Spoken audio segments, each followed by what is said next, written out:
Yo, what is up, gamers of the world? Welcome to the stream. Thank you so much for being here. Hopefully you're having a most wonderful Wednesday. We are so back. Yesterday, TCG Live maintenance made it so that we could not play our beloved game of choice, but we are so back today. I think. Should be. But anyways, haven't tried opening the app yet, so I never actually know. But we are back and ready to play some of that sweet Pokémon TCG Live that we all know and love. Thank you for the subs to get the stream kicked off. Impulse Splash and Claim Burglar. I really appreciate that.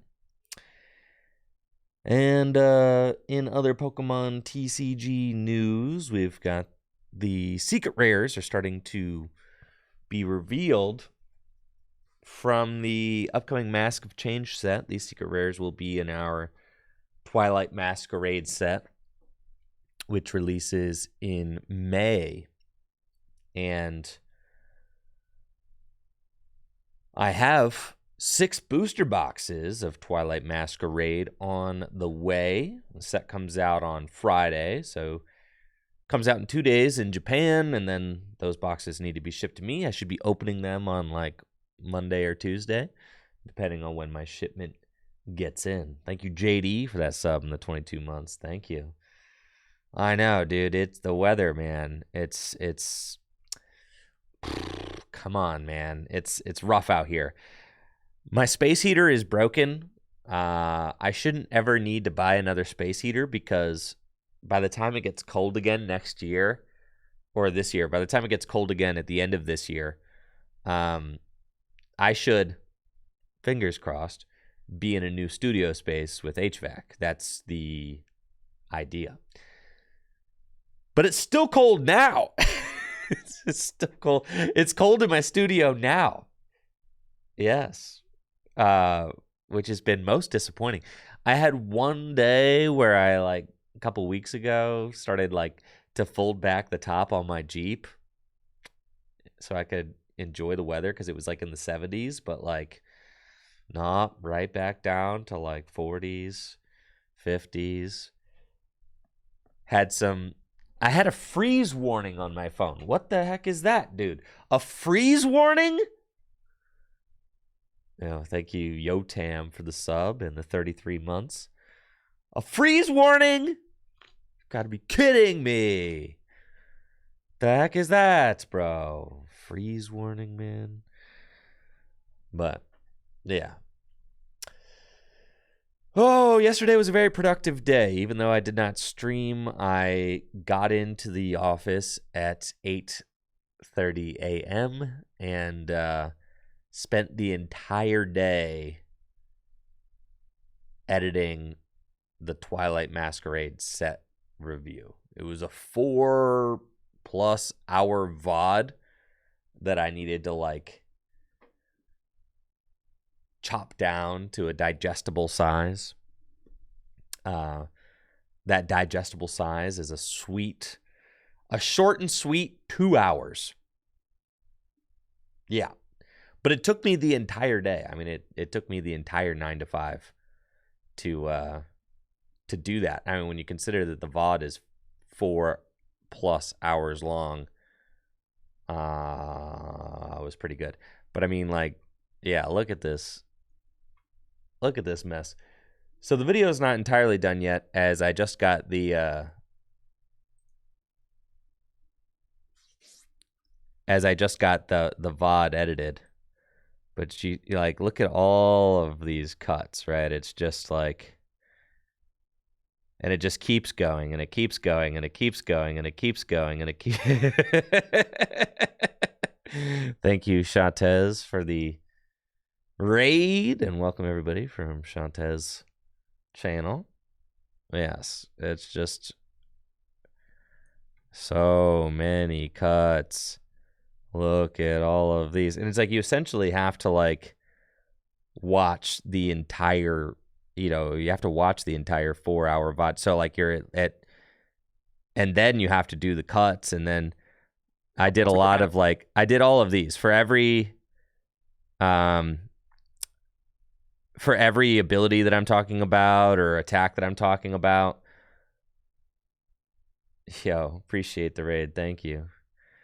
I I did the little shadow box. I think that just adds a lot. It helps with like kind of viewer engagement, lets you know what I'm talking about or whatever at any given point in time.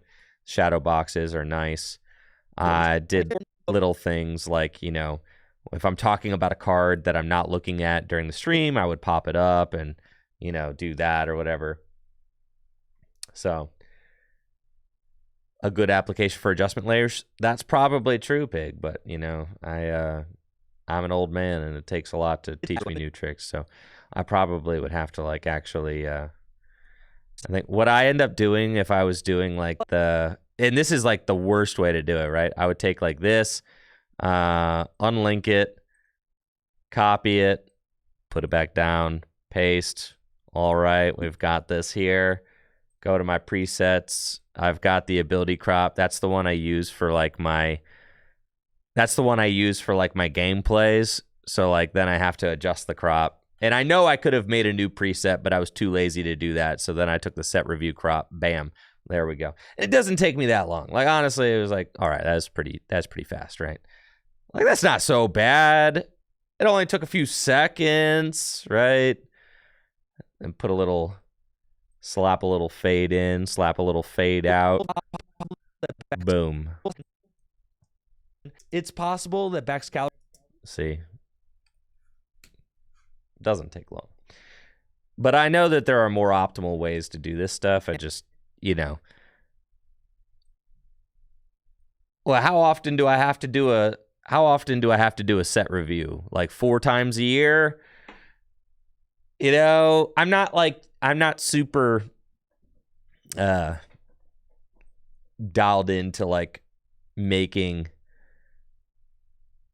I mean, I could take time to learn the most optimal ways to do things, sure, but I guess like if I did more of this kind of like grindy editing that I did for this set review, then I would probably be more locked into trying to figure out those quick and efficient ways to do it. But like I kind of hate editing like this. So yeah, I would just look at all the cuts. I mean, it's just like you're just watching and it's like,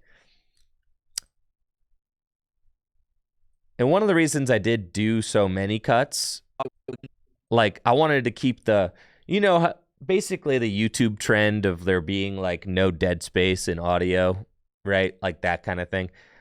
It's a 4-hour listen. I mean, it was a 4-hour VOD. So to be able to like trim it down to 2 hours, I feel like is much more digestible than 4 for a set review. It's, yeah, 1 hour and 54 minutes. And there's like a lot of good information in here, but like I think you want the video to feel like it's rolling, right? Like it's just like I'm not dragging on or anything like that. I cut all the tangents out, like except for some of the funny ones. Like if there's like a funny tangent, like I kept some of the funny in because you got to have some personality and some character. So I left some tangents in, but not all of them. Some of the tangents could go, and those are going to be for the VOD people, and that's fine. Like I left when I was beefing about what deck was going to be better, the Palafin deck or the Greninja EX deck. I left that beef in there. I thought that was kind of funny. When I let chat like vote on, let chat vote on which deck was going to be. Like I left that beef in there. You need like some little, you need some little asides to keep things fun and engaging. So, but that was part of the editing process, is like figuring out, which tangents to leave, which tangents to cut, all that. It was honestly, the set review videos are some of the, some of the better performing videos on my channel. So I wanted to make sure that I spent some time and actually tried to make it as good as I could. But it did take me the entire day yesterday to edit it. And I'm still not done because I have to finish the I have to do the ad, and I have to do the intro. So that's it. I mean, but that's like really that's really the last bit that I have to do, and that's not going to be hard. I have the entire meat and potatoes of the video is done. I just need the appetizer. I need the intro. So I'll do a short, sweet little intro. I'll do, the sponsored section. The sponsored section's actually going to be sick. Probably going to talk about the new Dragon Shield storage products. I don't know if you guys have seen these. These things are going to like completely change the way that I go about my storage. These things are nuts. I just got a few of these from Dragon Shield, and I'm really excited because they fit like in a bookshelf, right?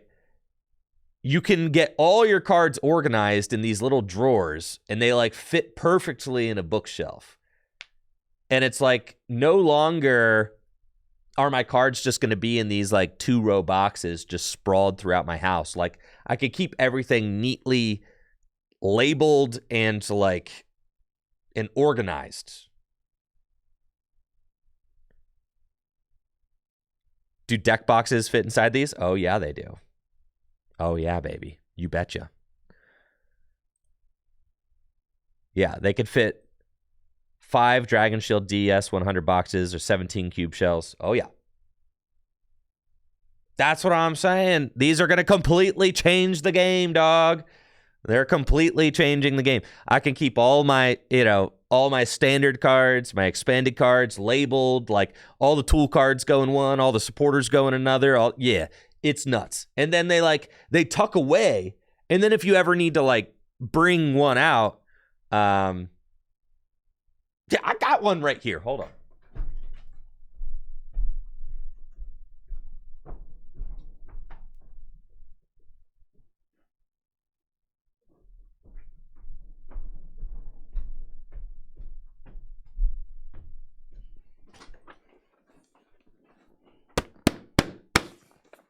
They're actually like really sturdy as well. That was something that I was like a little bit skeptical of when I saw when I first saw like pictures of them. I was like, oh, are they like actually going to be sturdy enough? And the answer is like, oh yeah, like they're really like a nice product actually. To the point where I'm going to completely change the way that I organize all of my cards just to accommodate for these. Like, this is going to be my preferred storage method, 100%.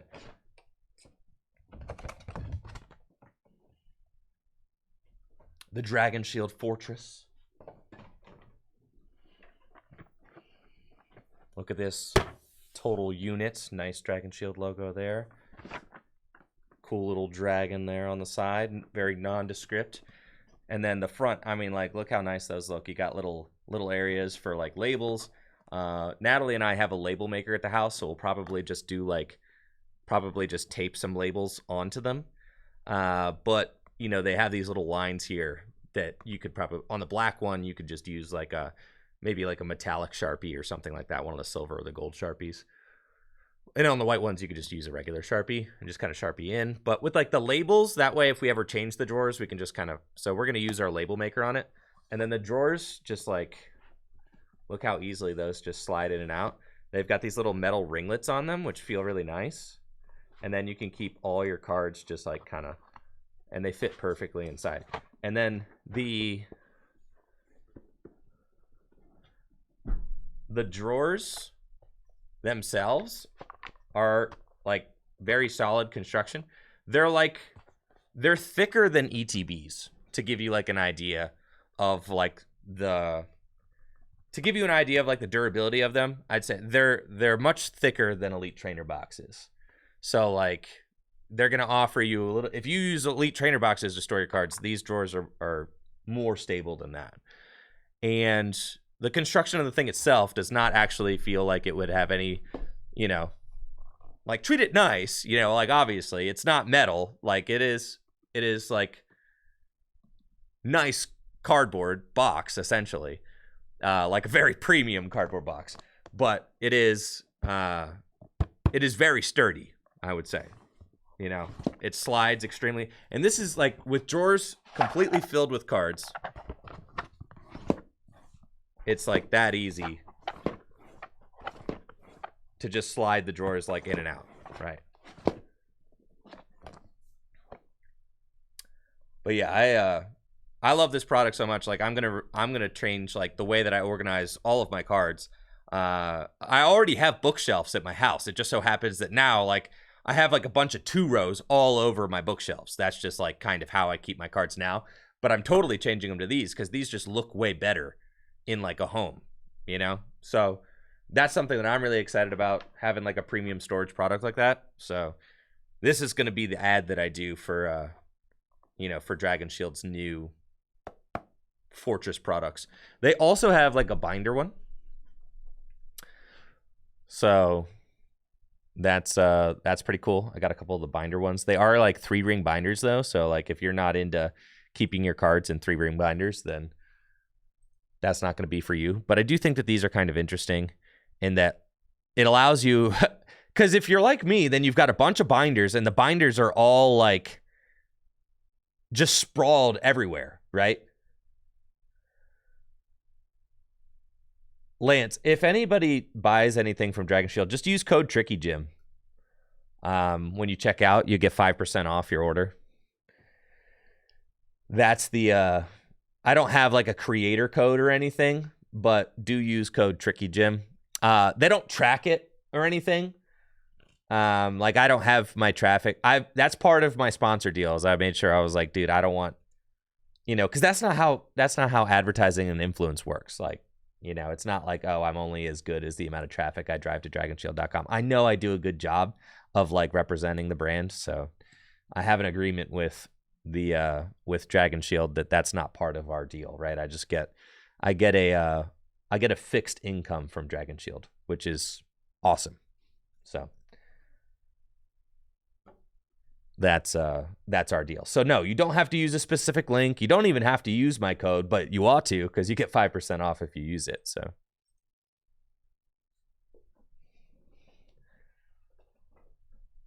would the Fortress fit in a backpack? Yes. Snugly. But yes. Yes, it would. I wouldn't suggest bringing these around in backpacks though, because like I would say if you want a case that you're going to take around to like tournaments and stuff like that, definitely use the Magic Carpets. That's like, yes. If you want something to take to tournaments, take this, right? Like don't throw this in your backpack. Thank you, Secluded Loaf, for the sub and the 11 months. Thank you. Yes, this is like a very, very durable product. I have probably like 10 of these at my house. And this is actually what I store all of my cards in right now. And I love the Dragon Shield Magic Carpets, but I feel I've got literally 10 of these, right? And it's like, and they're not the most space efficient way to store your cards because on the bookshelf, like you can't stack them. And if you do stack them, then you can't easily get in and out of certain ones, right? So that's why these are going to take the place of my Magic Carpets on my bookshelf. But yes, these are very cool. They're rugged. You could see they got a very rugged design.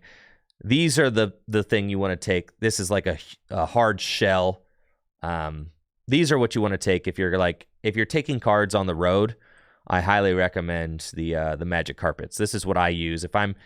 You can fit like a whole bunch of deck boxes in here as well.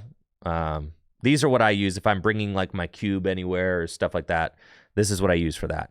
But as far as like storing cards at the house, this is going to be my new go-to, right? Because like, dang, dude, that just looks so sleek.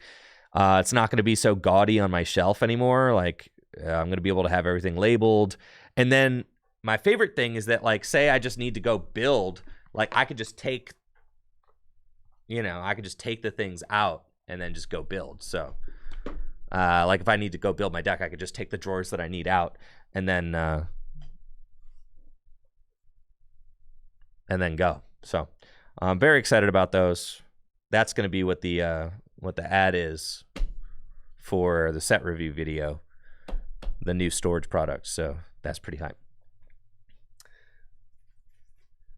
Retro deck transfer. I think the retro decks are going to go into my Magic Carpets now, Ben, because I've got a whole bunch of, as it is right now, I keep my retro deck collection in just like 3-row.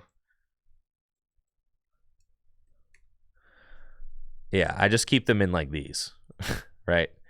Which is fine. It gets the job done. These little 3-row boxes.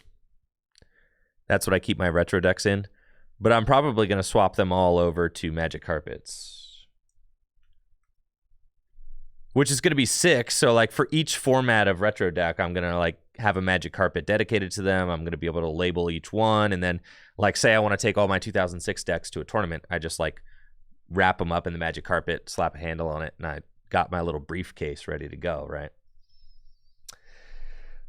I actually was going to make a video on how because I was thinking about doing a new collection video, like an updated collection video. Let's see.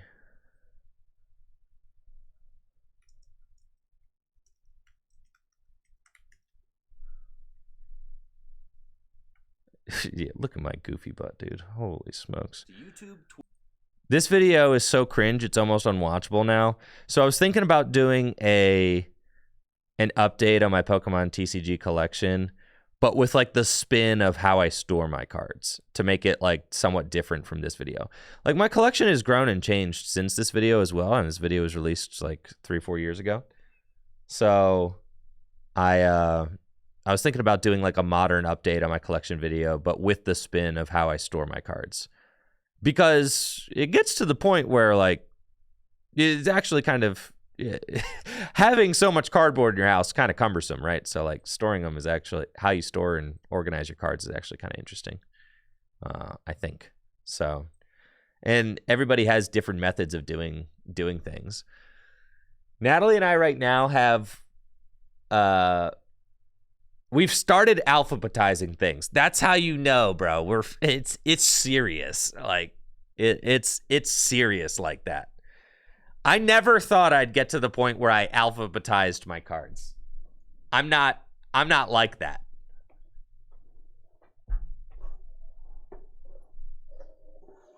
You know, I'm just not. But we do alphabetize now. Thank you, Morris, for the sub in the 45 months. Secluded Loaf. Thank you. So we don't alphabetize standard because standard is like, standard stuff gets messed with like way too much. And there's not really enough, standard cards to where it really matters. But the expanded stuff is so big that it absolutely had to be organized and alphabetized. Yes. Like you can't just have all the expanded items in a pile. That was like not going to cut it, right? Because there's way too many. And how do you actually know which cards you have and which cards you need, right? So we had to alphabetize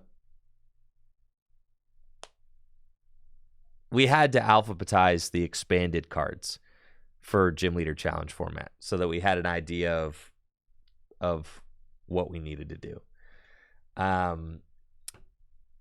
So all of our expanded trainers are alphabetized and sorted. So like all the tool cards are alphabetized. All the item cards are in their own row and alphabetized. All the supporters are in their own row and alphabetized. All the special energy, the stadiums, they're in their own row and alphabetized.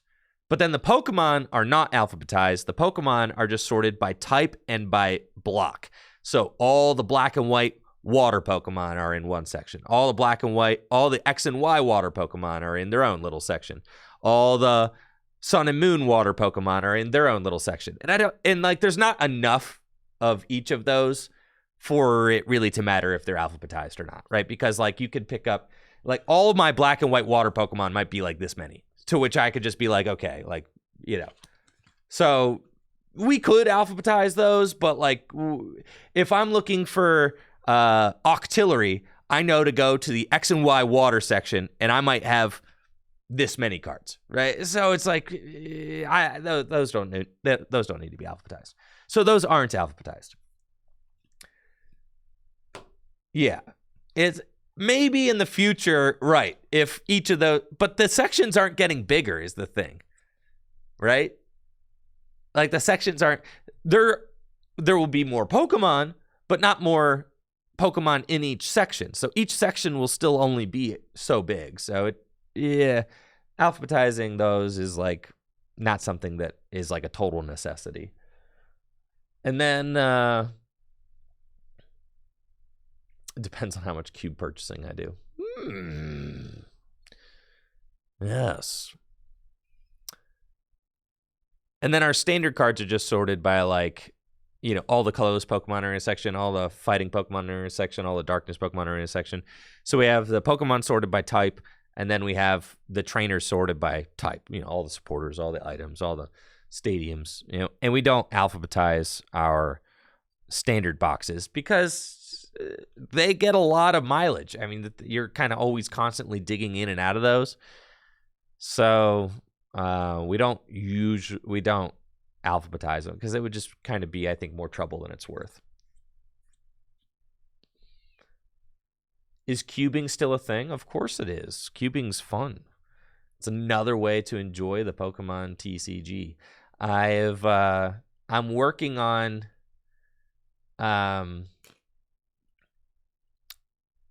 on a new Team Rocket Darkness themed cube. This is the new cube that I'm embarking on building. It's almost done, actually, because dark Pokemon are my favorite Pokemon, and Team Rocket is my favorite set of all time. It's basically like a Team Rocket cube where I have like pretty much all of the cards from the Team Rocket set, but then there's not enough cards explicitly from the Team Rocket set to really make a successful cube out of. There's a good amount, but the set's only 82 cards, so there's not a lot. So then I supplemented. The cube is basically themed around Team Rocket and all of these cards. And then it also includes the dark Pokemon from Neo Destiny. To supplement the Team Rocket cards. So we've got Dark Espeon in there to go with the other evolutions. Dark Ampharos, Dark Gengar is in the cube. Dark Porygon 2 is in there. Dark Typhlosion, Dark Tyranitar. It's cool because the cube could have Dark Slowking and Dark Slowbro, which is super hype. Dark Wigglytuff, Dark Octillery. But yeah, these cards are my favorite cards ever. I mean, Dark Dragonite, Dark Gengar, Dark Crobat's in there with Dark Golbat, which is cool because Dark Crobat's from Neo Destiny, but Dark Golbat's from Team Rocket. So those cards can kind of be played together in the cube, which is super fun, even though they weren't in the same sets. But it's super fun, low power level cube. I mean, obviously, your Pokemon are only doing 20, 30 damage. Your Pokemon only have 60, 70 hit points at most. So I don't have any damage mods in the cube because the Pokemon's HP is so low. So I don't have any way to increase your damage output, but I do have ways to I have cards like Potion and cards like Defender and stuff like that can make your little guys have a little bit more HP. There's also Rocket's Hideout is in the cube, which gives your Pokemon with Dark in its name 20 more hit points, and then so you can play around with the HP totals too, which is fun. So yeah, I'm working on my Team Rocket themed cube, which has been a lot of fun. And I mean, for a while, my cubing enthusiasm definitely died off with the pandemic, right? Because there was a whole global pandemic. So the idea of getting 8 fellas together in a room to draft and play cards wasn't as much of a thing that was happening often for me for the course of like those couple of years. And then during the pandemic, some of my closest friends, you know, that play the Pokemon TCG kind of like went off and stopped playing cards. And then, so like the Cube group died. All right. That's what the Cube group died. All right. With the pandemic. Yeah. Our Cube group died, which is like, that's fine. You know, I had a close group of guys that were really into cubing before the pandemic, and then the Cube group kind of dissipated. But I've got a new group of Cube enthusiasts now. So now that there is like, you know, I've got a great group of fellas that likes drafting and playing cards now.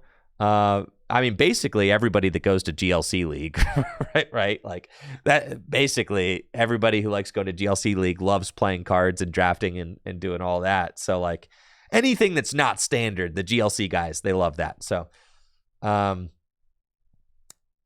yeah, I've been able to get some of our GLC guys into cubing, and now we've got a great group of people that is into cube drafting.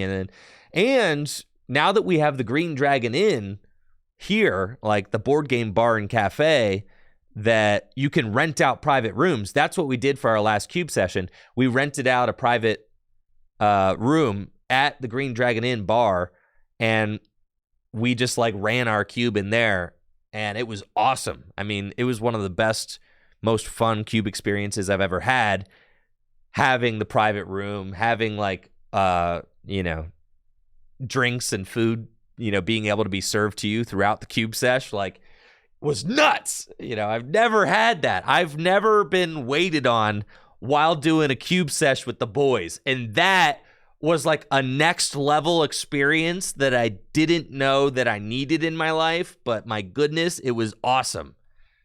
You know, having a server come by to your private room and be like, hey, does anybody need any drinks? And then you can be mid-game and just be like, oh, yeah, I'd like another beer, please. You know, freaking nuts. It was sick.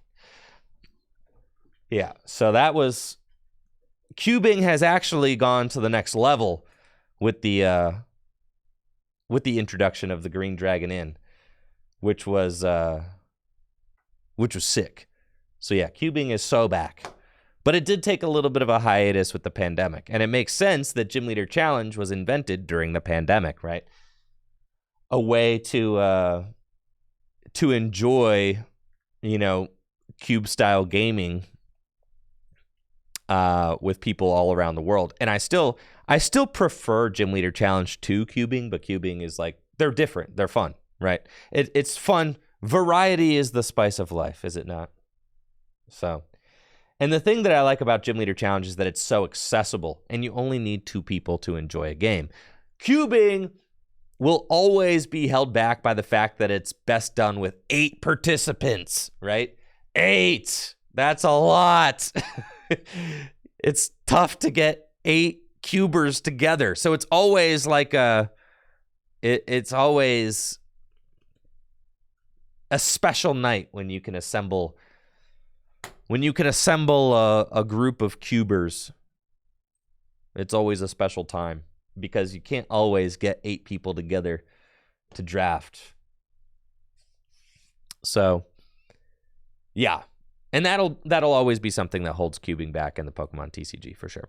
It's not like, you know, Pokemon is not like Magic. At Magic, you don't even need any friends to draft Magic. I know. Soda King, I've got a 2-person cube. But you're kidding yourself if you think that 8-person cubes are the best. We've done 6-people cubes. We've done 4-people cubes. I've done 2-people cubes. And 8-people cubes are the best ones. Everything short of an 8-person drafting experience is just honestly, it's like diet cubing. It's just not, it's not the full thing. 8 is the magic number. Everything less than 8 is just, it's like, dang, we were trying for 8, but we couldn't get 8. Yeah. 6 is still fun, for sure, but 8 is better than 6, and 6 is better than 4, and 4 is better than 2, right? And it's exactly like that, right? And I've still had so fun I'm still had some fun doing. 10 gets to the point where like it would take too long, I think. It's too much. 8 is the perfect number.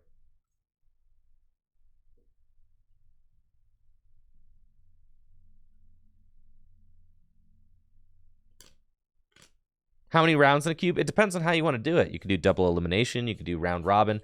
Round robin was really fun. I usually do round robin, you know, just kind of play against everybody else. That way you kind of get to see, like, you know, if you play against, like, the toughest matchup, round 1 or 2 or whatever, you get to see how your deck performs against everybody else's deck, which I kind of like. Yo, sounds good, Nick. For sure, for sure. I'll get your... Yeah.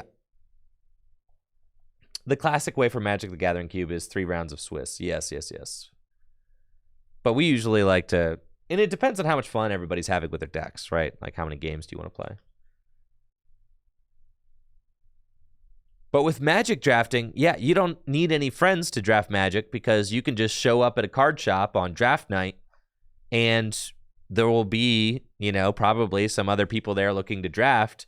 And Magic the Gathering booster packs are created to draft from. So you don't need a cube or anything. You could just draft the most recent set of Magic the Gathering. And that, to me, is the coolest part about Magic the Gathering. That's something that I'm infinitely envious of with Magic as compared to, like, Pokemon. The fact that every single set that comes out with Magic the Gathering is a new set to draft from. It's like basically a whole new mini game, a whole new way to play. And then that is like a whole new set to draft from until the next set comes out. And then you got a new set to draft from.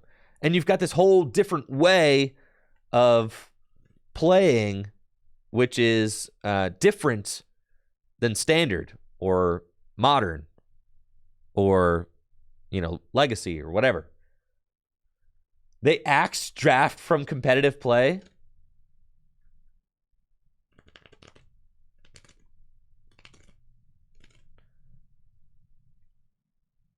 That's what I'm saying, Brandon. Yeah, 8 is... It's like to the point where I'm like, I have to have 8. Like, I'm probably not trying to get a cube group together anymore unless I've got 8.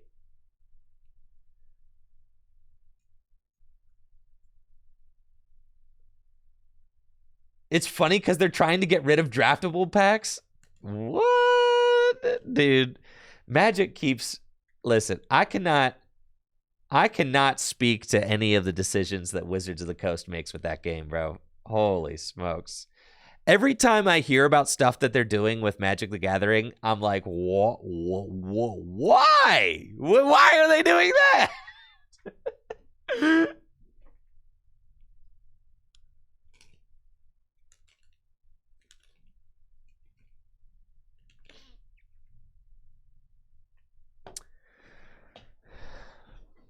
All right, they still got 10K limited events. I mean, that's super cool.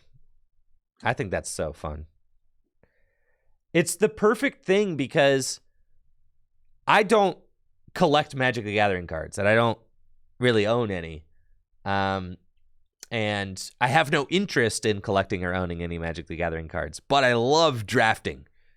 So, like, and I have no interest in learning Standard or, like, owning a deck, right?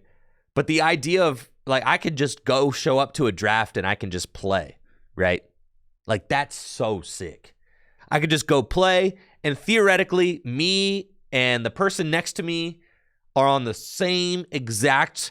Like, I could have 0 Magic the Gathering cards, and me and the person next to me are on the same foot, right? Now, they may be way better than me at Magic and, like, have a better knowledge of the game and all of that, but I could theoretically get up to speed for 0 cost, right? And to the point where we are on the same foot.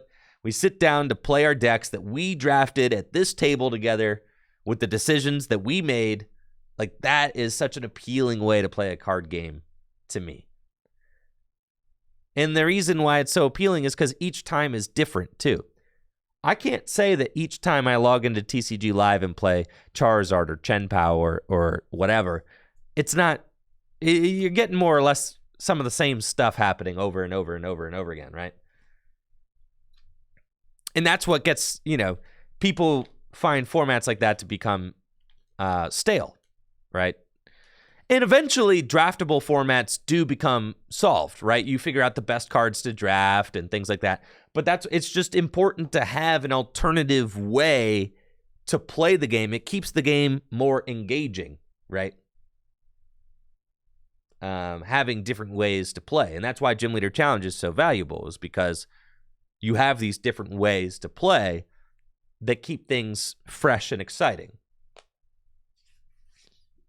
And I'm very envious of Magic the Gathering having that draftable format with their game, because I know that Pokemon will never have such a thing, right? Pokemon will never have draft packs. I don't even know that Pokemon can have a draftable pack that makes sense. You have to really curate the cube to make sense.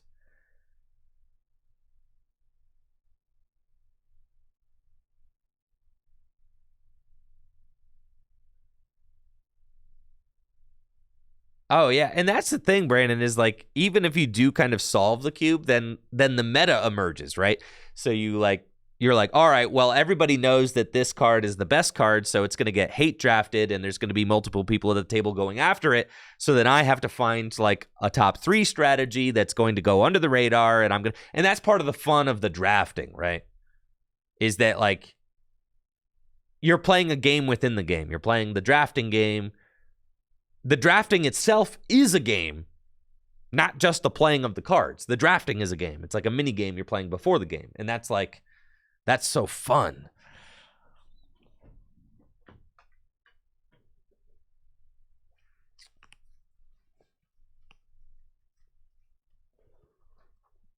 People still draft ancient solved Magic Gathering sets to this day. Right, because there's so many sets that you can draft that's it's still fun and refreshing to go draft older sets, because there's so many, right?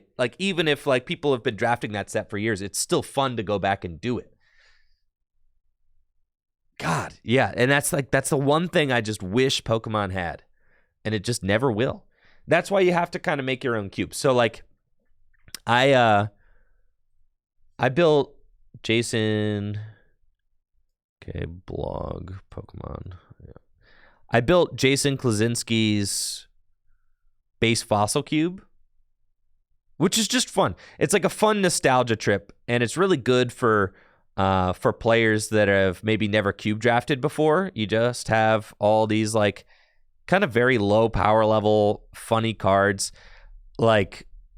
Jesse Parker drafted with us last time we drafted this, and he built a deck with a 3/3 Dugong in it, and he thought it was going to be terrible. And Dugong ended up being insane, actually. Thank you, Connor, for the sub and the 46 months. But this was really fun, even as a veteran player who's been playing for a long time. Even people who are really good at Pokemon cards, and understand very complex strategies. It's still very fun to draft even a beginner cube like this. It's still, and the gameplay was a lot of fun. It was really cool. So we definitely had a blast doing this. And that's kind of what inspired my Rocket Cube that I'm working on now, was playing this base fossil cube. And that's the thing, is it kind of feels perfect, right? It's just the only cards that are included in this cube are cards from base set, jungle, and fossil. So it's super duper nostalgic, and it's a super nostalgic way to still interact with these cards that you may have enjoyed as a child, right? And it's functional, it works, it's not perfect, but it's fun. So I was really thrilled to get to play with these cards and have some fun and engaging games with cards like Venomoth, right? You never play Venomoth in a constructed deck or whatever from the time, but in the cube, that card could be good. It's got a fighting resistance, got a free retreat cost. It could be a very good card, and it plays different enough from the actual standard format at the time because the trainer cards are very limited. There's only 2 of every rare card in this cube. There's only 3 of every uncommon card and only 4 of every common. So, like, there's only 2 super energy removals. And there's only 4 energy removals. And that's spread amongst 8 players. So, like, you know, not everybody's going to have an energy removal in their deck. And most players are only going to have 1. So, like, it creates some really cool and interesting strategies. I definitely had a blast doing this. And that's what inspired me to build the dark cube as well, so that I kind of have this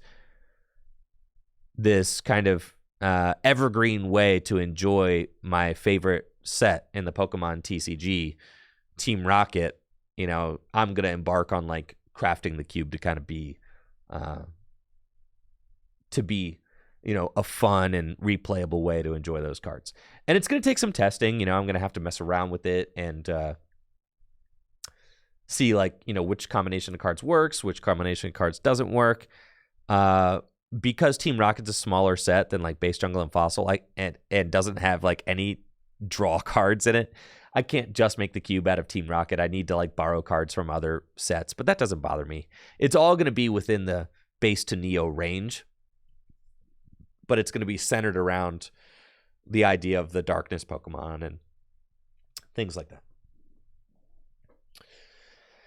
Anyhow, the secret rares are starting to be revealed from Mask of Change, so let's check those out. We've got the Carmine Supporter and Kieran.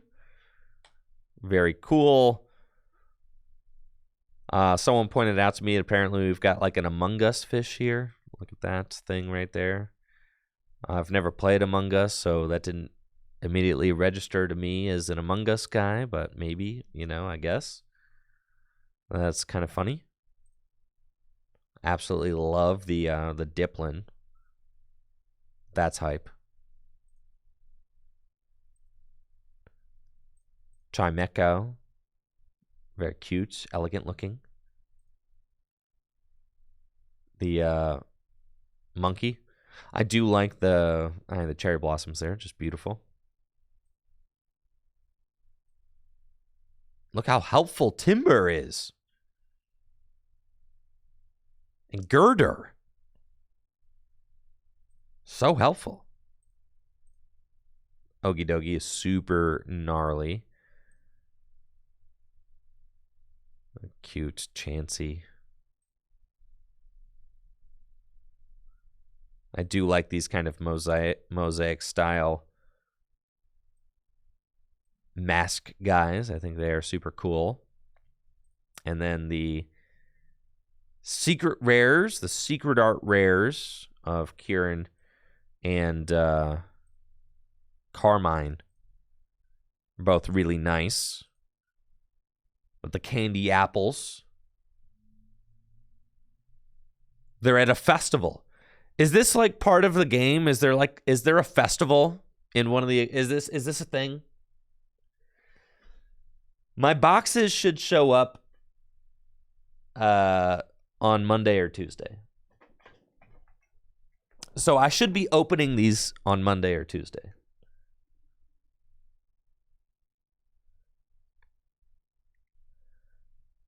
There's a festival, huh? There's no way that the festival in the DLC is as fun as these cards make it look. No shot. I know I'm being a little bit of a hater. I get it. Listen, I was burned by the Scarlet and Violet games, okay? I was burned. I was burned by them.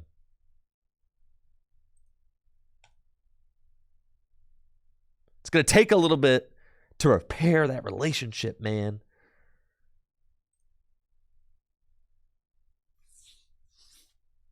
It is. But it's cool. So long as I just live in my little safe space that is the Pokemon TCG, then I can imagine that this Pokemon festival will be a very fun and deep and engaging place to visit in the Pokemon universe. Why was I burnt by the Scarlet and Violet games? Because they were not good.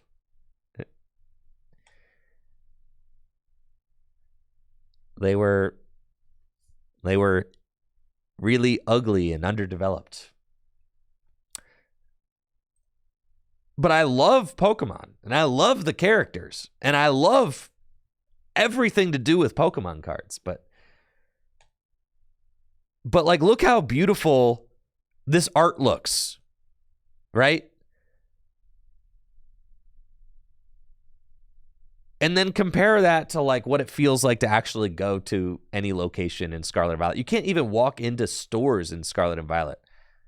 You like go up to a store. You can't even walk in the building. It just gives you like a bland pop-up menu.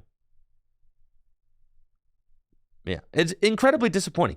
As a Pokemon fan, they just were incredibly disappointing. And I understand that my opinions are going to be different than some people's, and that's okay. But for me, as like a huge Pokemon fan who just wanted things to like continue to progress and feel like quality, you know, like high quality games, they just, when they went 3D, they really, really fell off.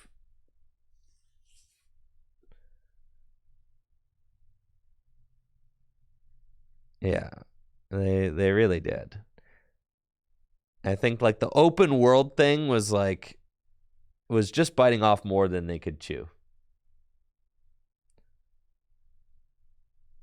But yeah, anyways, I love Pokemon, so I trust that they'll figure that out. Hopefully, fingers crossed, in future generations. But I could say without a doubt, they did not figure it out for Scarlet and Violet. But because they are on such a strict release schedule, which is self-imposed, by the way, okay? They don't have to be. They put that on themselves.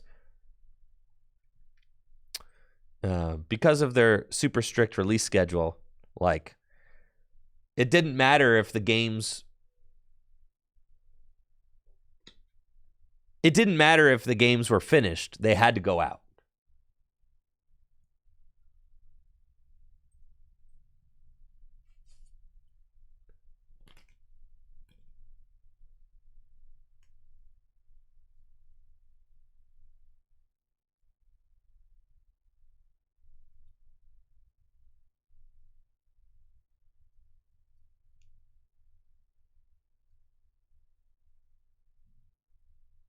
We are so back, ladies and gentlemen. Let's go.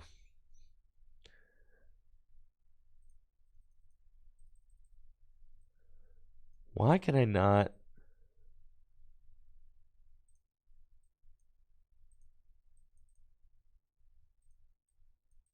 All right, sometimes you're not letting me move.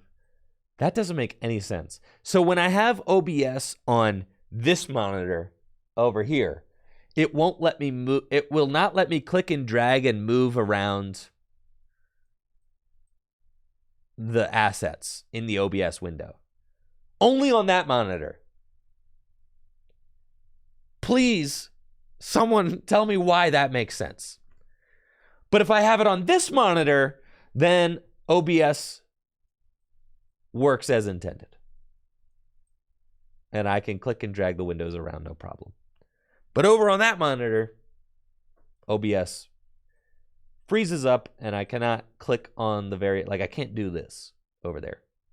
I cannot click and drag my windows around. I don't know. I don't know why. I'm not going to worry too much about it, but goodness, how strange.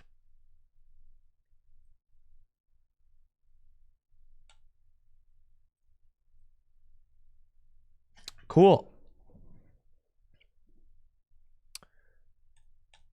So what do we do today? We've got our beautiful, wonderful TCG Live application back and ready to roll.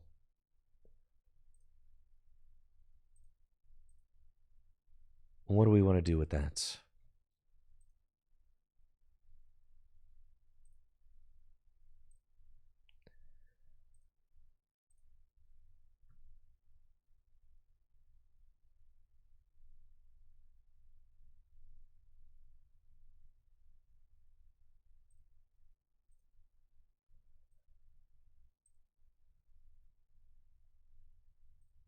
Warm up with a Chien Pao game.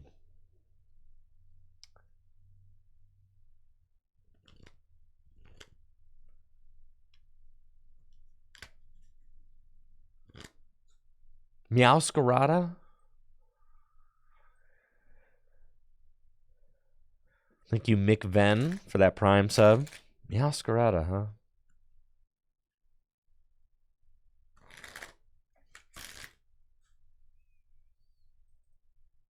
We tried Meowscarada for a short while the other day. Man. That was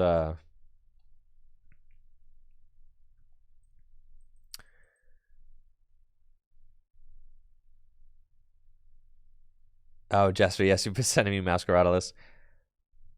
I think I'm good on Meowscarada for today. But a Spathra.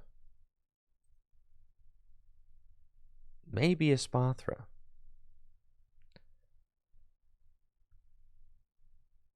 I've been kind of feeling like I want a third Pokestop back in Chien Pao. So that's what I'm trying. All right, what am I playing against? They've got Rotom and Miraidon. Okay, we top deck Buddy Buddy. This is actually fantastic. Let's Shivery Chill. And we've got just a broken opening hand. This is probably just a...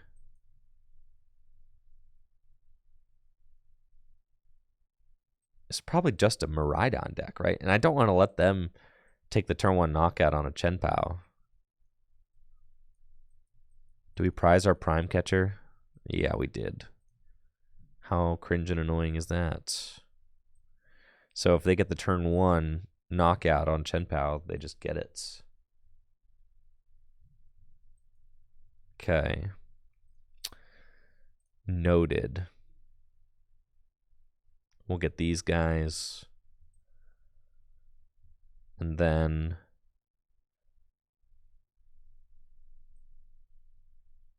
Earthen Vessel. Get rid of that. Prize my Lightning 2.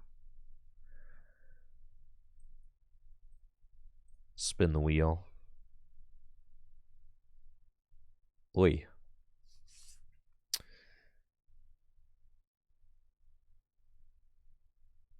That's fine. Let's Ultra Ball these. I want to get Radiant Greninja.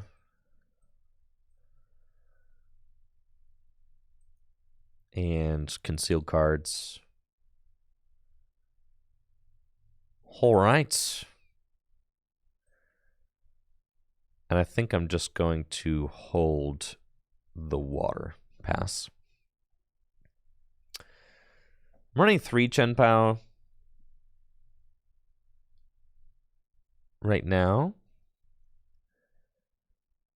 It's basically just one card off of Reagan's list. I really like Reagan's list, but I don't really see myself using the Canceling Clone. And by see myself using the Canceling Clone, I mean I have not been using the Canceling Clone in like any of the games that I've been playing with Reagan's list. I don't think that I have used it effectively once. So it's kind of just time for that card to go, I think.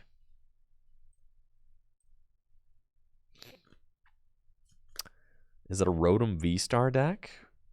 Is that... It looks like they're trying to attack with Miraidon turn 1.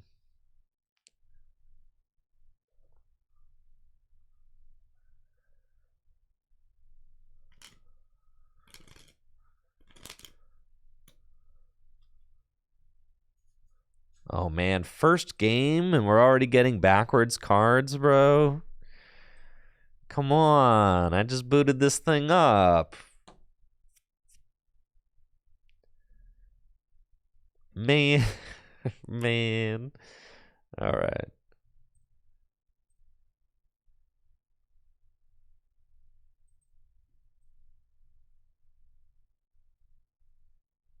Okay. And then...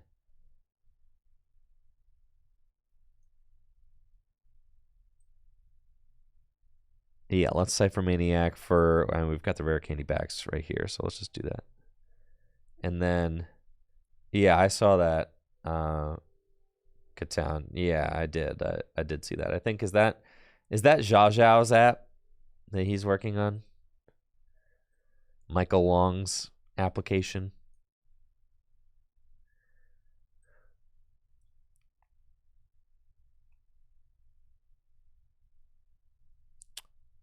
And then we've got enough energy to take this knockout already. We've got a superior in hand. Yeah. We just Cypher for Bibarel, and at this point I just want another nest ball. And we'll conceal cards to make sure that we get them. We've got that. We've got that. We can nest ball for another Friggy. Super cold. Those.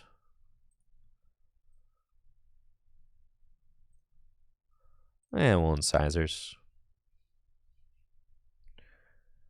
And then stop.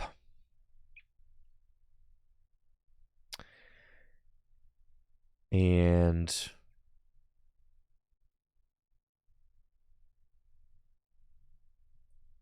honestly, it should not be very difficult for us to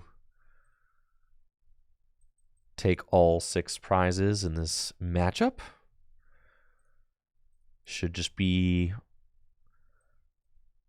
just a couple of turns.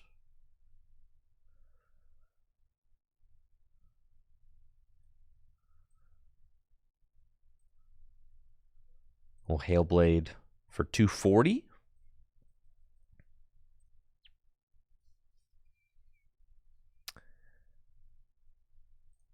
Should just be a 2-4-6 situation. There's our prime catcher. Very nice.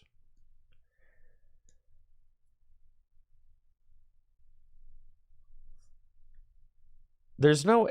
So you're saying there are 3... How many different Pokemon TCG emulators are being created in the Pokemon TCG community right now? Because I know Michael Long is working on one. I know Twin Leaf is working on one. And basically Limitless has one. So,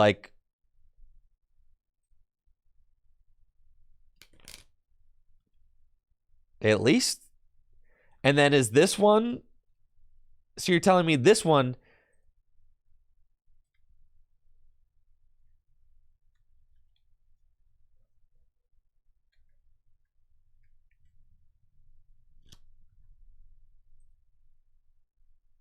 The Masters TCG has 24 followers and no profile pic.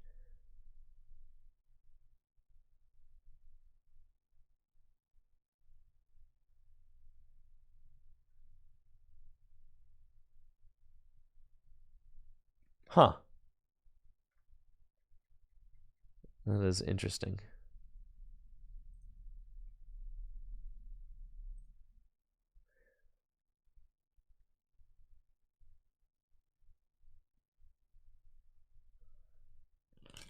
This feels like when everyone was trying to find the new Twitter replacement.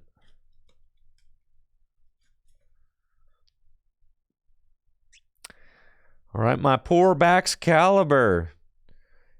No.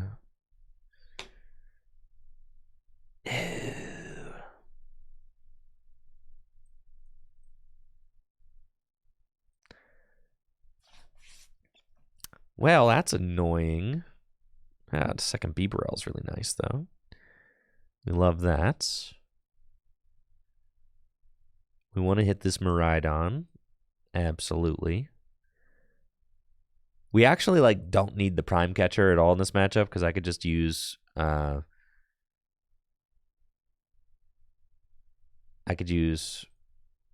my bundler to push around this guy. So let's see, my energy in the discard 5, 6, 7. There's probably not a lot there. We don't want to necessarily Shivery Chill yet. We kind of just want to Super Rod back in this guy. Maybe 1, and then I can No, we don't want to even get the 1. I can put 1 in. That way I can Shivery Chill for 200. But do I need to Shivery Chill for 2? I've got a superiority in hand, so I don't need to. We just put the backs in. Okay. And then we're going to attach here for turn, and I'll incisors once. Save the Ultra Ball. Then let's concealed cards. Alrighty then. Then let's... Is that Super Rod number 3? It is. It's fine.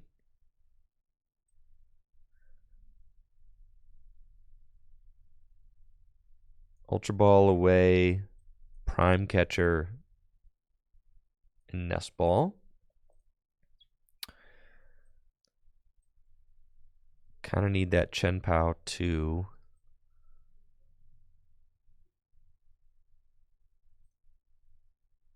I could get a backs, but then I'm only drawing 1 card. I think I'm going to commit to getting rid of the Bundler. Goodness. And then I can Ultra Ball away the Bundler and the Rod. Then I'm done with the Bundler for the rest of the game, which is fine. No, that's kind of cringe. It is fine. All right, we're doing it. I could amp the Zeraora for sure, but then if I get rid of this Rod, there will be no amping. And that's what I'm considering doing, is Ultra Balling away the Rod, getting a back, so then I have back superior, and then I incisors for 3 and stop, and then I have the highest chance. It's fine. It doesn't matter.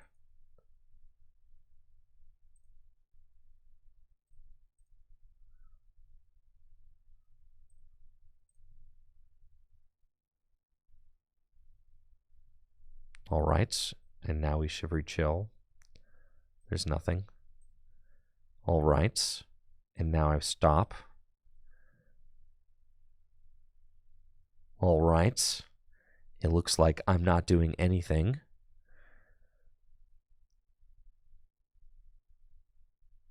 Sick. 10 cards left in deck.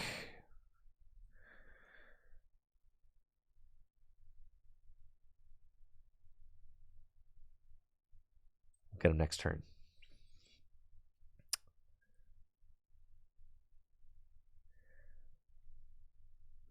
Fine. I kind of like 4 rare candy.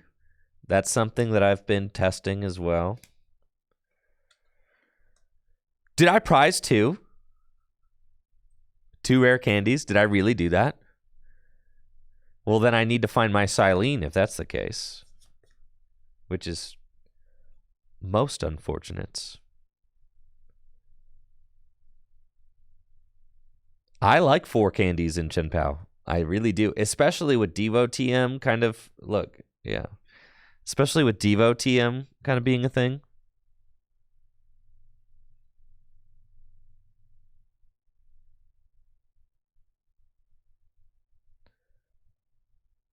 They may not find a switch. And I guess they got their V-Star. This could get very ugly. They've got the switch.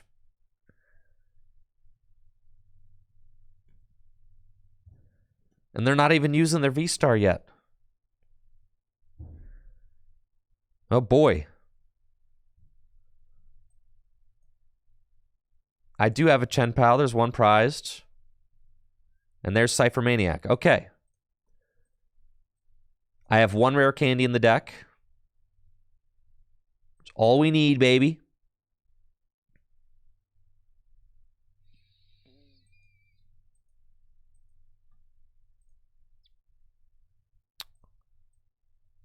See, there's a rare candy right there.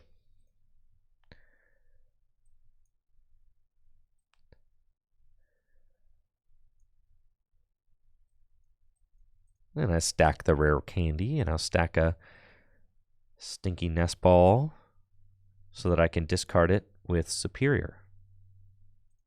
Okay. Incisors.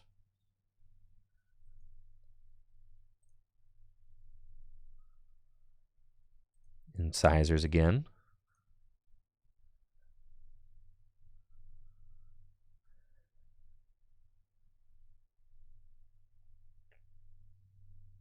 Ooh. It's fine. It's chill. That actually could have very much not been chill.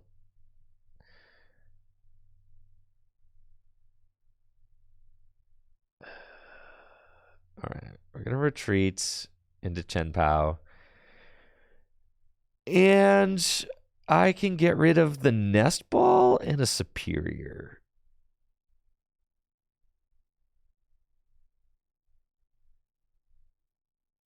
I'm fine. I got Silene, dog. We're chilling.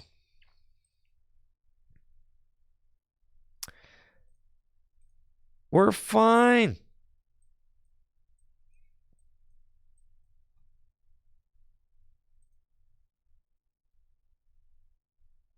Now, actually, that could have been very bad. I was like thinking to myself, I was like, there's no valuable resources left in my deck that I could discard. That's not true. I could have discarded the Chien Pao. And that would have been disastrous.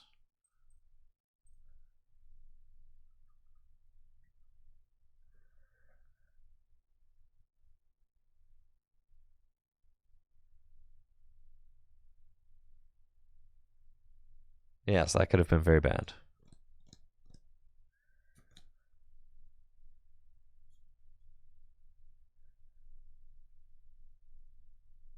Am I leaning towards Chien Pao for Indy? I don't know what I'm leaning towards for Indy, but I want to have Chien Pao as an option for sure.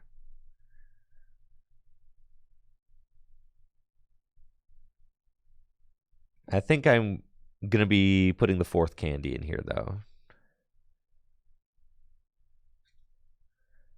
I mean, Silene for Prime Catcher is like, yeah, that's... The Silene is nuts in here. I was talking to my testing group about Silene in this deck for a long time.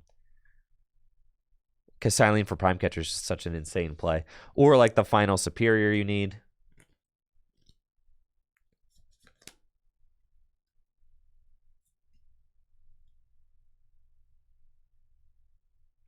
Indy is next weekend.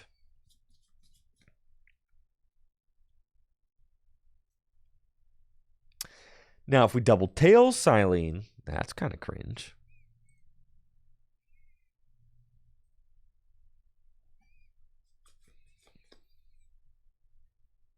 I think, yeah, I do need to hit. Yeah. This is really unfortunate. I do need to hit a heads on Silene in order to take a knockout. We got it, though.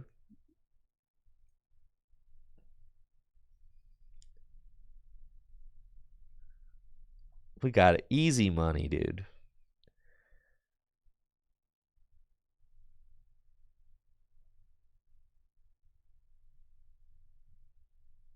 Okay, so I need to draw into the Chien Pao that is in my deck. That's easy. But I need to make sure that I have enough cards that I can... let's see. 1, 2, 3, 4, 5. Okay. I need the other Superior. Yes, I know that. All right, both of those are an out to Chien Pao. Okay. So I'm guaranteed Chien Pao here. Boop. Okay. And then I go get the Chien Pao. But then I need...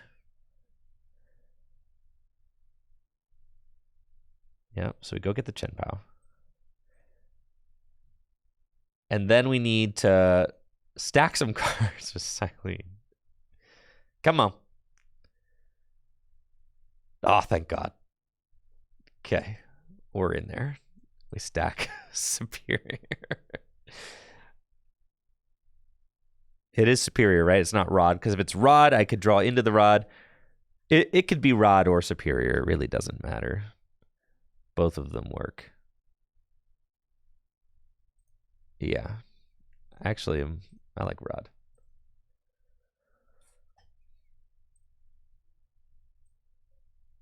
And then you get the rod. And then you play the rod. And you put the 3 back into the deck. And then you superior those. And you get the 4 water. And then you super cold. Boom, boom, boom, boom. And then you incisors into your 3. Isn't that great? Even with that, and that's the kind of play that Silene allows. Like, I could have knocked out a Charizard EX there with, like, no stuff. Like, we had nothing left in our deck. And we're still hitting 360 at the end of the game, right? It's pretty crazy.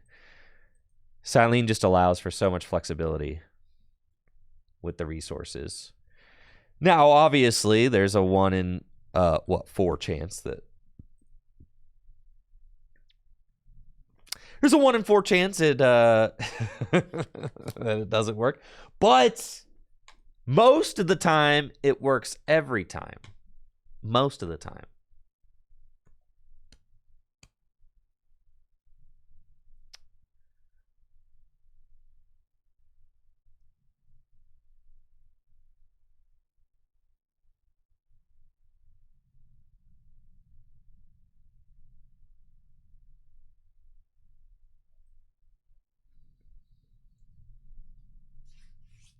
I will try one more. If I miss, I lose. Oh, wait. Oh, yeah. Listen.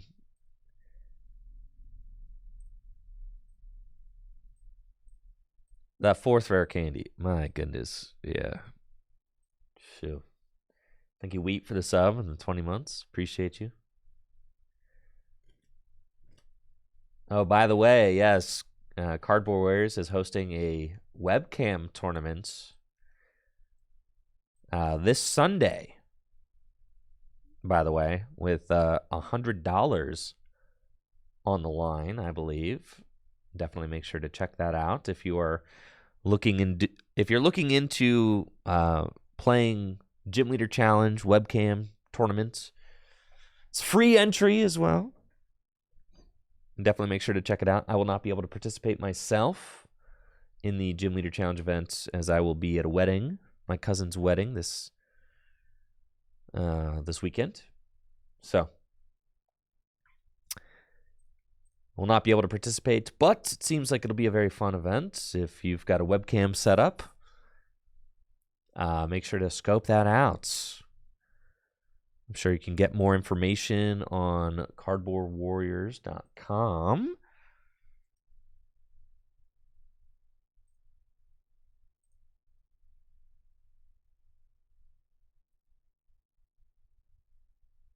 On the event. Thank you, Boyish Good Looks, for the sub and the 55 months. Appreciate it. It is a lot of months. Thank you for the supports. Oh, let's not get donked, huh?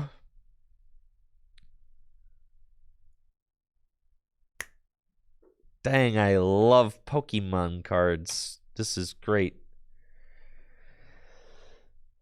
Man. Wonderful.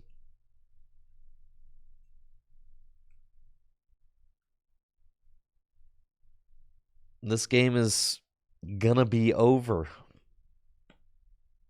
No. Thank you, Shonen, for that Prime sub. Maybe they prized their Cramorant.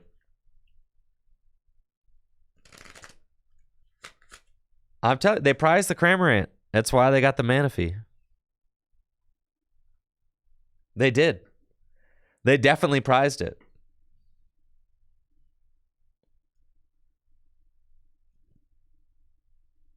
Absolutely.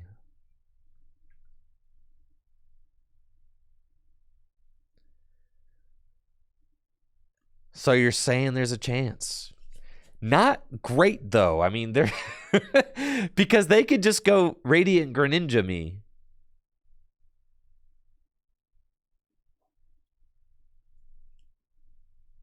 So, really, we're just delaying the inevitable. We are still having a really bad time here.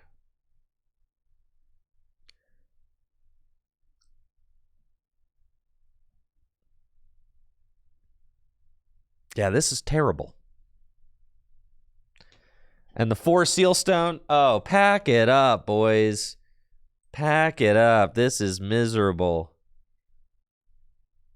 Oh my gosh. Why?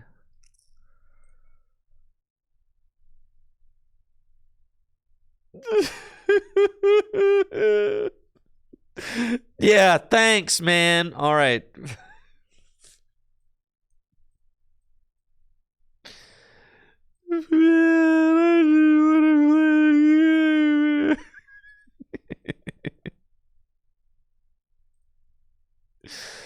Oh man. Miserable, bro.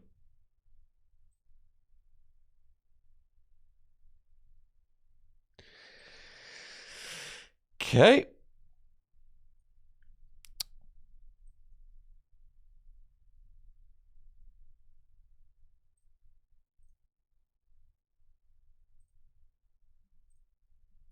He gets 1 Friggy. And then I rod.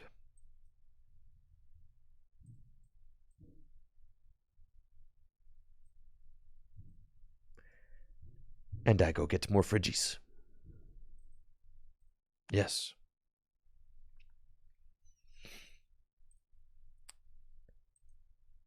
Retreat. Pass. I have to get 3 Friggy. They could Greninja me, dude. I have to. I have to get 3. If I don't get 3 Friggy, they could just go Greninja. So this has to be the board.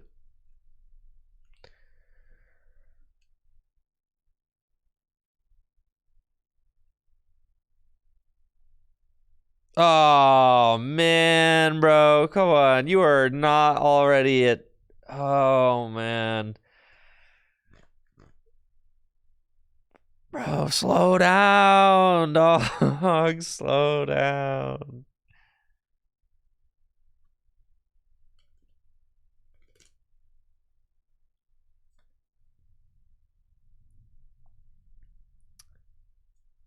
Absolute devastation, man. Why is this so painful? The turn 2 Sableye, dog. Why?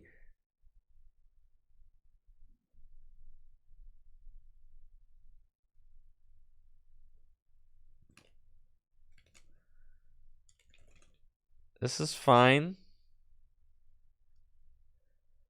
I'm not even mad, dude.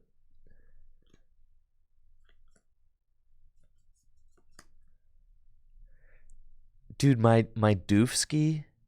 Not my Doofski, dog. And they still have their V-Star power. Yeah, this is atrocious.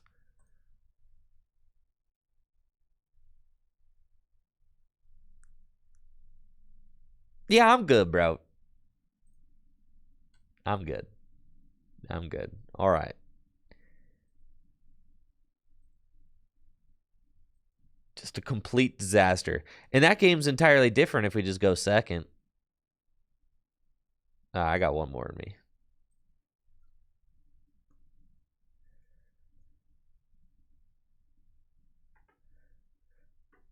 I know. Pao is fake. It is. What a fake deck.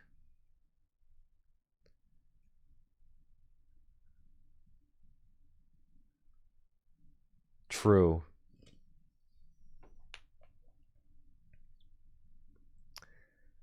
Is it the same fraudulent tier as Lugia?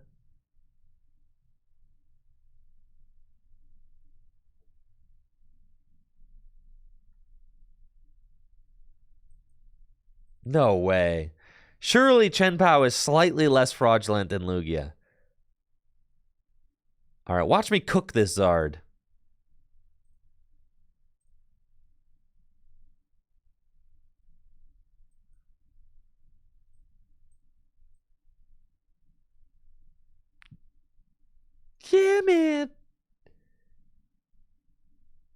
Them is surprises. That's okay. Them is some prizes.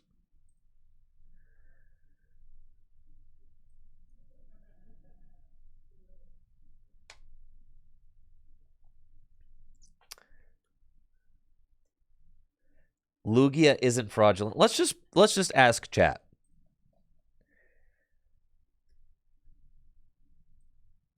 Is Lugia fraudulent?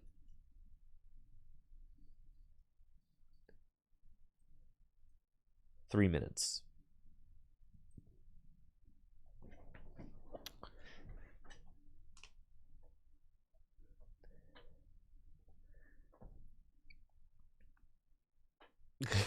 We got 83%, 84% saying Lugia is fraudulent. 85%. All right, 80-20 right now saying Lugia is fraudulent.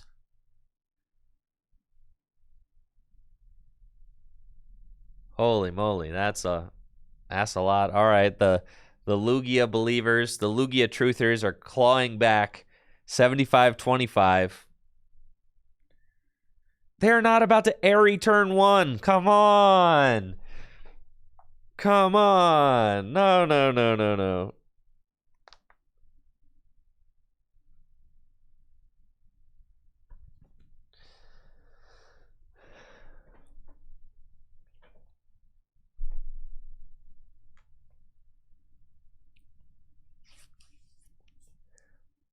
I feel like anytime I play Lugia, I like research and it's 5 special. I get like 5 special energy and a and like an evolution incense or a capturing aroma or whatever.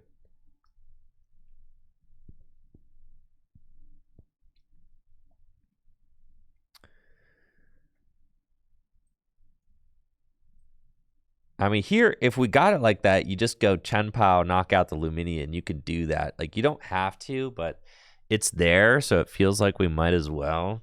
But we don't have that knockout yet, so we go for it. You go for it for sure.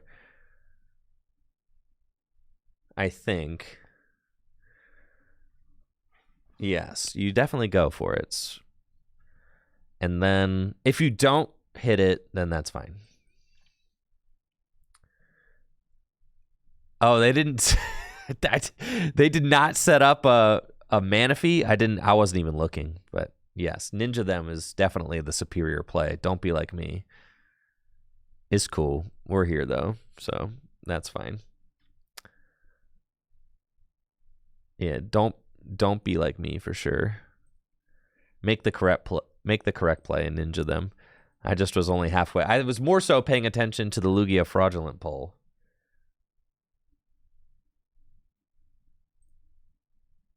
I definitely can still Ninja if I would like to. This is true. Which is kind of funny.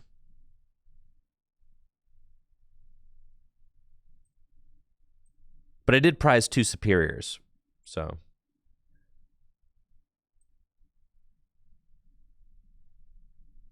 We want to get backs and a superior. I think I could just knock this out, save the energy on the Radiant Greninja. I mean, honestly, we could still Radiant Greninja next turn. If they don't evolve up all these, so like I don't even really care, right? Because I could just Radiant Greninja next turn, and they go Rare Candy Zard, knock on my Pao, I go Radiant Greninja next turn. I'm kind of like saving energy if I go superior here.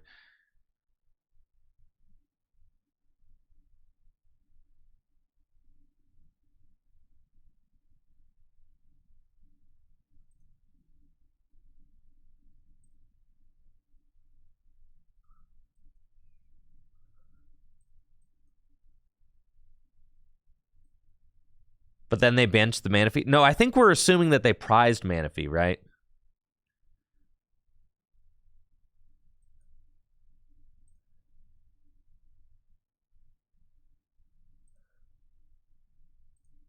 Listen, I want those superiors out of the prizes, so I'm just going to do this. And a Hailblade for 180. That's fine.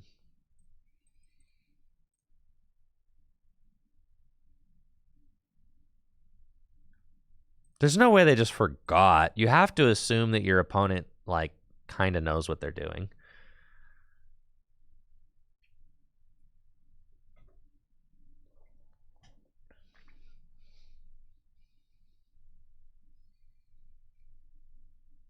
Yeah. You don't just... One does not simply forget Manaphy against Chien Pao.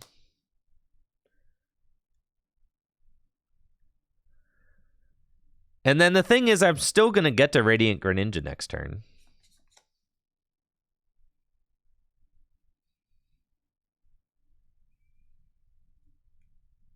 I'm telling... They prize their Manaphy. They would, it, of course it's prized. I mean, there is like a 1 in 10 games you prize it or whatever. Yeah. That's not like that unlikely. Of course they prize their Manaphy.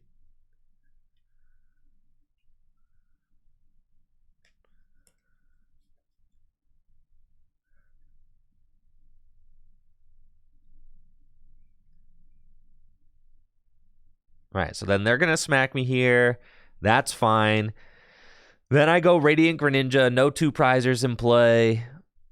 And I get Greninja for 2. And then I go Chien Pao your Charizard for game. It's cool. All right, I mean, it's pretty straightforward. We're still chilling. And I told you we were always still going to get these. So we'll go...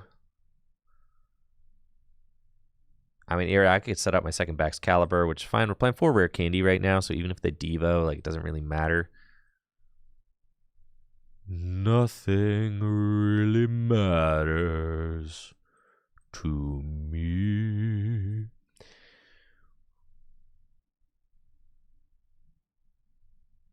We just want to set up the second boy as well, honestly. I was thinking get Earthen Vessel, but I want to get a card to Ultra Ball the, yeah. Vessel's good. I really want to get the second, I like really want to get the second Backs in play, right? Or the second B-Rail in play.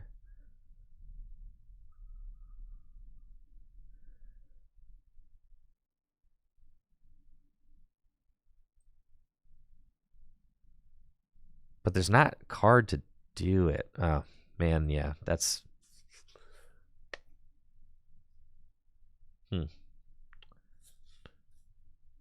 Yeah, probably should have just been Vessel. Because I want to keep the Silene. I want to keep... Yeah, it's just... Whatever, it's fine.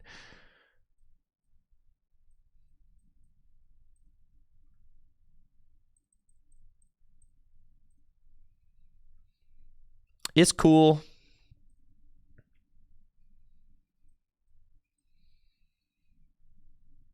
And then... That's fine. And then I can... Honestly, incisors for 3 is cool. Yeah.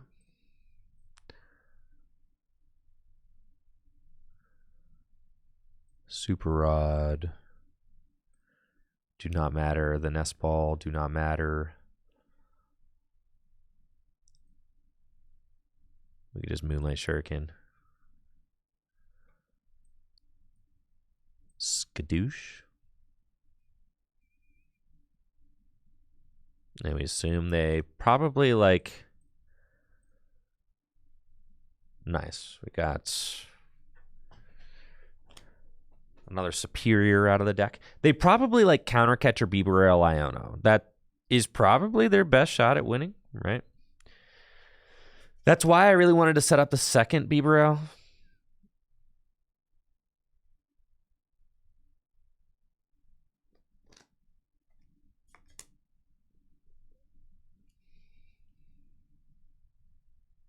Because that's like their best play right now.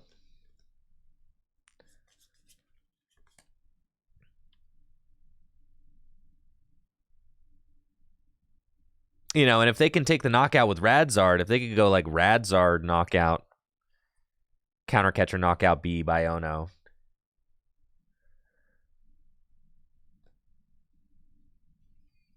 Roxanne.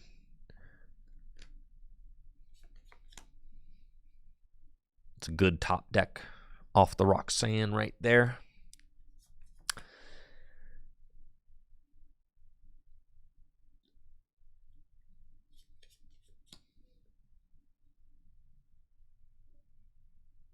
Yeah, I could Shuriken, Radzard, and Pidgey. It's true.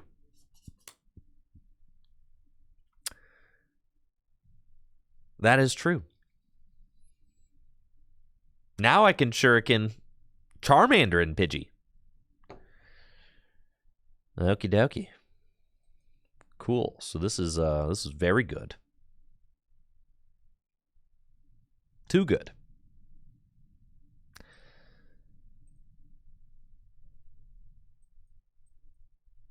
And then we'll incisors. Oh yeah. It's over. Irida for the Chien Pao.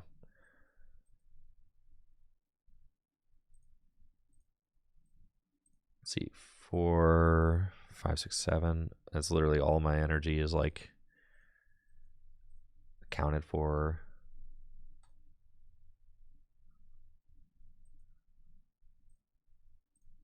Retreat. GG's. Well played. Yeah, I mean, prizing Manaphy is atrocious versus Chien Pao, obviously.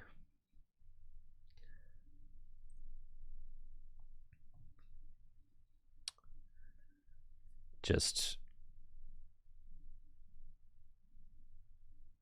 not what you want.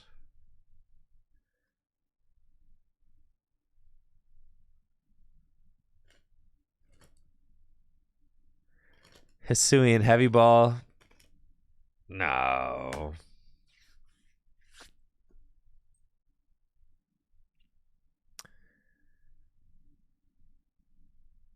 And this is what I was saying on the podcast the other day. Like, I'm not going to play a deck in standard format right now unless it has a slight edge on Charizard. It's got to. And the only decks that beat Charizard, they only have a slight edge on Charizard. It's not even like they have like a crazy Charizard matchup. Yes. It's always like...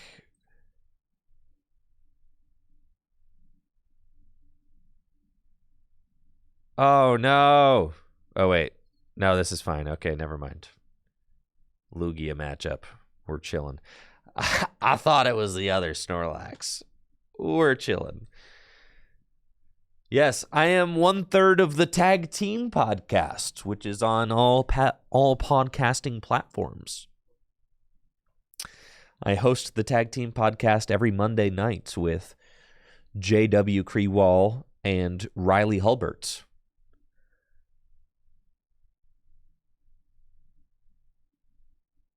It is a lot of fun. Thank you, Kakashi, for the sub in the 10 months. And Kamehamehas for the Prime sub in the 19 months. All right, let's game.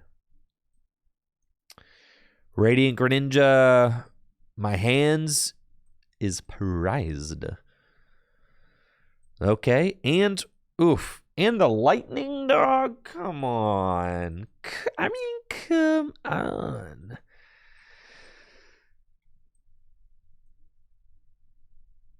Not both.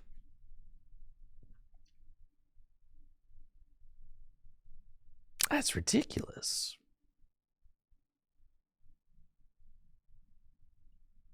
Okay, let's go. Get a fridge and a buddy buddy.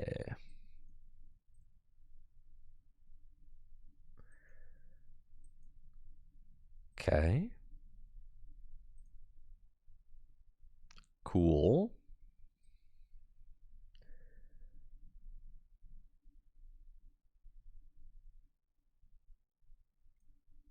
Vessel. We've only got one Chien Pao in the deck. Fascinating. So I've prized 2 Chien Pao. Uh-huh. Got it. And a Iron Hands and my Lightning. Those are 4 of my prizes right there. It's cool, though. Lugia is fraudulent. There's no way they pop off on me.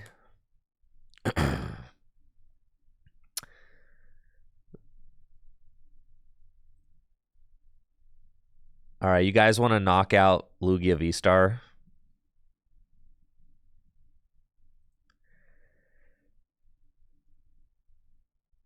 Ain't no way. No! The second Lugia has hit the board. It's fine. Still, knocking out Lugia V-Star would be pretty hot. Okay. Though they don't have an Archeops, yep, in the discard, so like Radiant Greninja and knock out the Minccino is not terrible here either. Like if that's the play. I'm not really upset with that at all. Yeah, knock out the Minccino. Because then I leave a single prizer active to leave their guy asleep in the active. They've got both Lugia down, and what? Their Collapse already down? Yeah, their Collapse is down too. So, like, I think I'm okay to just kind of preserve resources there.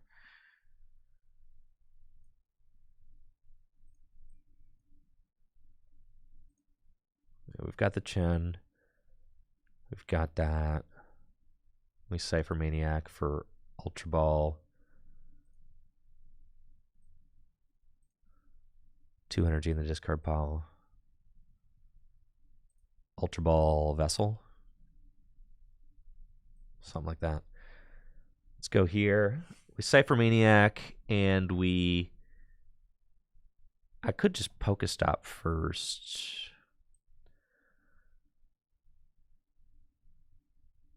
If we get Ultra Ball... If I Pokestop first, because I could always Superior for the water and conceal into cards that I Cypher Maniac. I don't really want to do that. Let's Nest Ball for this.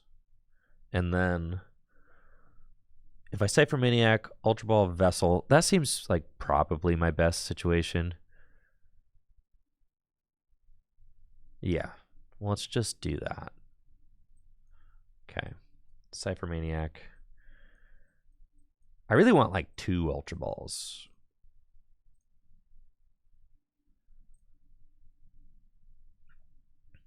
But this will do. Okay. And then we need to grow our hand size.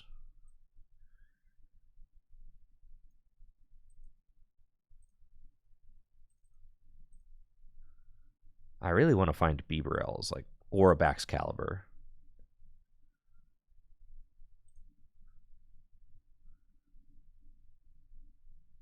Not helpful. What?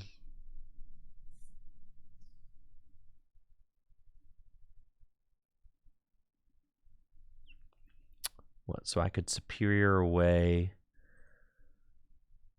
I've got 4 energy in the discard pile. If I Superior away like my only cards, I mean, it just kind of really don't want to do that.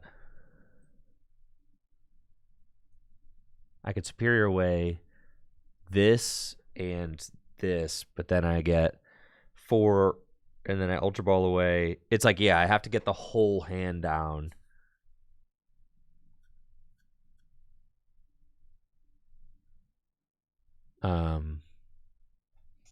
Yeah, let's do this.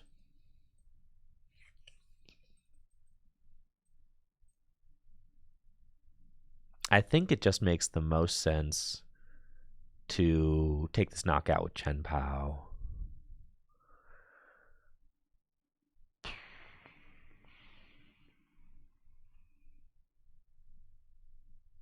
on the Minchino. Or take the knockout with Chien Pao and the Snorlax. Because they like still might not set up, right? Yeah, it's fine.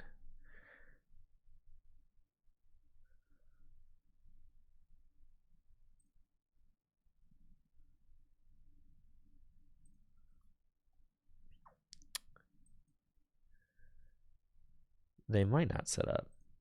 It's possible.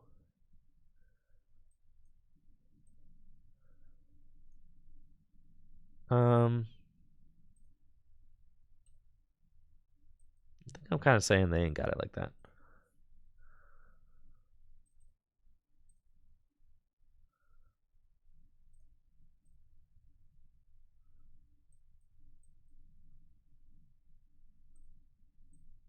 Okay.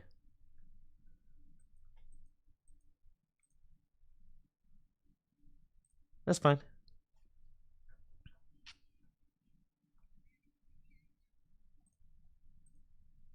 I didn't want to have to put the Chien Pao in the active. But let's see. They do have to get both Archeops in the discard pile and into play in order to take this knockout. And if they get just one Archeops down, I mean, and they pretty much can't play with just one Archeops down. Because then I could just knock it out. But yes, if they accelerate like 2 regular special energy and a double turbo, that only does 200. They won't take the knockout if they do that. And see? It's just that easy. Dang, chat was right. Lugia is fraudulent. That's crazy. See?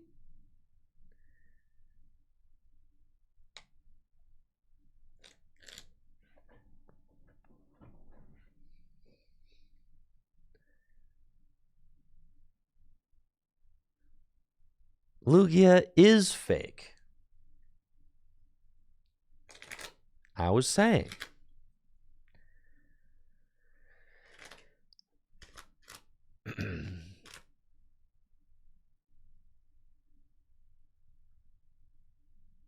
Yeah, Chien Pao definitely is a very discard heavy deck. And it feels like Lost Box in that you can definitely just cook yourself. There are some games where you're like, oh yeah, everything's running smooth. This deck is the GOAT. Like, but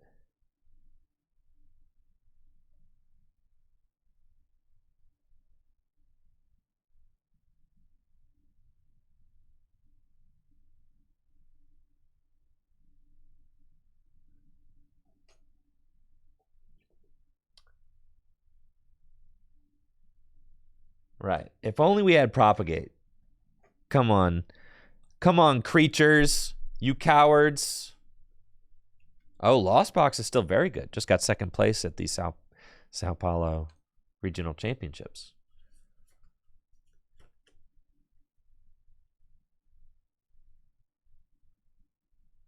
Lost Box, very good.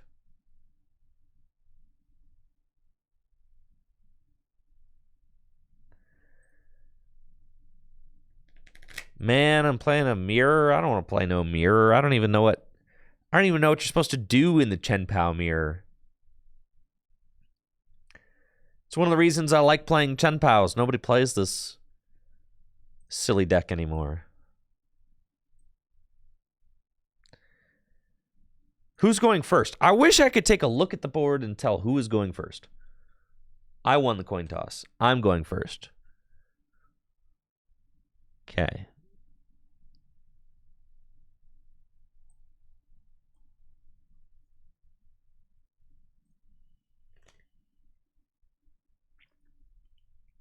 So I just try to go first and turn 2 Radiant Greninja them. Oh, this mirror is easy. I won the flip. Great. I see now.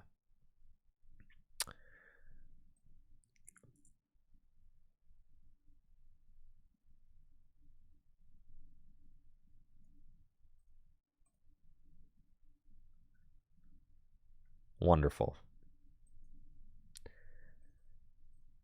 Radiant Greninja is in the deck. Let's freaking go. Yeah, so you just turn to Radiant Greninja these guys. And that's it.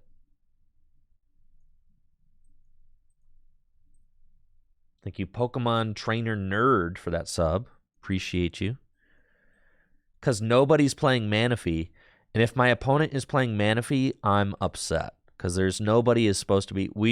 We as Chien Pao heads have all agreed no Manaphy. Thank you, Pokemon Trainer Nerd and 3L Frank for those subs. Thank you.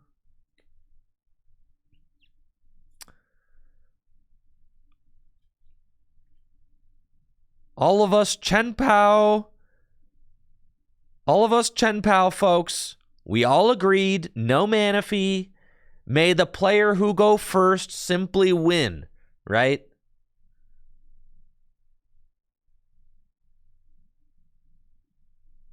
You monster. You monster.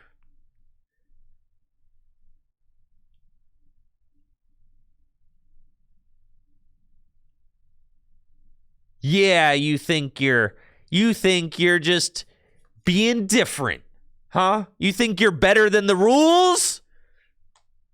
You think you're too good?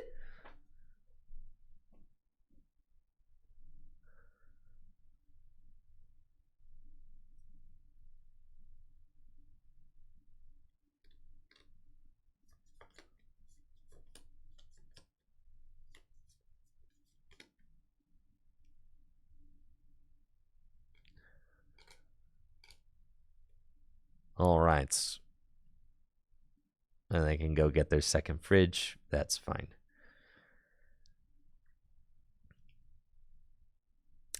It doesn't really matter because now I can still just knock out this Chien Pao they put in the active.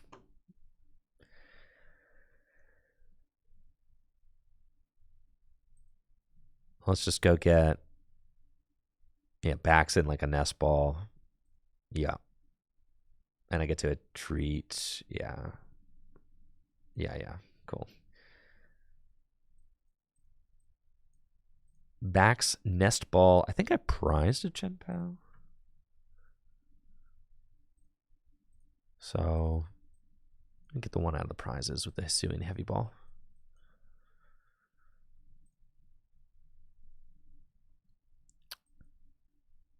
Go there. Okay, our other backs is prized too. Good to know. Thank you, Mr. Squeeze. Appreciate you for the sub in the 61 months. Appreciate you, Squeeze. Hopefully you're doing well. And we retreat this sucker. And we go rare candy backs. Beebs. Incisors. And 3 in the discard pile, 2 in the hands.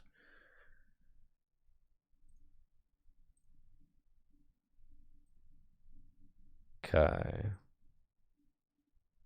Nest ball. Get this guy.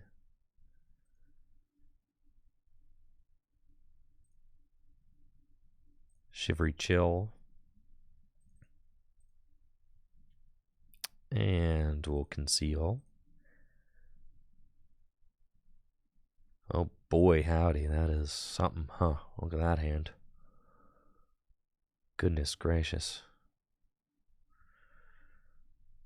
What the heck is going on here? All right. That's, it's cool, bro. Sure. Whatever. Okay. Super cold.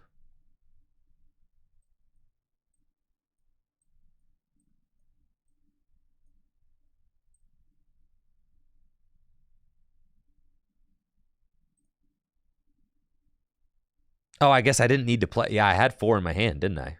I'm tripping, dude. Yeah. I literally had 4 in my hand. I was just tripping. It's fine. Thankful to get that Baxcalibur off the prizes, that's for sure.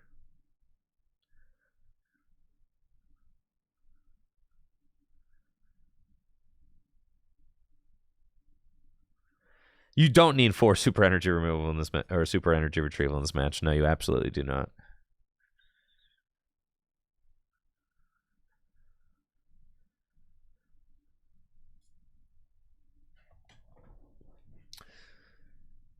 So here, they have to decide, like, what are they going to do, right? Like, they're on the back foot. They went second.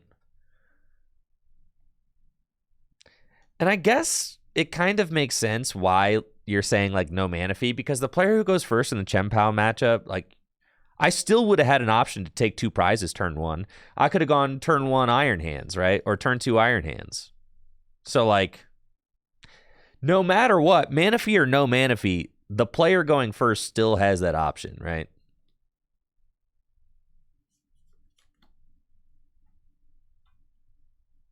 Oh, they're going to 90 my backs and fridge? Yeah, they're going to do that for sure, for sure. And get themselves in a position where they could... That's fine. But then I set up hands, and then, yeah, so we hands here. And if we hands here, then they can knock out my Baxcalibur if they want to. Right. So, like, that play doesn't even work. Like, that's a cope play. Yeah, that's just entirely copium. I've got all the energy already in my discard pile. It's like, I understand that that's the play you have to go for.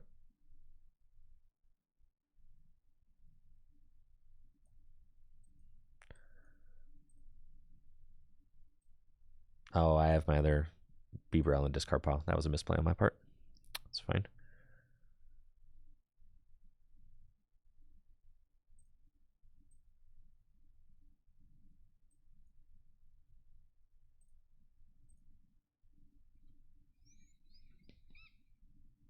And then 6, 7, 8. Literally every single energy has been seen. Okay.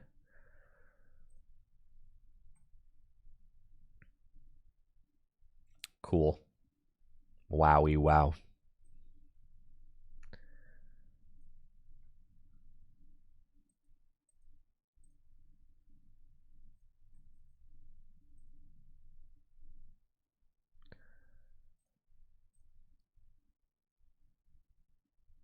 Oh, not Shivery Chill. Dang it. Super cold. Too many blue guys with abilities.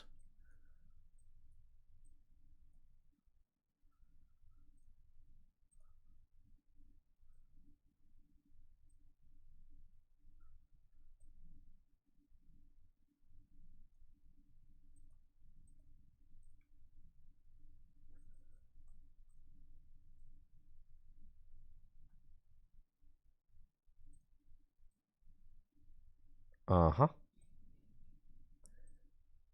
Okay. And then... I mean, really, I could super cold the energy onto Chien Pao as well. Like 2-1 to Chien Pao, and that's fine. I've got the Prime Catcher here. Yeah. I think that's just like super duper checkmate.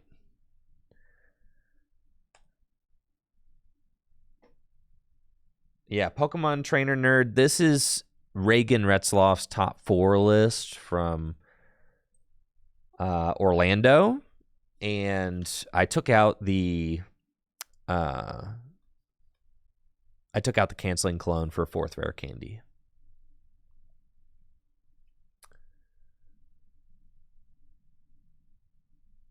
I can get stuck. I know, but I've got the Prime Catcher, which is just an Irida away, right?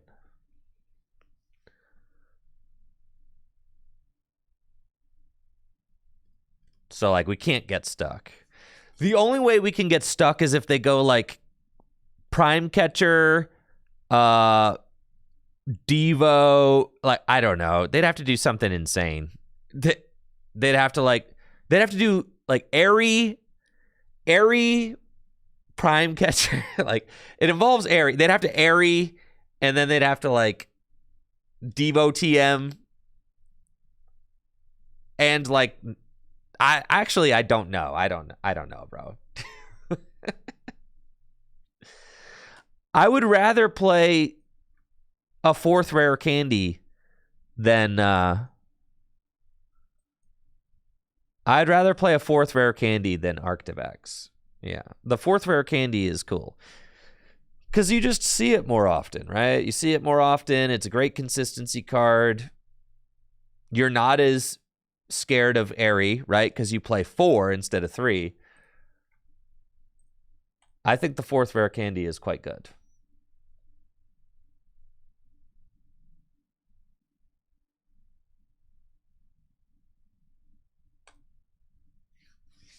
So, right. All right. Baxcalibur Mirror, go first. Got it.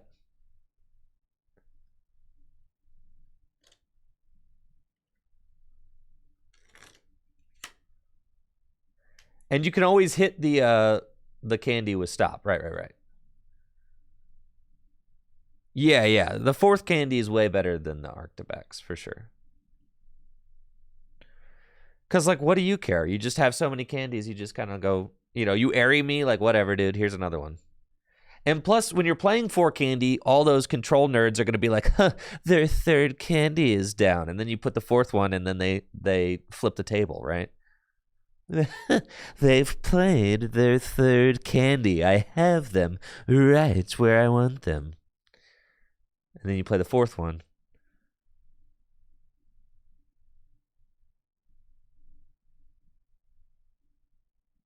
Ain't nobody playing Banette EX. Come on. I mean, come on.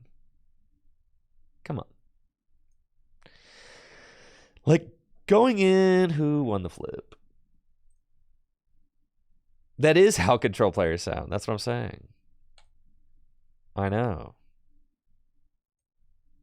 Fine. I'll open the Chien Pao. No, not my beloved Dialga. Such a broken deck.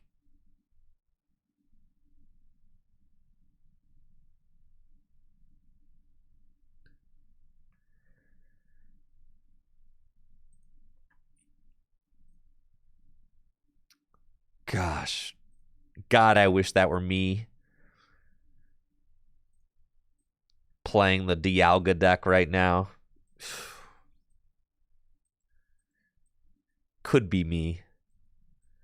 Why isn't it me?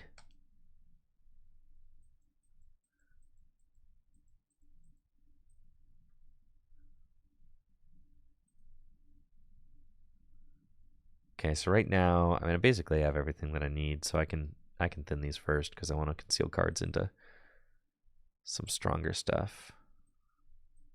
To the good stuff,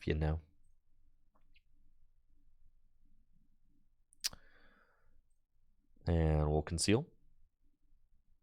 Oh, the good stuff.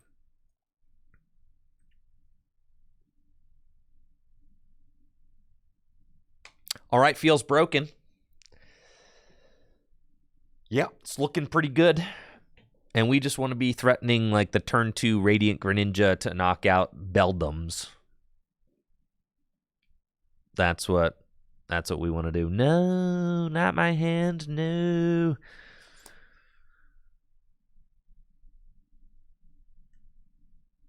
There's one Beldum. Looks like they're playing Drew Kennett's list.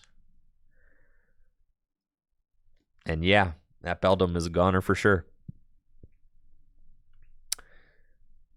Sweet Irida for...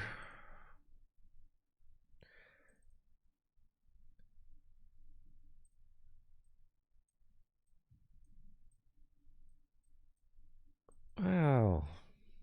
Yeah, get these out. I need a piece, right? So let's conceal.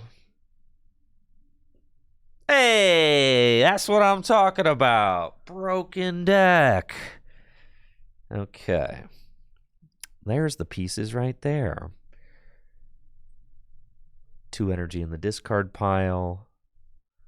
Let's go Irida for backs and Superior.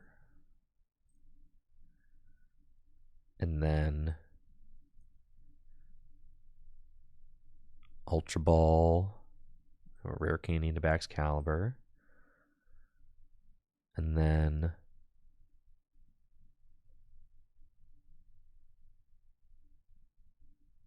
Ultra Ball for Bibarel.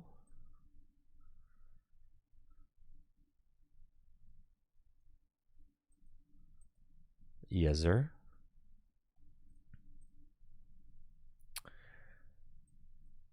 And Super Cold. And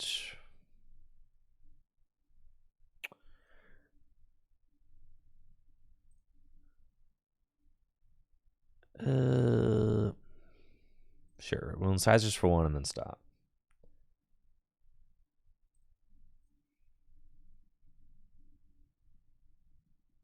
That's fine. Then we can Superior. Honestly, my second backs is down. It's getting to the point where it's kind of annoying, but it's fine. Retreat.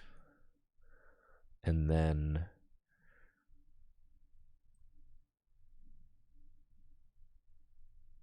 Superior away these.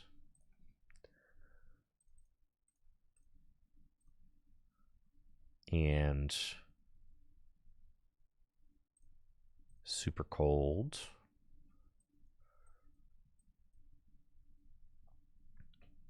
And then we hit him. Skadoosh. I think, yeah, we want the Greninja and the Beldum. It's fine.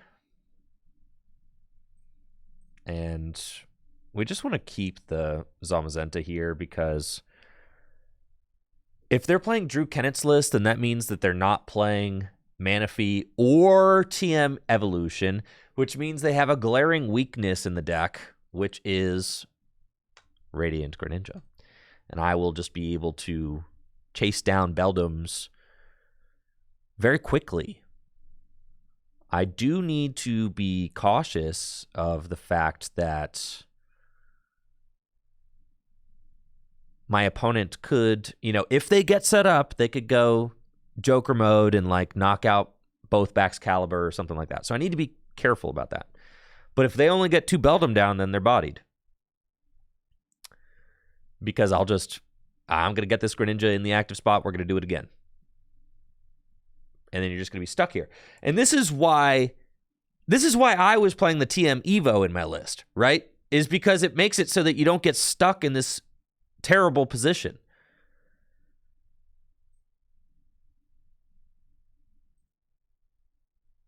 Okay.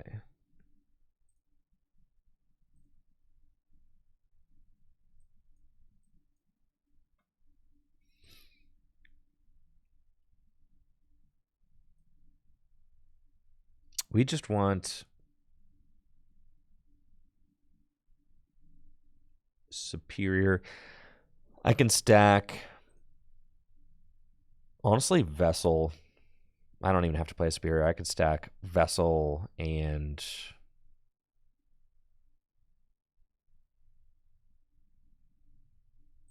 I do that, I can stack Vessel and literally anything else. It's fine. Vessel and we'll get an S-ball too. Okay.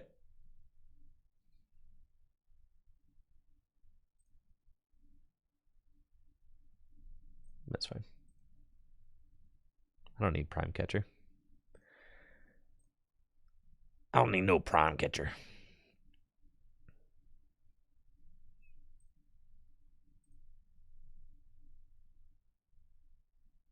That's fine. And then I can Rod, because I hit an energy there.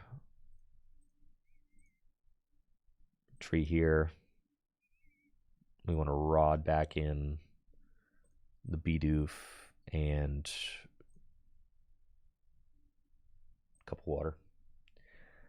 And then we'll get the Bidoof back. And got 3 water in there. And then we go Vessel. I can get rid of the rare candies, fine. Get these guys. And Super Cold. And we just smack your Beldums again. Yeah, see, Jesse, this is my problem with not playing the TM evolution, right? You get absolutely demolished. Yeah. But Manaphy is like so bad in the deck because your guys have 100 hit points, so like you don't really care.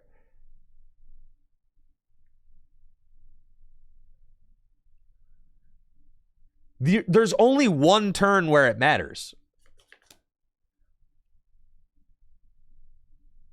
Yeah, and you don't have the bench space.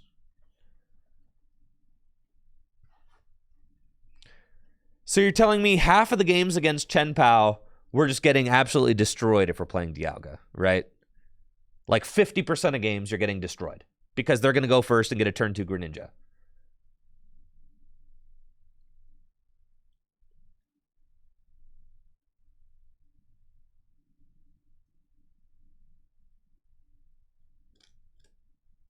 They don't always hit the turn 2 backs going first. Sure they do. What you mean, dog?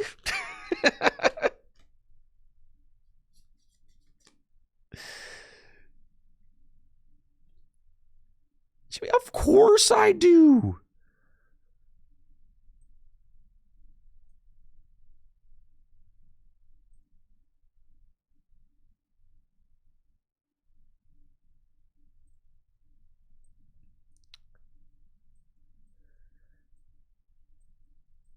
Finish him.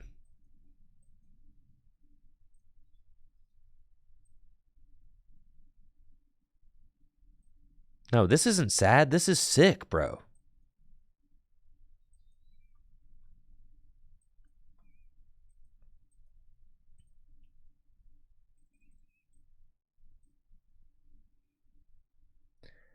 What you mean sad? Whose team are you on?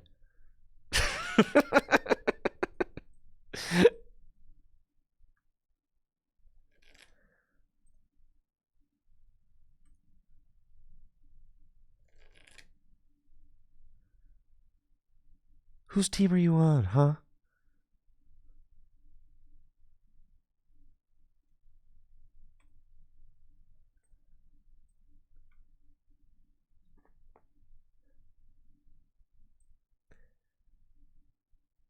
Yo, Reagan got top 4 with Baxcalibur in Orlando. Surely that means something.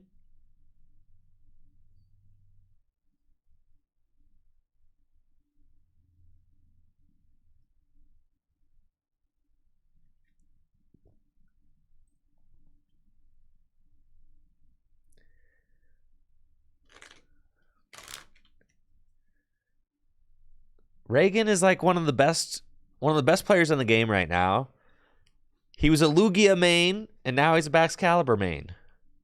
I remember looking at Reagan's deck choice at Worlds and being like, what are you doing, bro? Baxcalibur? Why? Can't you see through its fake promises? But really, Reagan was just seeing months into the future.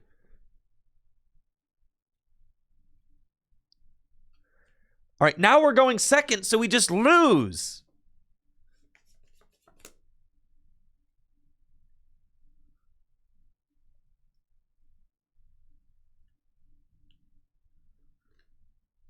We just lose, bro.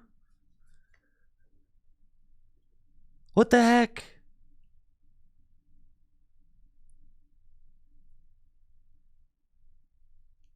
It's over. Their start was way too strong.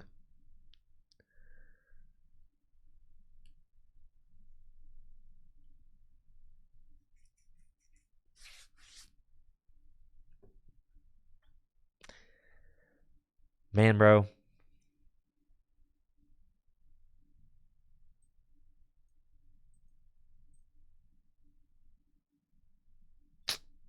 What if I hit the Radiant Greninja, you know? That's fine.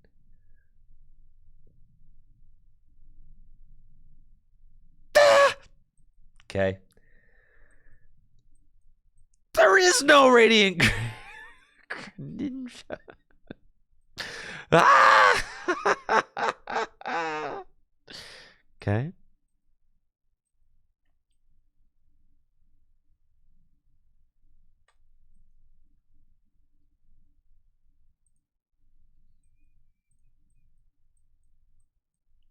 That's fine. I ain't even worried, dog. We're cool.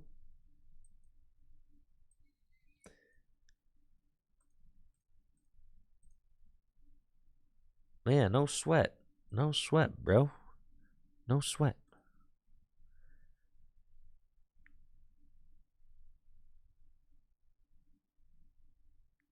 Go ahead, partner.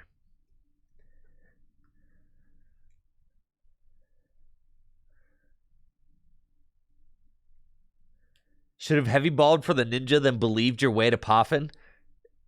Is that how you guys play? Really? That's how you psychos do things out here?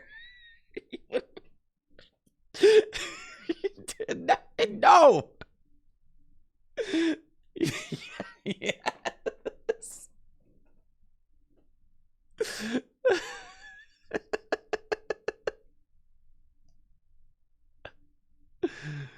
Oh my God.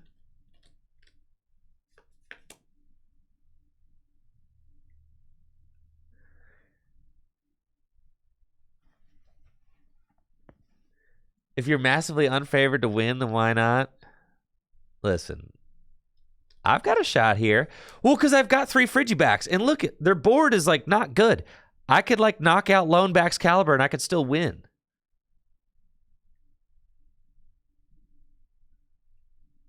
Yeah, the rescue board can't be correct. Yeah, if I knock out Lonebacks here, I'm in there.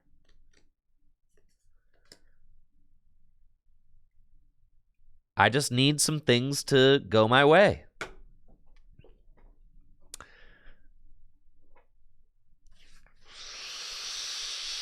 Okay. All right. All right. Okay. So we're going... How many energy do I have in the discard pile? None. All right.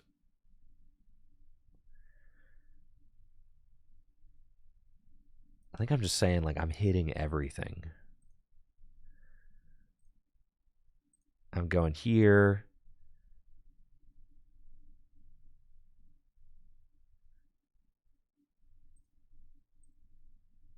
And then I kind of want to hit Pokestop first so that I can like maybe do a combo completer. I don't want to like incisors here. I could Irida first.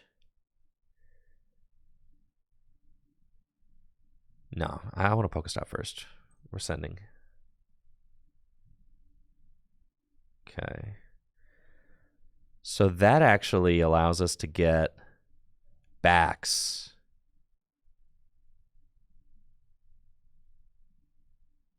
And get, okay. Oh, whoa. All right, we're like really close actually. And then we Irida for Prime Catcher and Chien. And we just say like, listen, if I'm short on energy, I mean, we got to shoot your shot, right? Like, dude, this is about as good as it gets. This is as good as it gets, folks.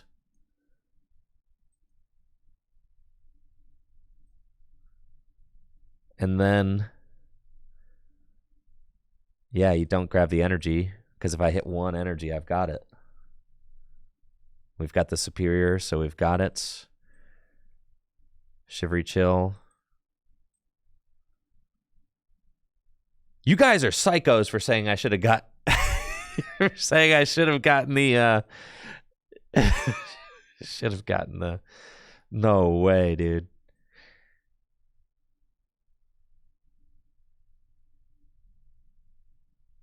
All right, anyway, superior way. These. Saying I should have gotten the heavy ball and believed that I would heavy ball into... Ain't no way, dog. No.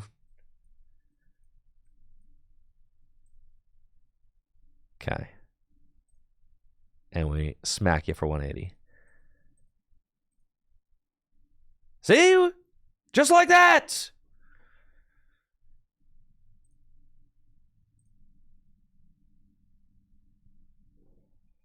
Of course. I mean, there's certainly situations where you go for the Greninja, but in a situation like that where your opponent set up like a freaking boss turn 1 going first in a Chien Pao mirror, like...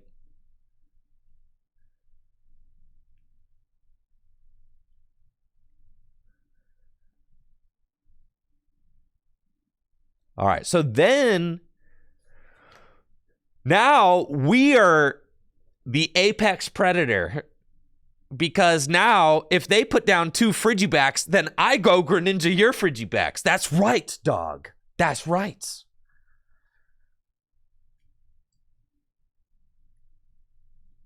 Now you need 3 Frigibacks. How does it feel to need 3 Frigibacks now, huh?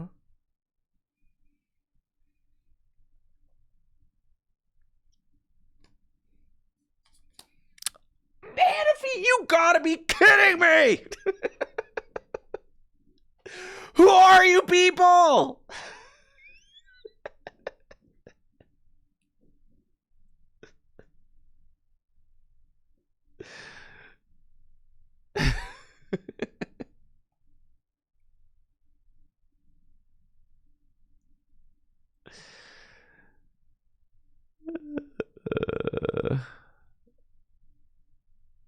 Okay, so now what do we do? I feel like I'm in a very bad spot right now. Right? You gotta like amp. I can't amp whoever I want because my my prime catcher is down, y'all.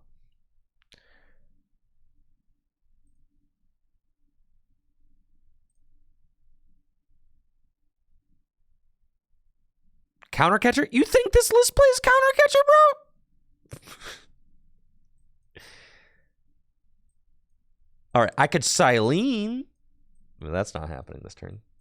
I think amp the active is the correct play, but then they just... Yeah.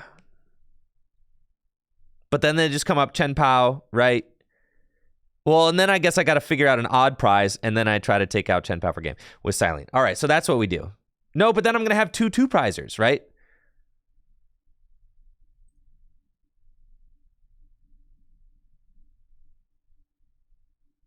It's not great. Yeah, we are losing regardless. It's not good. Huh.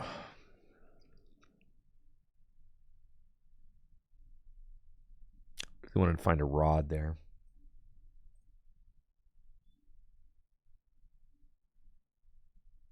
I mean, I need to put 2 Friggies back in the deck like right now. Yeah, all my guys are in the discard pile. That's why, and I have these, so like yeah.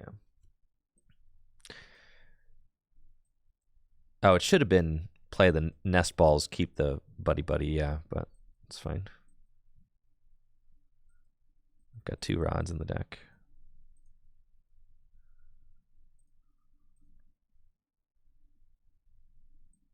I could have Cypher for the rod and the stop. Yeah, but like, I kind of want to see if I just hit those things first before so I could Cypher for different stuff, right?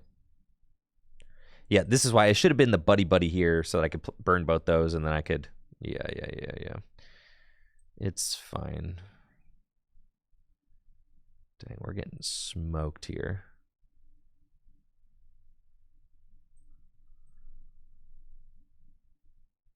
Who do you think they send up if I bundle?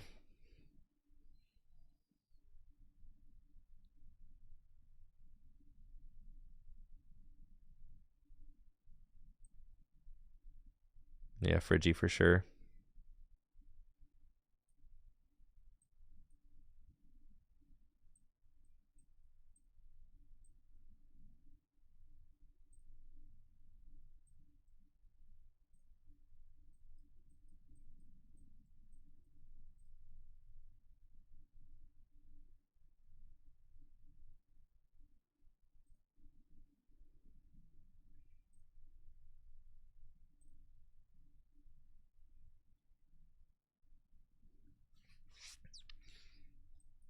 Super Rod.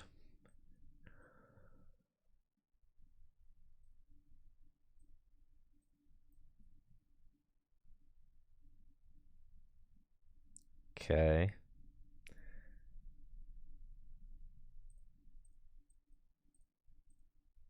It's fine.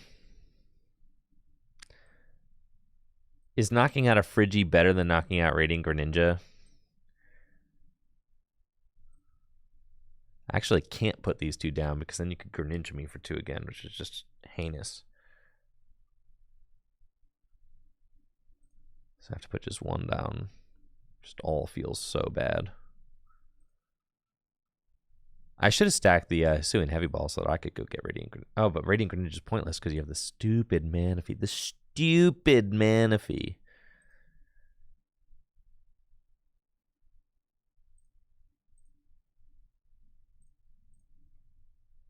That's fine. What did I... Okay.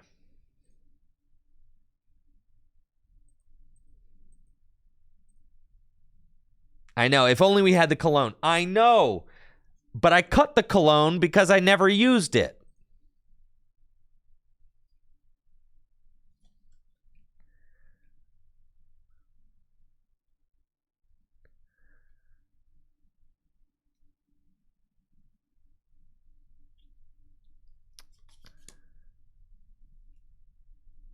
And sure enough, we're in the one situation where the cologne matters.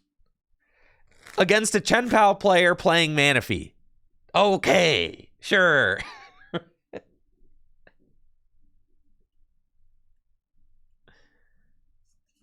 I know.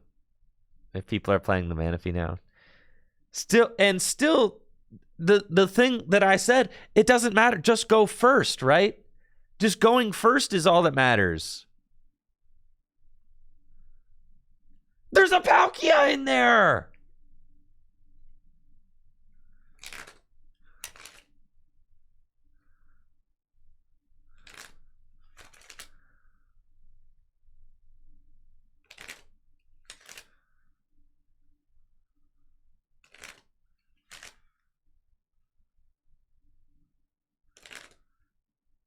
And still, all that matters is going first.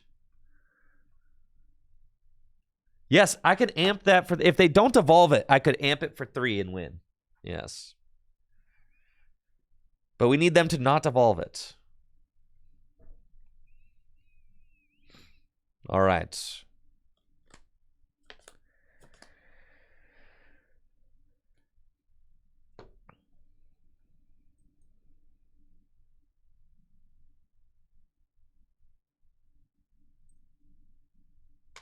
Let's just start off by seeing where you're at when I do this. Okay. Step 1 is initiated. All right. Excellent, excellent.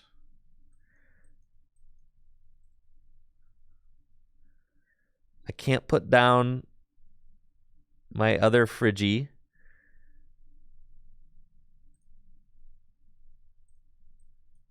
So I just superior those. Okay. Super cold.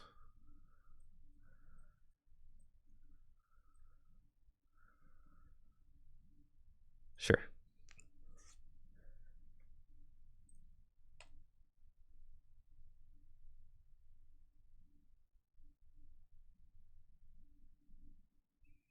So you're saying there's a chance?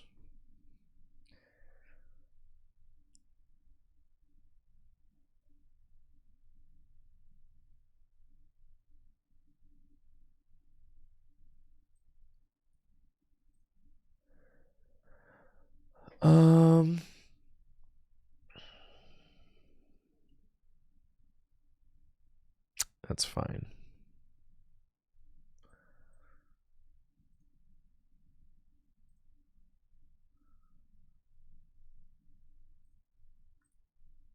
Stop.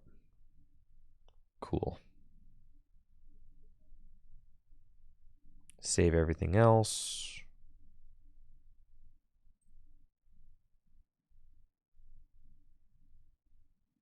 Buster Tail.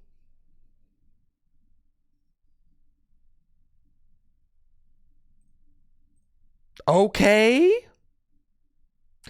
Come on. Please.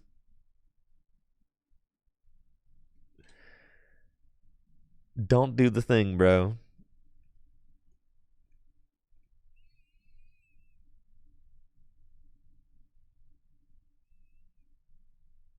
Don't do the thing. Don't do the thing. Don't do the thing. Shh, shh, shh.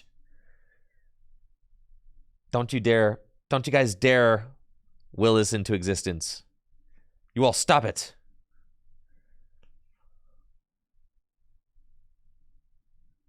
Let me have my cope.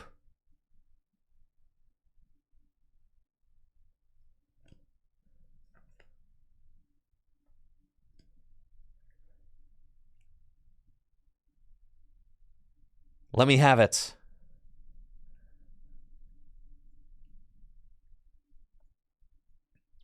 Anything could happen, chats. I would have. Good God. This is horrible.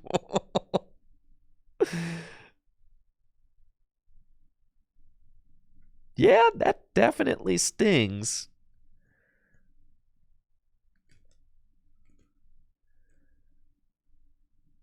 Okay. I need to re-find my stupid Silene. All right.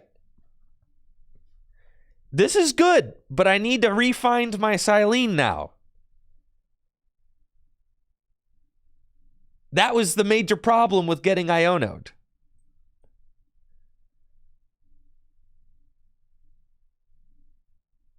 I mean, this is pretty good. All right. That's about as good as that gets right there.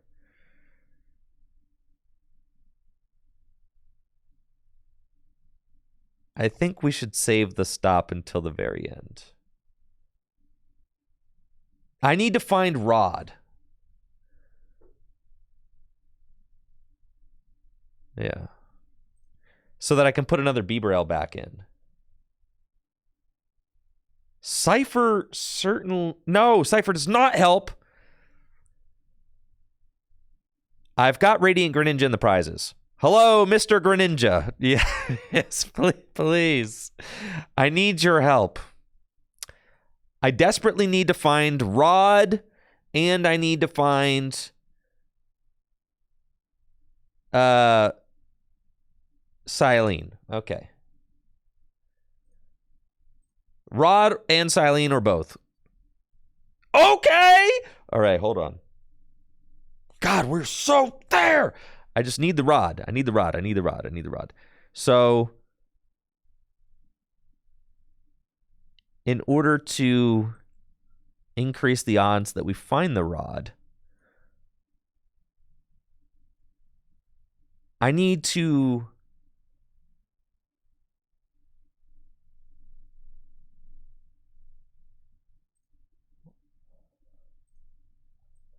think. The second Bibarel is in the discard pile. That's why I got to find the Rod. All right. So if I find if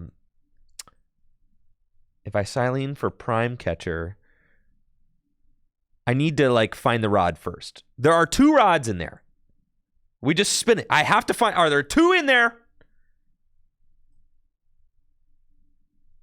Come on, baby. Yes! Okay. Come on. Here we go. Super Rod back in. Bieberell and Mr. Hands. I still need a superior energy retrieval, don't I? And I've got 2 vessels in the deck, but I don't know that those matter. Okay. We need those. All right. What's my... I think I have a superior... Bieberell draws the entire deck. Yes. Yes, that's fine. So then we go here, and we get the hands, and the superior is in the deck. Yes. So all we have to do is...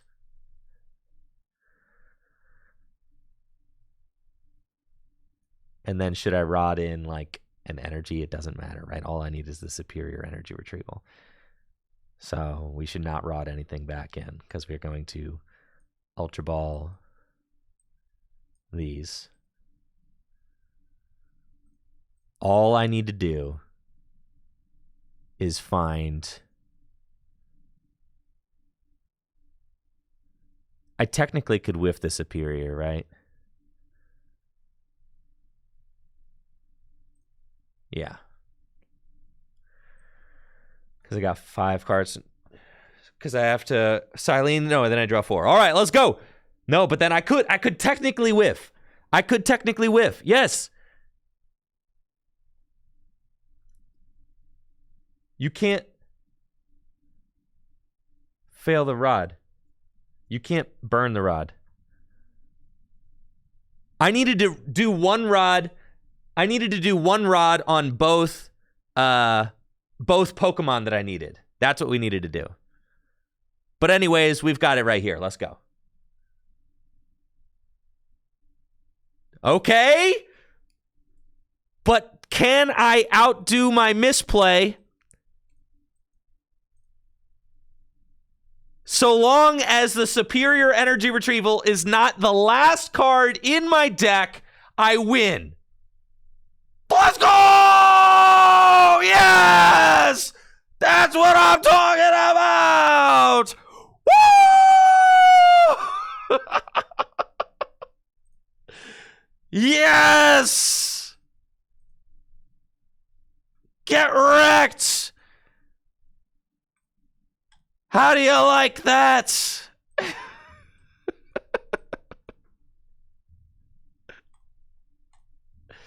That's why we don't play Manaphy in this house. Ah!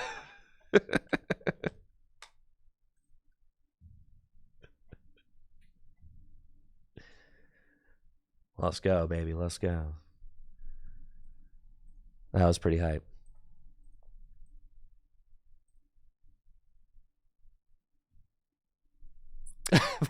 Probably more of a lesson on why not to put Palkia into play, but all right, sure, yeah.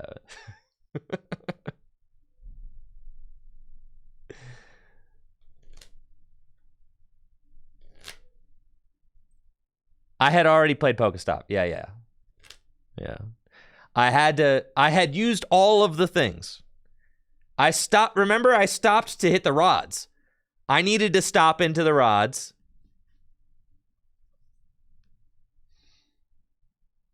Remember?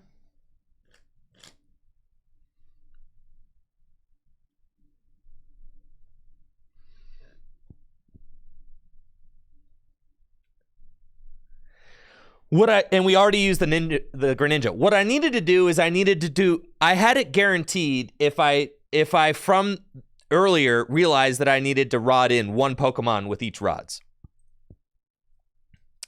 That's what I need. Instead, I used the rod on both Pokemon, but I should have used each rod on 1 Pokemon each, because you can't play the rod for no effect. So, like, that's what I should have done. But there was way more drama with the way that I did it. which was hype. Right. And that's why Silene is broken. 2 prime catchers? Now, I know they play Manaphy, which is so stinking...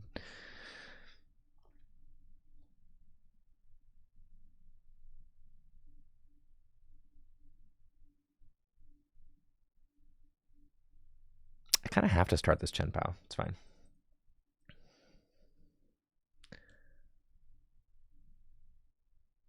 Buddy Buddy top deck. I'm insane. Let's go. Shivery Chill. I think I prized all of my other Frigies, which is sad, but that's okay. We've got our Prime. We've got our Lightning. I wonder if my opponent's going to put down Palkia V-Star or Palkia V this time.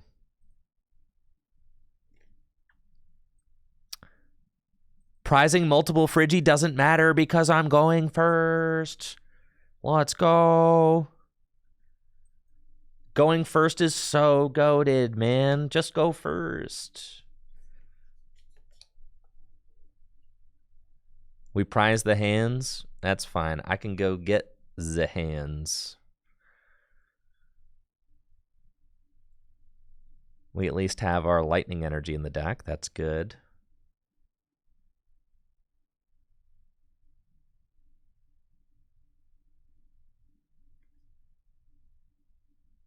Let's see that Manaphy.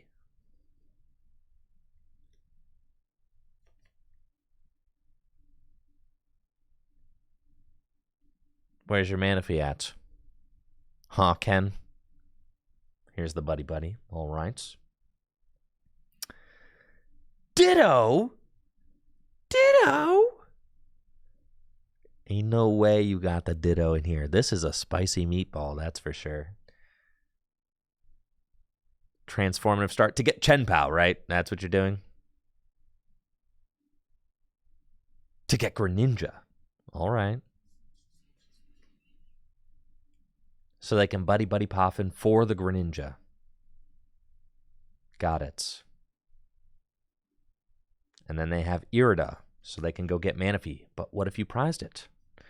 Palkia! You are not going for Palkia again. No way. When we...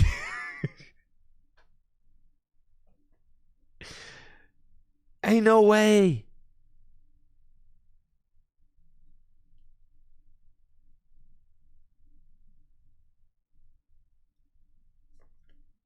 Okay, so what we want to do is just go turn 2 hands.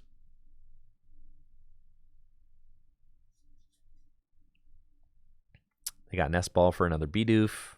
Sure. We just want to go turn 2 hands. And the Ultra Ball really helps. Oh, yeah, it does. Okay, because I think we prized our hands. So we got to do that. And then we can Shivery Chill. Yeah, let's check. Well, no, because I want to get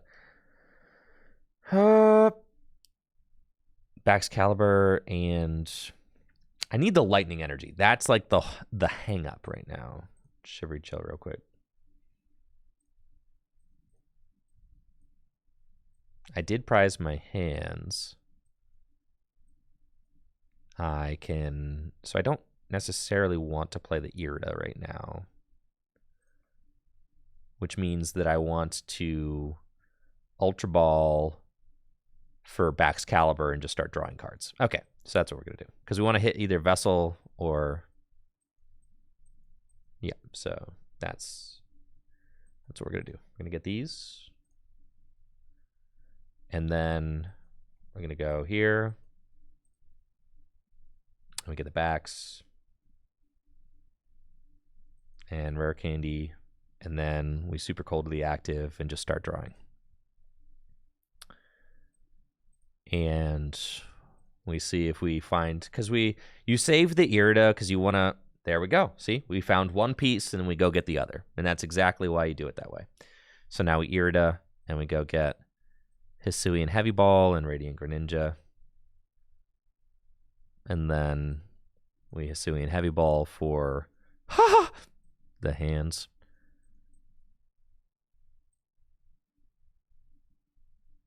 And we've got Earthen Vessel away that. Okay. And we attach Lightning and Super Cold. That energy there. We've got the Super already in hand. We can bench the Greninja.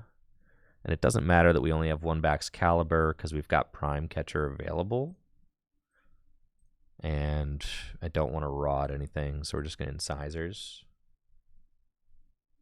And go into Iron Hands, and then we want to Superior these. And Super Cold those. I know they play Iono in their deck. We can get a concealed cards in. That's fine. Just see some extra cards. I don't think it really matters to Super Cold this energy down. I could put it on Radiant Greninja, but I think we're okay. Let's just amp.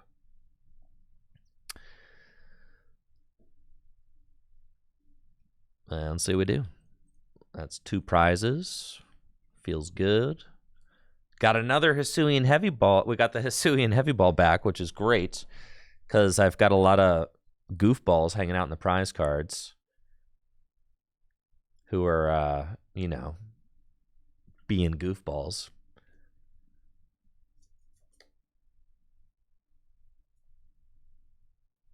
And there goes the Palkia. So now, I mean, they could knock out my Baxcalibur, but if they do that,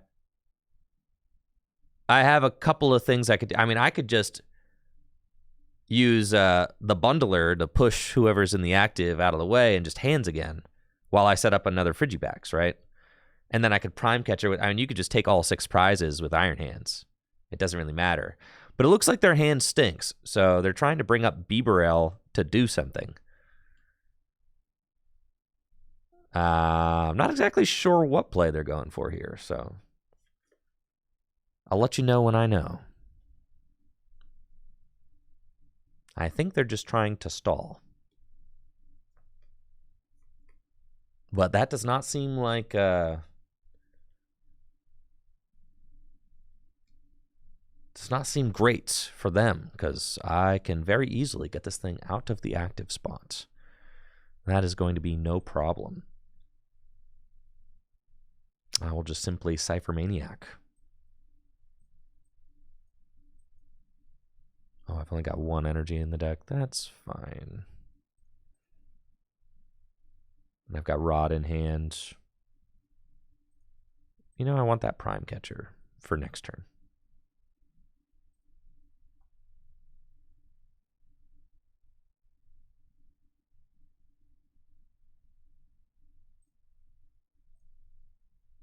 Stop. And then got 1 energy in deck. So weirdly put those guys back in.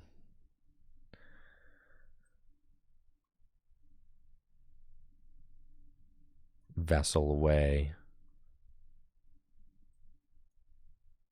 Rare Candy, sure.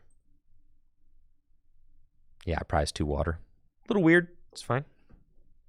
Doesn't really matter. Super Cold.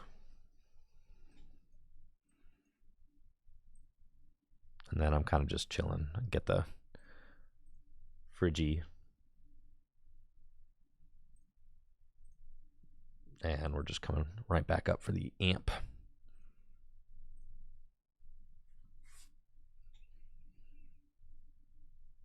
And we got plenty of resources left. There's another water. Great. We should be good to go.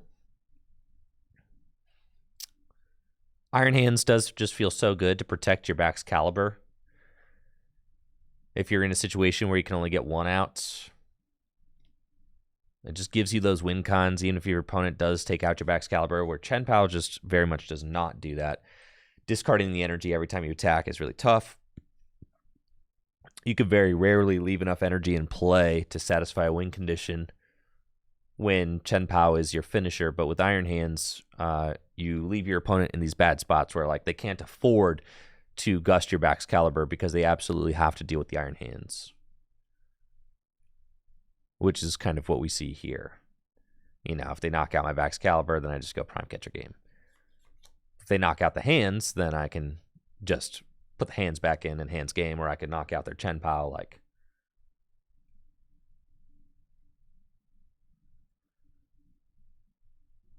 I had fun playing Palkia V-Star with the Feraligatr. That was sick.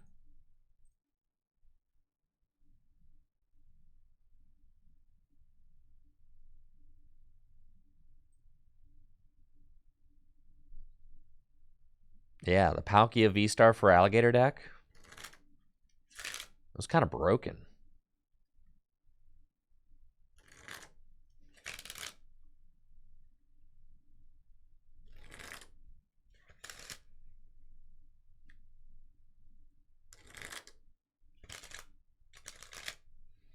Dang. Shuffling unsleeved energy right now.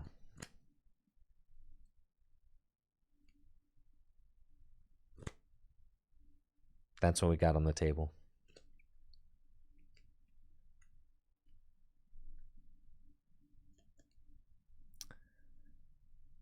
And I'm working on making sure that I have enough kind of decks and reps under my belt for indie. So it's one of the reasons I'm just jamming Chien Pao over and over and over and over again, because it's certainly like a top 3 choice for me. But I also need to try out some other decks too.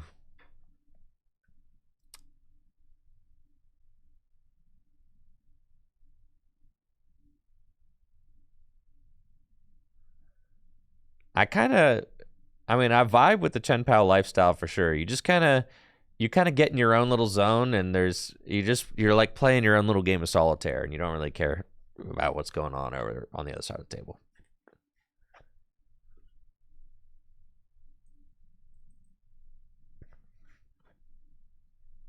There's something comforting about that.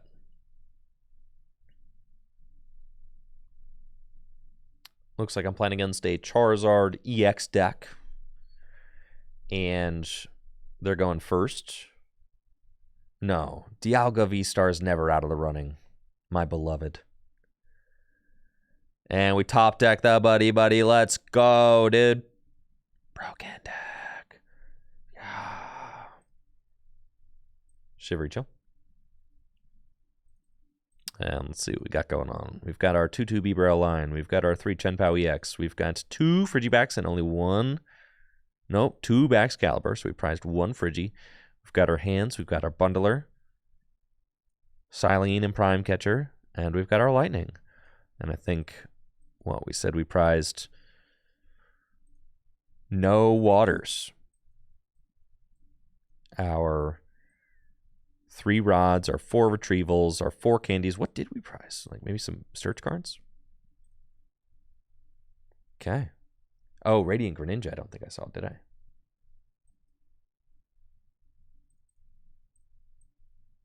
Yes. Greninja.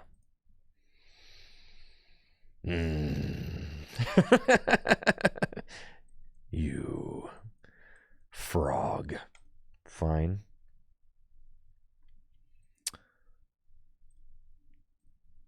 Nest ball for Badufsky. Nest ball for Badufsky. It's cool. We'll do this the hard way. I can stack like Bibarel Irida. Or I could stack like Rare Candy.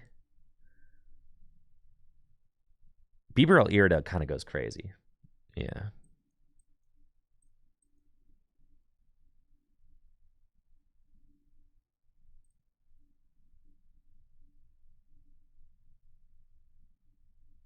Yeah. Go ahead.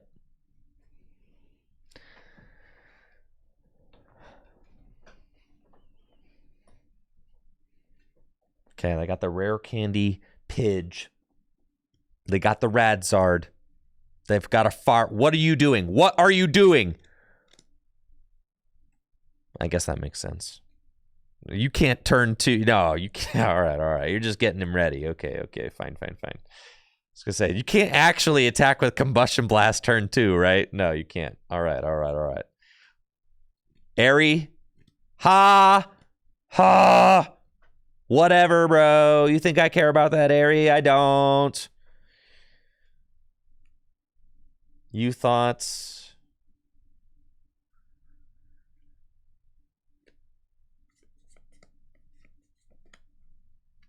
Do not care. Oh, and you're not getting Charizard out? You're not attacking with a Charizard? What, are you scared? You afraid? You're destroyed if you make this play. You're so bodied, bro. You're so bodied. You're bodied. Okay, check this out. Okay. So, first of all, I bundle, I think. Let's see. If I bundle you, I'm obviously going to Rare Candy backs. If I bundle you,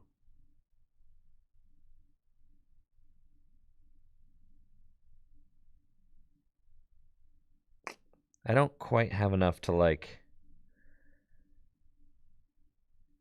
It's either I bundle for 2 or I take no prize. I could knock out Pidgeot. Maybe. If I Irida for like Prime Catcher. That's so crazy. No. I cannot do that.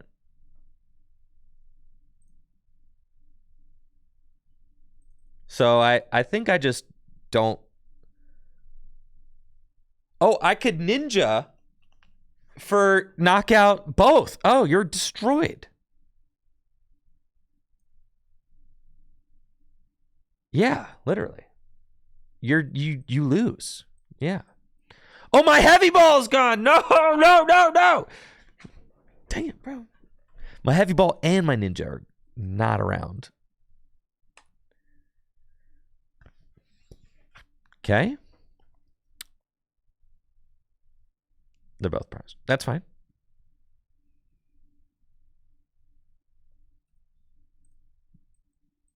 We simply be chilling, bro.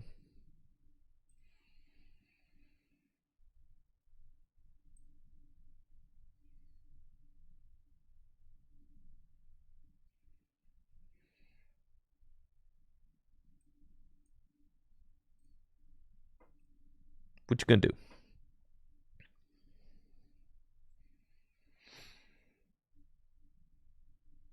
Gotta give me that. Okay.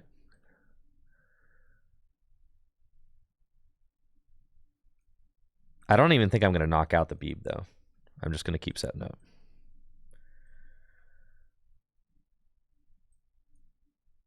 Because unless they play maximum belt, they can't knock out my Chien Pao anyway. So unless they go 5 energy Radzard, and there's no way they're doing that, right?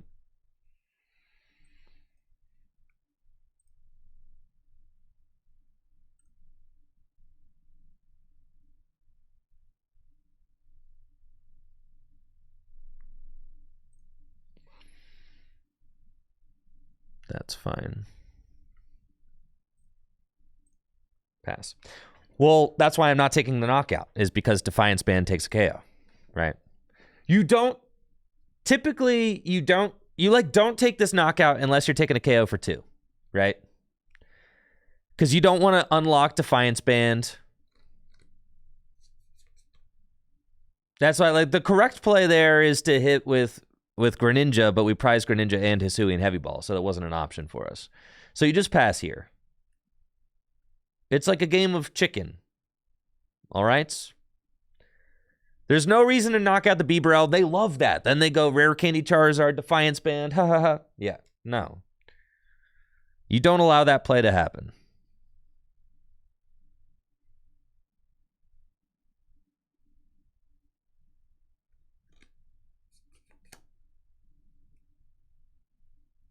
So you just chill. They airied last turn.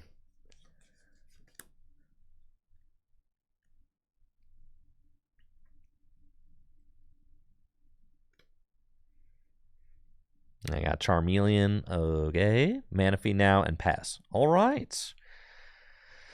And now we try to hands them, I think. We try to hands the Beeb. That's probably pretty chill.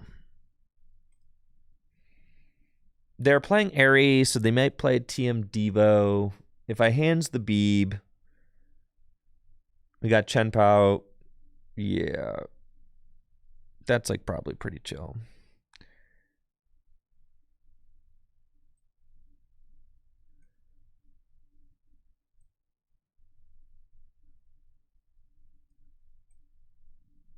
That's fine. Also, don't mind just setting up the second backs is fine too. They palpatted the Airy back in. It's fine. We're going to bait them into devolving our fellows. Dang, bro. My hand is really cringe, actually.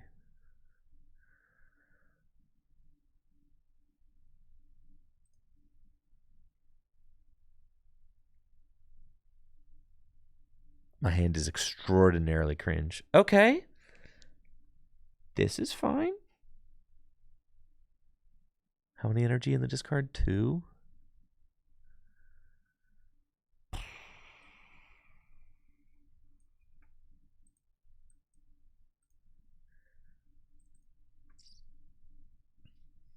We're fine.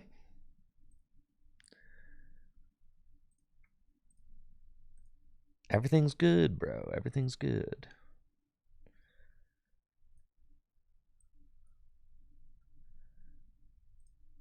We play Silene, dog. We're chilling.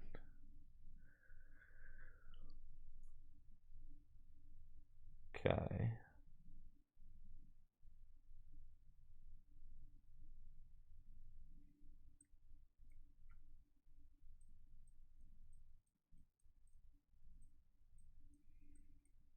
Yeah, that's the play.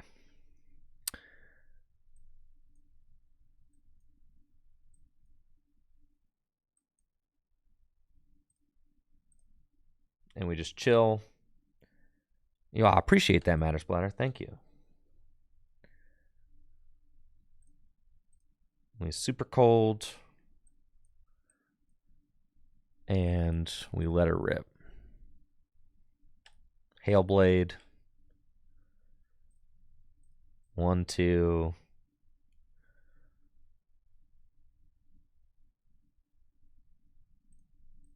3, 4, 5. It's fine. Do our 300. That way, it's also much less likely that they find the.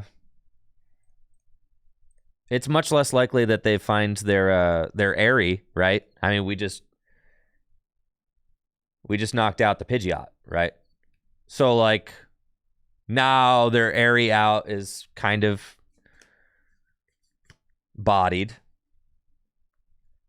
They probably don't find it. They don't even have room on that board for a Pidgey.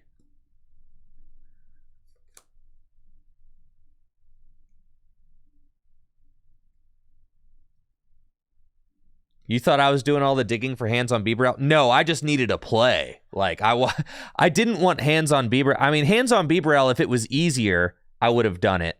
But no, I was going for the Prime Catcher on. Prime Catcher on Pidge was like way better.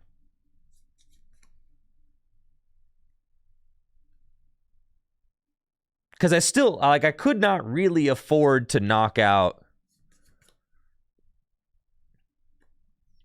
that Bieberell still. Like, I need to take, you need to start the trade with a 2-prize take. You have to. Okay, so we're going to go probably,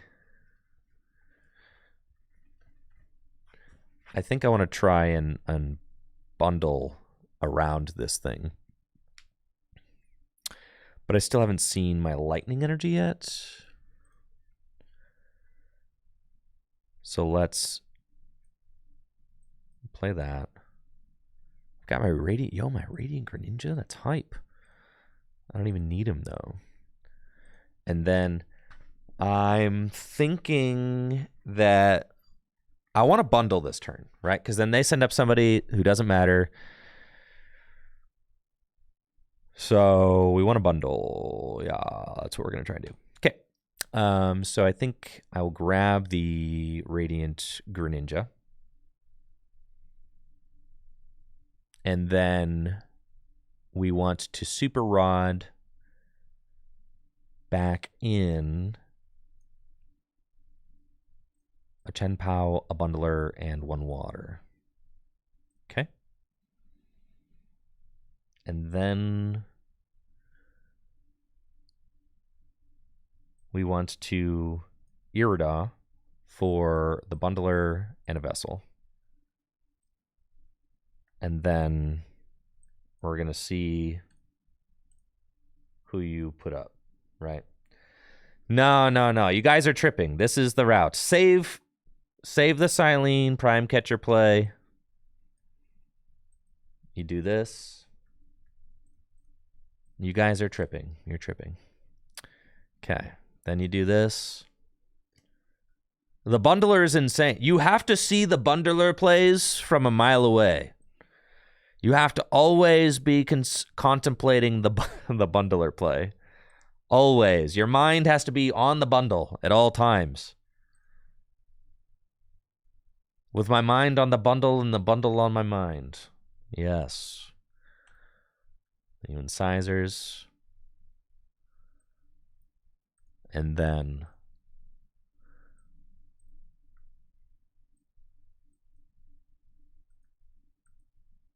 I could do that.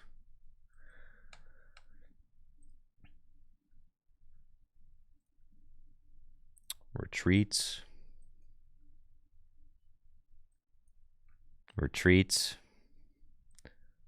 Super cold. See. And now we are cooking. Okay.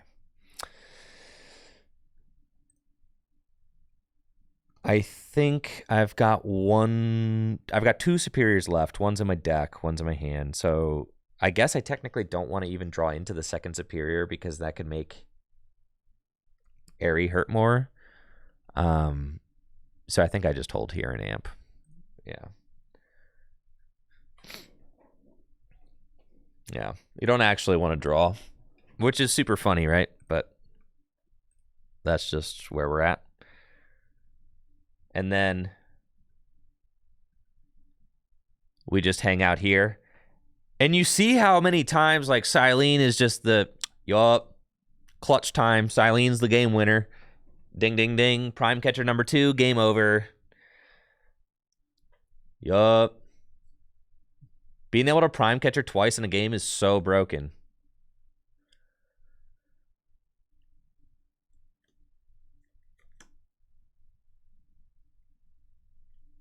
And, like, they don't have Pidgeot. So they probably... It's at points like this where, like... Yeah, they just don't have it. This is all they have. They have to just take the knockout. Okay, so we want Honestly,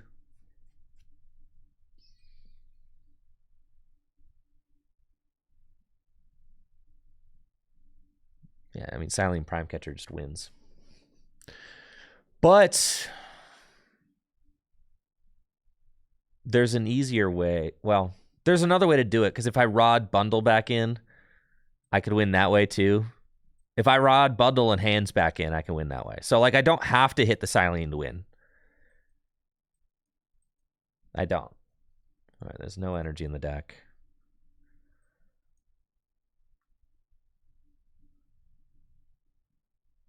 Fail that. But I want the Nest Ball in case I guess I can burn the Nest Ball, because it is just like I'm drawing out the whole deck, so it doesn't matter. And the Buddy Buddy Poffin could... No, the Bundler... Okay, it could actually... I might have just made it hard to get the Bundler if I missed the Silene, but I think we're fine. That was like my concern there. So then we go... Is Radiant Greninja around? No, he's in the discard pile. All right, so all my pivots are like kind of thrashed, but that's okay. Okay, so we hit it. So then what's actually the path of least resistance here? It's just Prime, I think.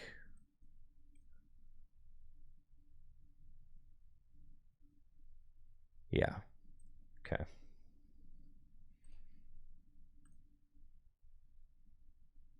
The thrill of Silene is what does it for you. That rules.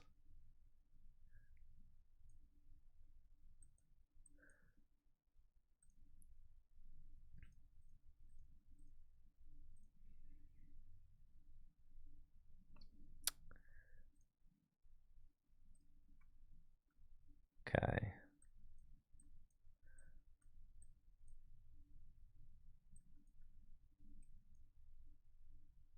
Kind of sick. Just like that. Smooth sailing.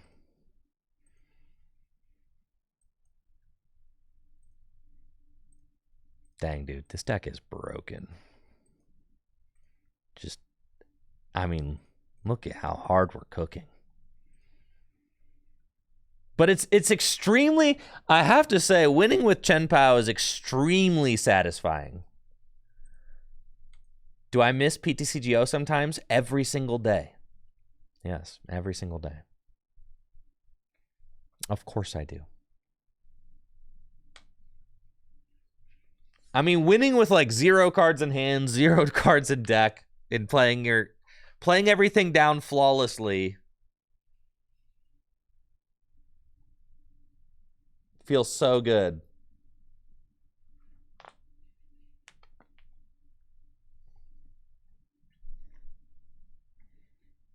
Using every resource just right.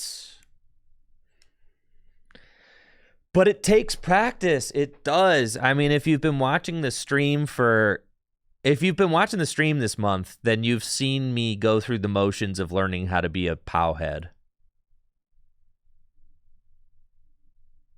And it wasn't the smoothest ride. And I'm still learning some things, but I definitely feel like I'm operating at, at least a pretty high capacity now.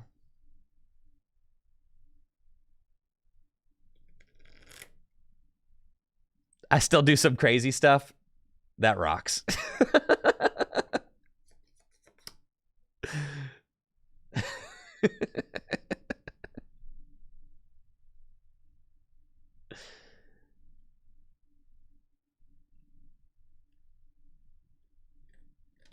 No, I always get out Greninja. He's been prized, bro. He's been prized. Greninja is always your number one. Like here, that's obviously Greninja. I'm always getting Greninja out. You've watched a weird sample of games.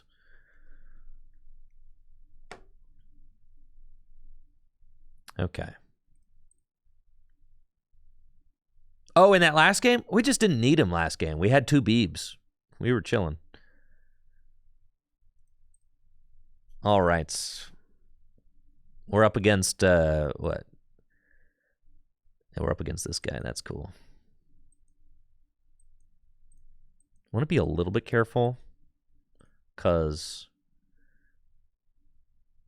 I mean, I guess they could pop off with some craziness with Palkia. But they've got like a pretty whack looking. Okay, they've got 3 water in the discard pile. So they can most definitely turn to Radiant Greninja.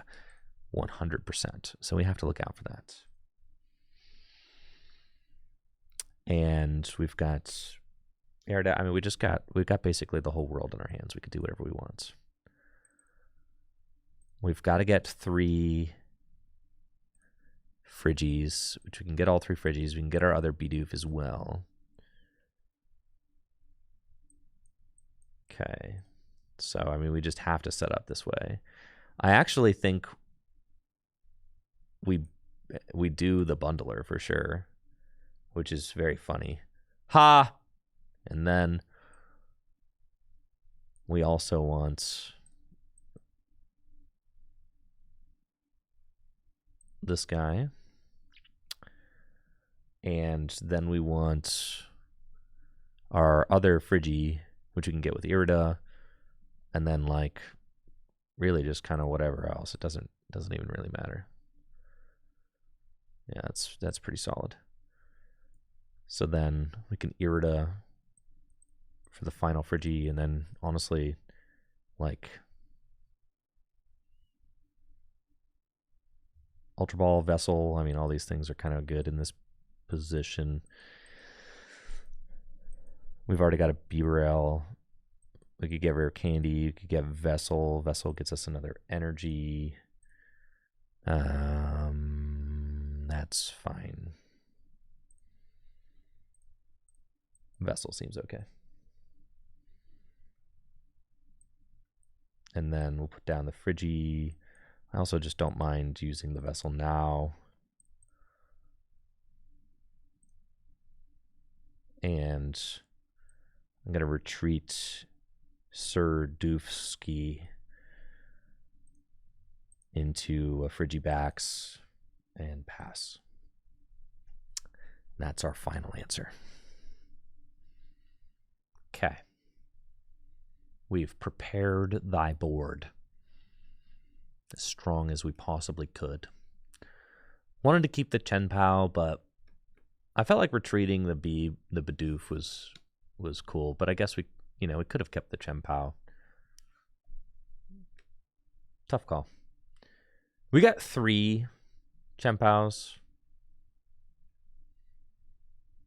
We certainly could have gotten a Lightning, but I just don't foresee myself using the Lightning like until maybe the end game. Whereas like, oh baby, now I'm really feeling silly. You had nothing in that hand. This is fine though. Fascinating. Okay. Maybe we start swinging with Baxcalibur so that I can set up this Palkia for an Iron Hands for 3. That's pretty hot, honestly. I think we're going to go for that.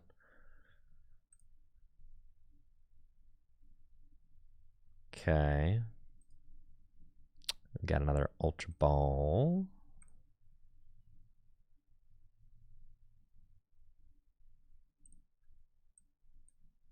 There's a Rod. Sure.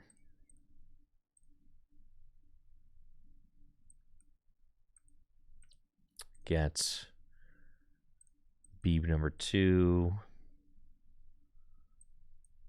And let's draw some more. Oh, yeah. Let's go.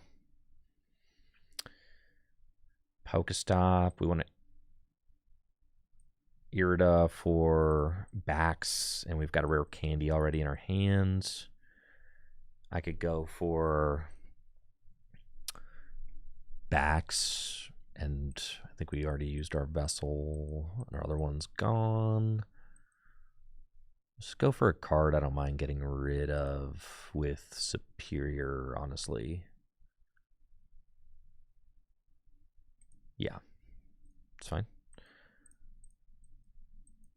Those. And then stop.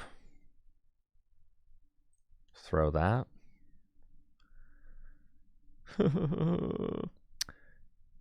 Okay. That actually just, man, all I wanted was an extra card. You're killing me, dude. Killing me, man. That's fine. Am I down one rod? I am. That's my second rod. Ugh, I really don't want to do this.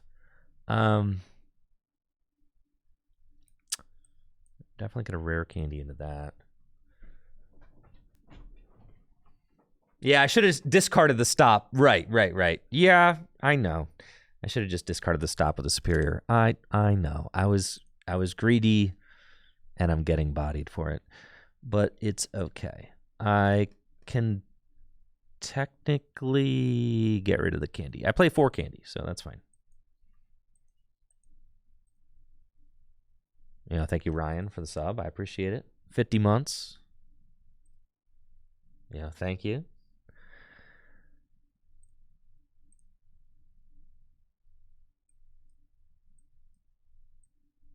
And Tribal Chief 99 for the sub in the 8 months. Thank you, Tribal Chief. That's cool. I got a concealed cards. I'll do it. Yeah, definitely bodied by our own stop there, but that's okay. Doesn't matter. I've got the rod. It's just I'm down 2 candies now, but I've got 2 more candies, so that's okay.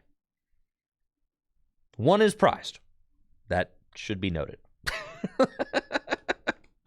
So, but we've got Silene. We're fine. Only cowards put 3 Frigies in play? Even when you're going second against a deck that plays Radiant Greninja? Are you serious? You're trolling, bro. If you're going second against a deck playing Radiant Greninja, like, dude, what you mean? You know, of course you don't default to 3 Frigies. They had 3 water in the discard pile turn 1 and Palkia in play.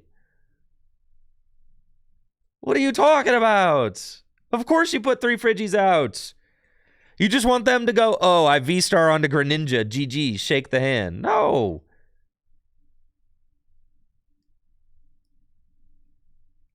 You're tripping, bro. You're tripping. You gusted around my Palkia to knock out my Greninja? Don't mind if I do. That's fine.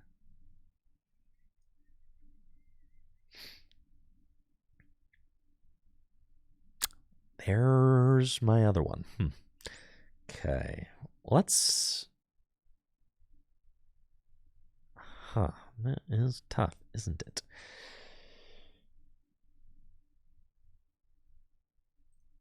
Stop first. Sure thing. Okay. You want to prime catcher up the Palkia and hit it with... hit it with backs? It's not like the worst thing ever. It's kind of like better than whatever I'm doing here, so... That's fine. Why no Manaphy? Because all the real Pao heads know we do not play Manaphy, bro. To be an authentic Chien Pao head, thou shalt not play the Manaphy. Only the realest of the real be known. Thank you, Blue Ways, for the Prime sub. I'll go 1 and see if I happen to find an Irida or something. Nope. I'm going in. All right, fine.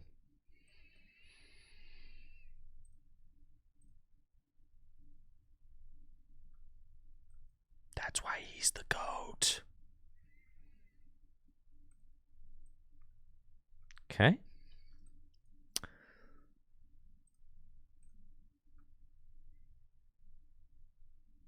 All right, we got a Cypher Maniac. That's cool. And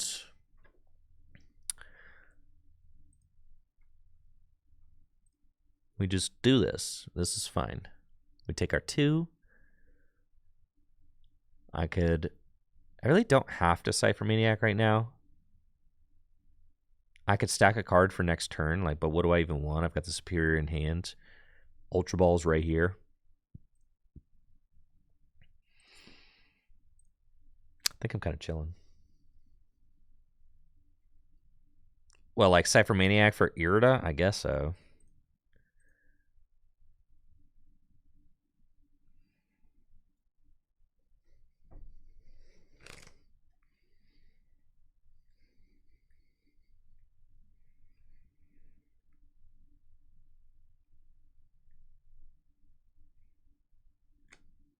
Dang, not the metal stadium, dog. Not the full metallic lab.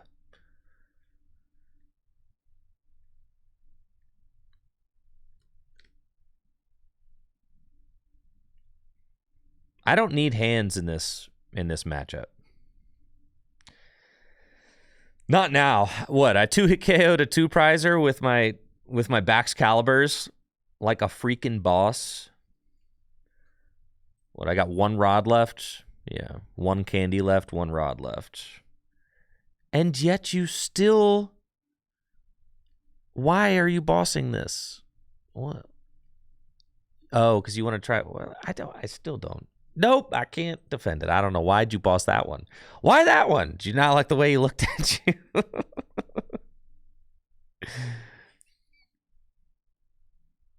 Okay. So... Promote the backs? No, I'm going to discard the energy off the backs with Chien Pao. What do I care?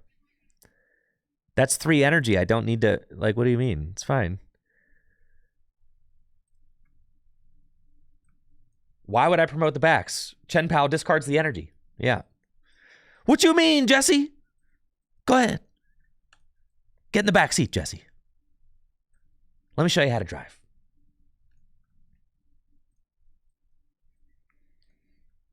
And then the only other thing that we want is...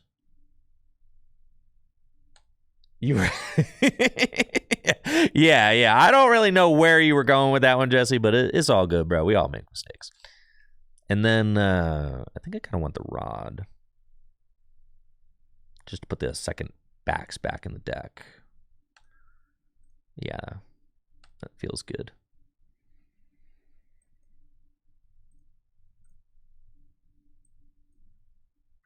And then I want to put backs and some waters back in.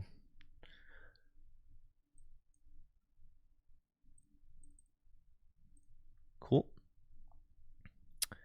And then pretty much everything else is expendable. And we Shivery Chill. And no need to stop either. We're at the point where it's stop can pretty much only hurt us, so we're just not going to do that. Yeah, GG's.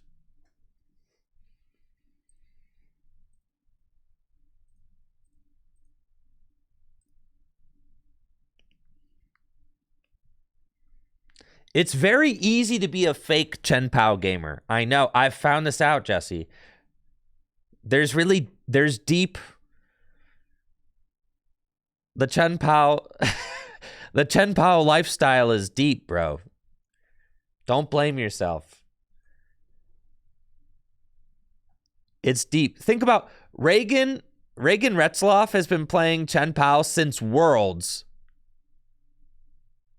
Every single event. And now he's, you know what I mean? And now he's ascending to the Chien Pao torchbearer. But he had played that deck diligently every event.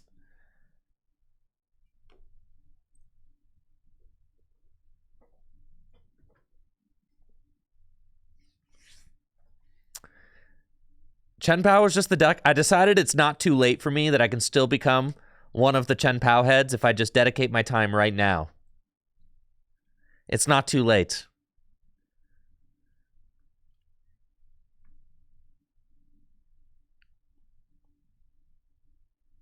The ship has not totally sailed.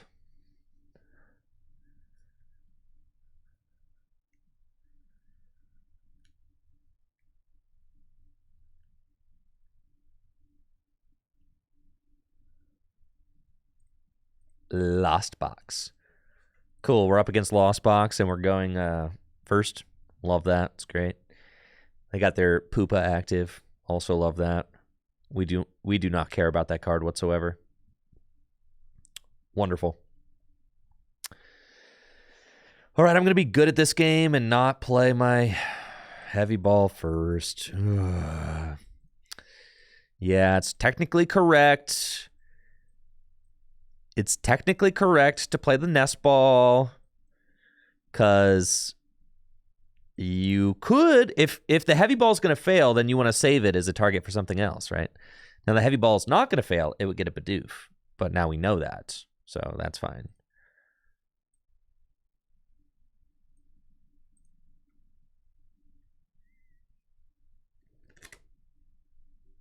And then we like the Bidoof.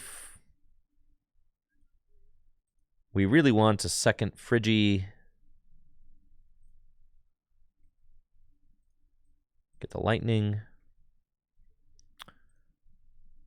Concealed cards to the Lightning. Get it out of here. You really don't.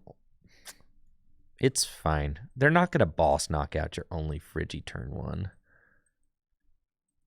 Man, no wonder we didn't find a Buddy Poffin. No wonder, man.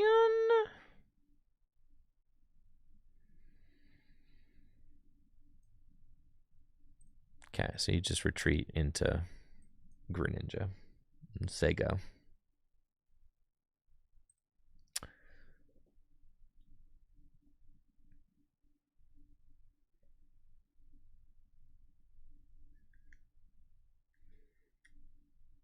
Okay. Would have preferred to find a Buddy there, but that's okay.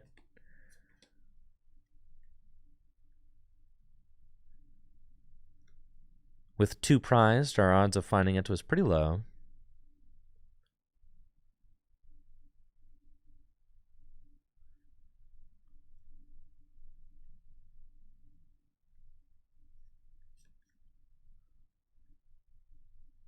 Yeah, they've got... Oh, that's where all my buddies went. Into your hand. Always happens to me. Life is so unfair.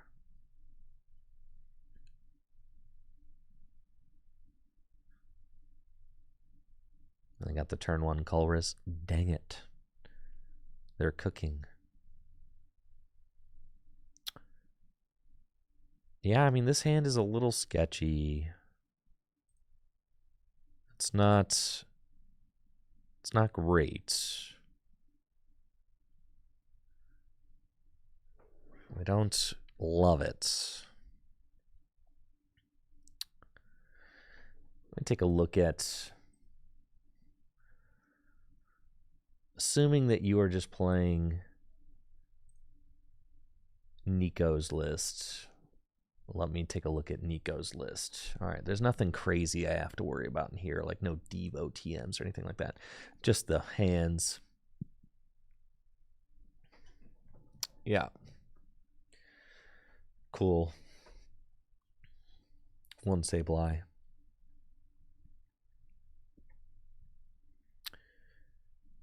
And notably, no... You don't play any Manaphy, bruh. Yes. No Manaphy, bruv. I love to see it. Secret Rare Buddy Poffin just leaked. Heck yeah. What set is Secret Rare Buddy Poffin coming out in? The next set?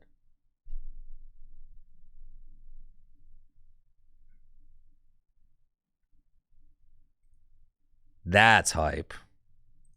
Wow, that is very hype. Okay.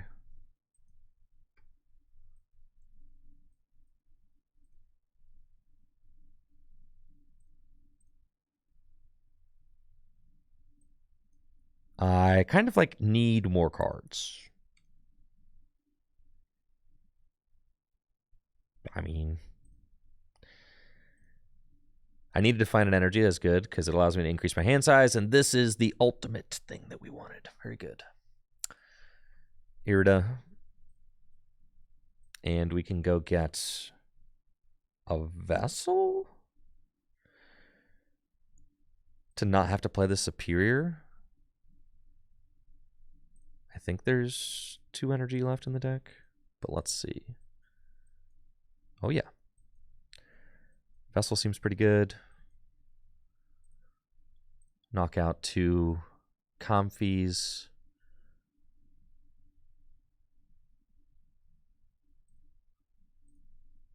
Okay.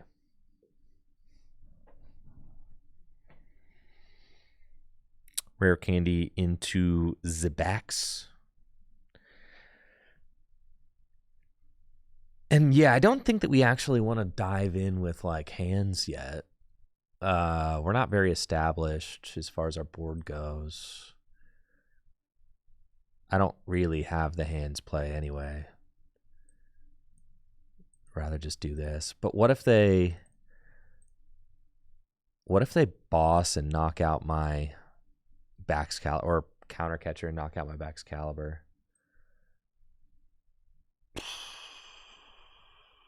I think you just have to say, like, please don't do that.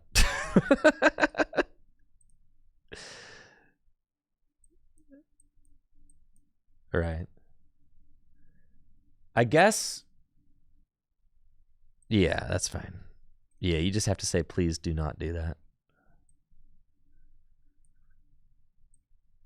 Please refrain.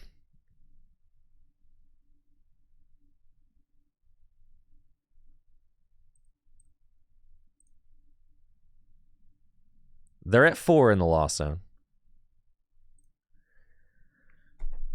I mean, if they hit Prime Catcher, they could. I mean, it's just they're gonna have to hit Prime Catcher, basically, to do it. I mean, and they could, right?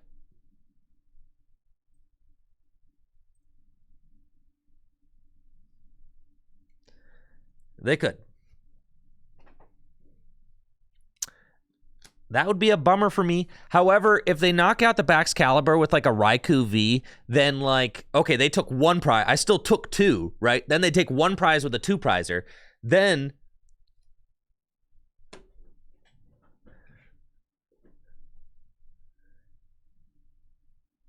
Connor, did he say, please don't knock out my Back's Caliber? Did he say that to you? Please don't knock out my Back's Caliber when you played against him at Peoria?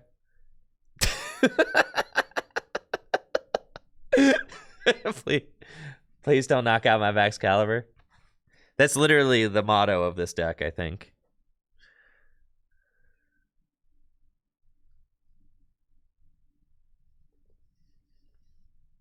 No, I think instead of the Prime Catcher, they're just going to go for hands, knock out my Greninja, which I'm fine with. So here's the deal. Like, if they were to go Prime Catcher, knock out my Back's Caliber, they would probably have to do it with a Raikou V. Oh, you were on Murata. He went for a CPao. He said, please don't knock out my Chien Pao. That's hilarious.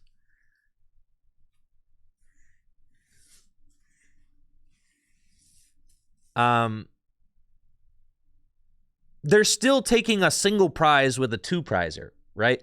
So then that means that next turn I can go Rod my guys and just like kind of set up again and then pass. And then I still have a chance to maybe win. Because they're not taking 2. They got the Raikou, so like it might be going down, dude. This is bad. Oh, they got it for sure.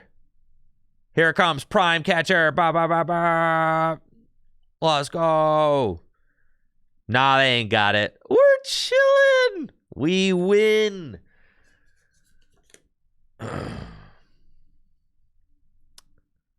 No, they play the counter catcher. No!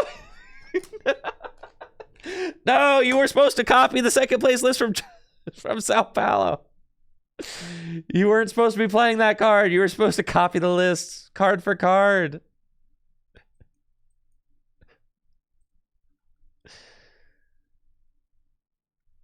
Yeah, and then they could Sableye next turn and I'm absolutely bodied. Yeah, maybe so. All right.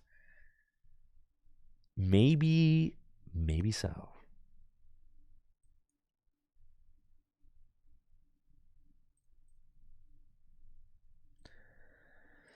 Well, this is bad.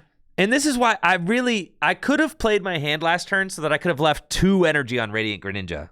And I needed to do that.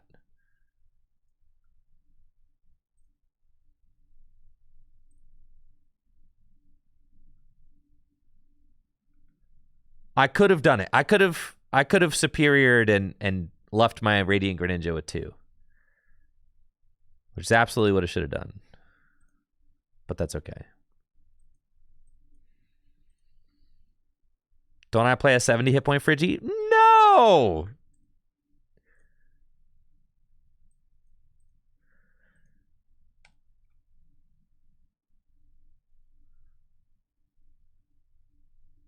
No, I don't play that garbage.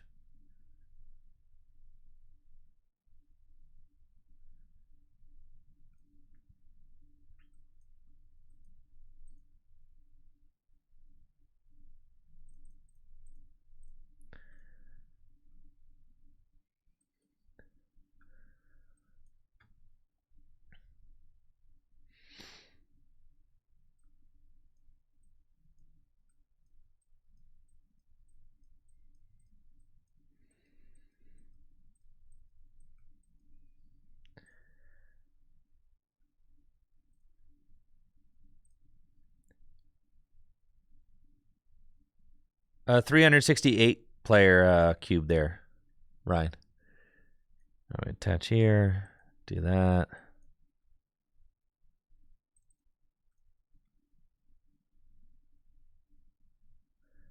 Well, because what does it matter? If I put... Because here's the deal. What does it matter? If I had a 70 hit point Friggy here, they still take 2.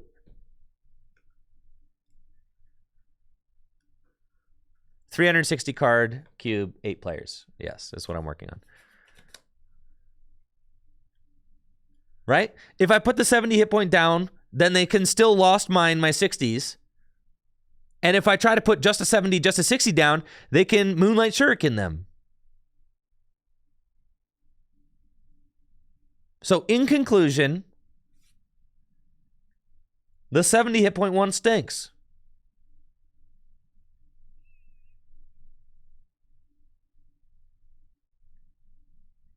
It makes no difference here. Absolutely none.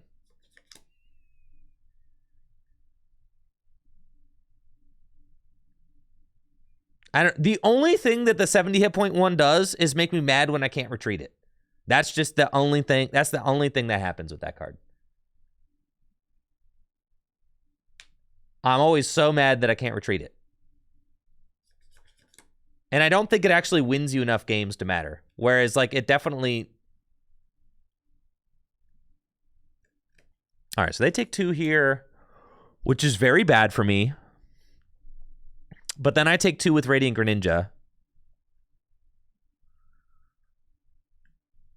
which is fine. So actually, I could still win.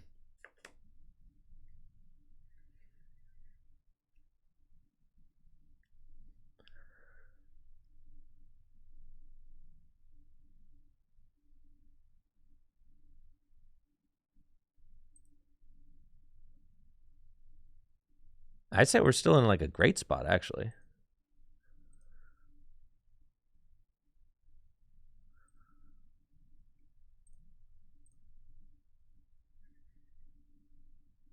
Oh, yeah.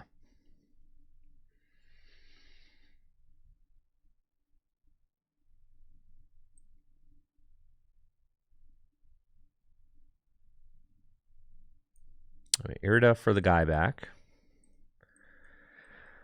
And then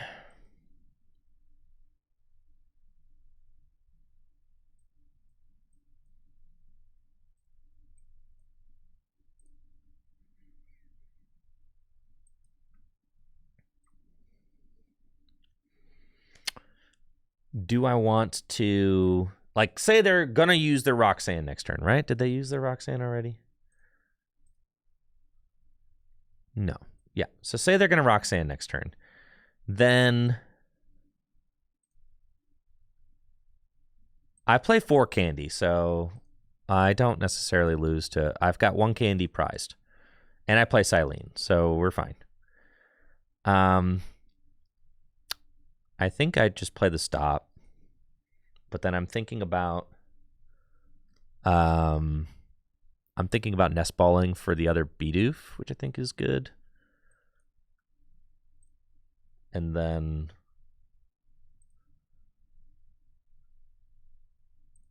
using stop. That was rough. I'm gonna rod back in. Bibarel, hands.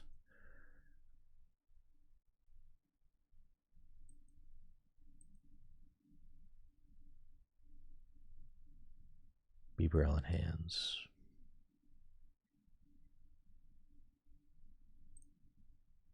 Bidoof. Fine. And then Moonlight Shuriken. And we hit those 2. I would have liked to have found another way to get my second Bidoof out. But that's fine.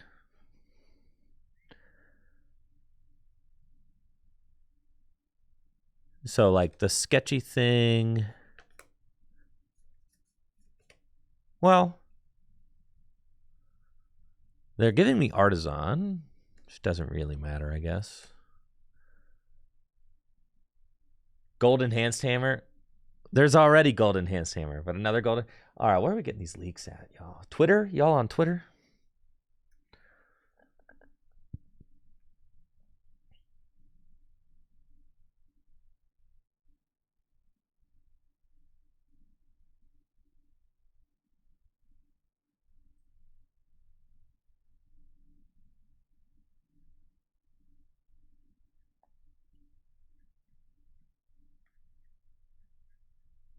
My feed is failing me.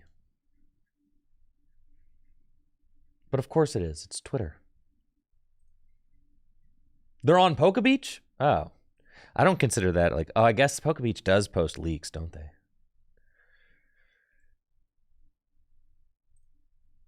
Oh, they're on Poke Beach now? Oh, yeah, Poke Beach has that. We literally started the stream off by looking at Poke Beach's article. Dang, Gold E-Hammer and Buddy Buddy Poffin goes kind of crazy.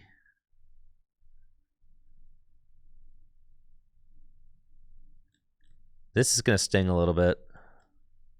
Assuming that you Roxanne me here.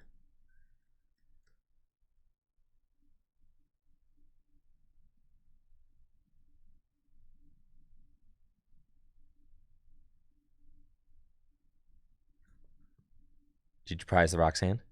No. Dang it. Well, Bibarel.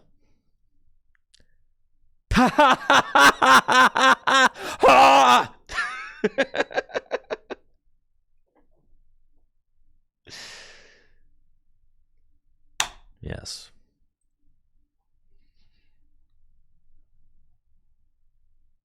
Okay.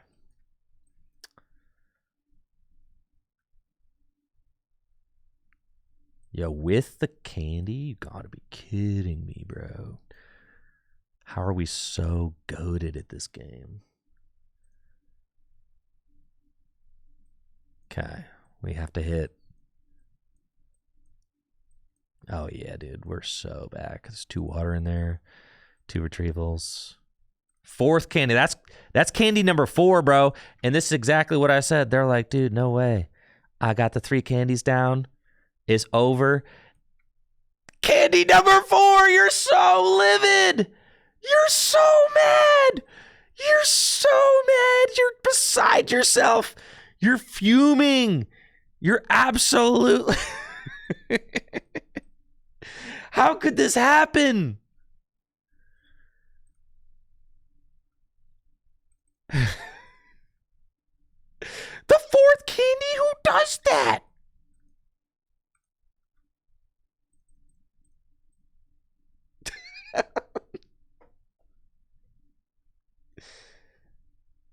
GG's. Just like you weren't supposed to be playing the counter catcher, I wasn't supposed to be playing the fourth candy. Right? You see? You're supposed to just be copying the list that you see off of Limitless. Me, I could do whatever I want.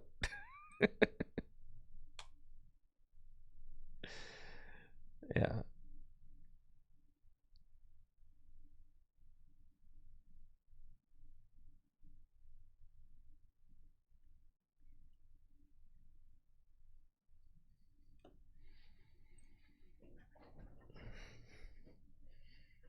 Yo, what's up, Jesse Parker? Going first. Let's go. Let's go.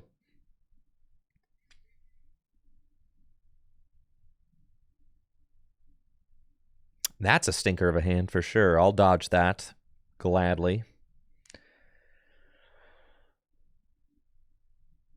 No, I cut the canceling cologne.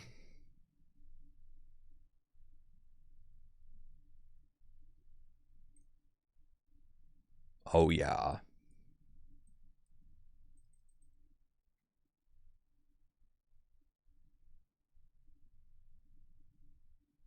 What are you playing here, Jesse? What you doing to me over here with the Raikou V? Is this a Lost Box deck? Well, let's see. Buddy. Get my buddies out. My friends, my pals.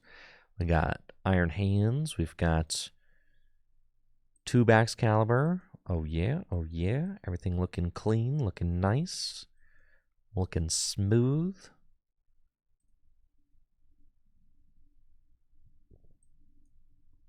Nest Ball. Let's go get the Rad Greninja. And we'll conceal some cards. It's a great start. Pass it up. Just Miraidon. There's a Miraidon deck out there now. The second vessel is a little bit of a luxury, but it does really smooth things out. So I like the second vessel. But I agree that the second vessel isn't totally necessary. At the cup I played at last weekend, I only played one vessel, and it was fine. But two vessel is better than one. For sure. I was also playing Iono at the cup last weekend, but then I think the Iono can actually be cut. Is Miraidon? Where is this Miraidon list from? Where are you guys seeing this thing? Are you gonna turn one amp me, Jesse? Is this an online list? Or did this do something in the flesh world?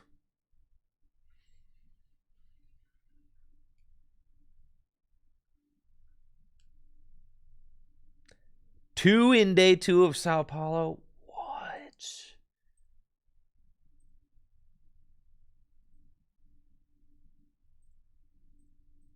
What?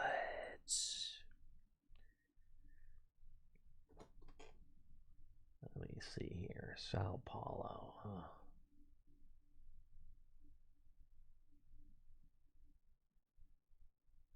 I see turbo hands. How far down do I have to scroll? To scroll to find these guys. I see a Sandy Shocks. Oh, here we go. 72nd place. Man, the Miraidon Copers. The Miraidon Copers, when they see this.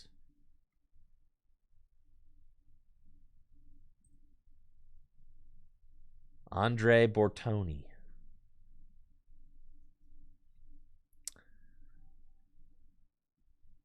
Bro, you better not be turn 1 amping me, dude. You better not. Yeah, that's right. Pass.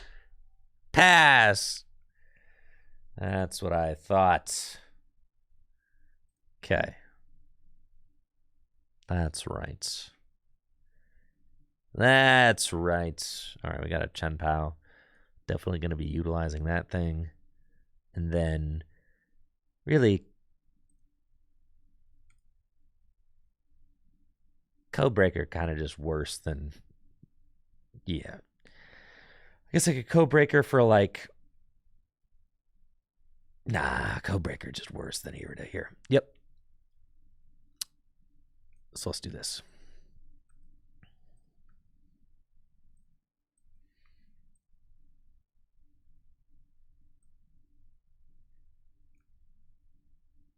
And then Irida for catcher and backs. Yeah, we could do that. But I need to find some energy. So I might not want to Irida yet. I guess I'm just going for it, huh? I don't need the catcher. You would rather go for a vessel and guarantee the knockout. Catcher is greed. You just go for you just go for backs vessel. You guys are tripping. Why do I care? Why in the world? All right. Real question. Why am I gusting here? Real question.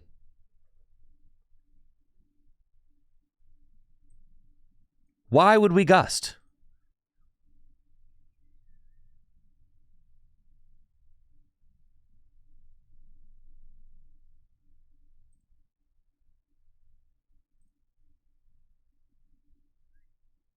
All right, now I did miss.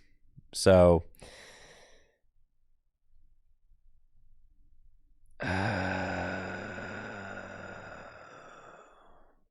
that's fine. Now I need to find like a... No, but like the gust, it was not guaranteed. I did not have the guaranteed gust knockout. It's better to go for the single knockout on the Raikou. Because all I have to do is go 2, 4, 6 and I win, right?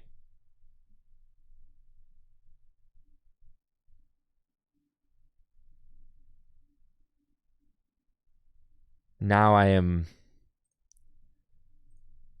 searching for superior. So it is correct to thin as much as I can.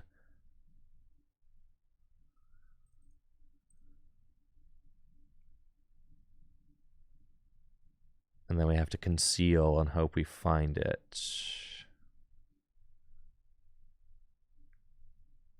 Let's freaking go, dude. Okay.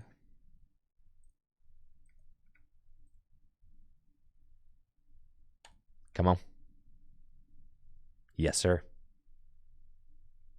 And that's how we do it, chat. That is how we do it. That is how it is done.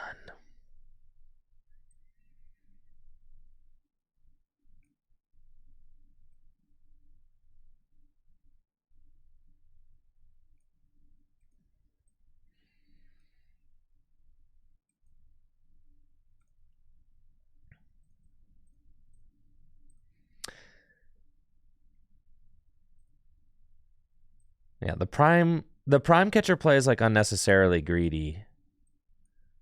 Whereas like I should just be the optimal line is just to try and go for the yes, I think I'm like 2 overs Charizard today. Yeah. The optimal line is just to go for to try and like establish things so that you have the safest route to the 2-4-6 game plan, right? So you're playing your supporter, you're playing your draw cards to just try and like give yourself the highest chance to be able to literally retreat and knock out the 2-prizer.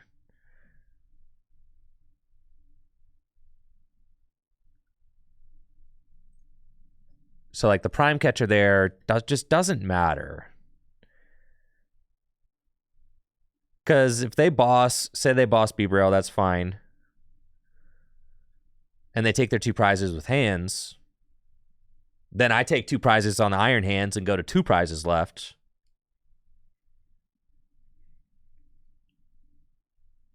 Is that a Thunderous? Yes, chatters. That is a whole Thunderous. Yes.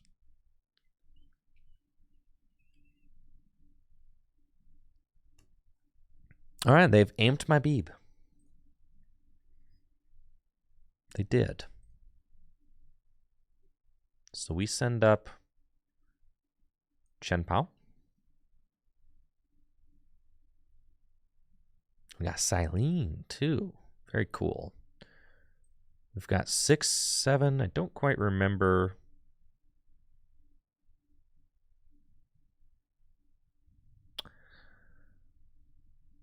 Yeah, let's do this first. So sick, bro.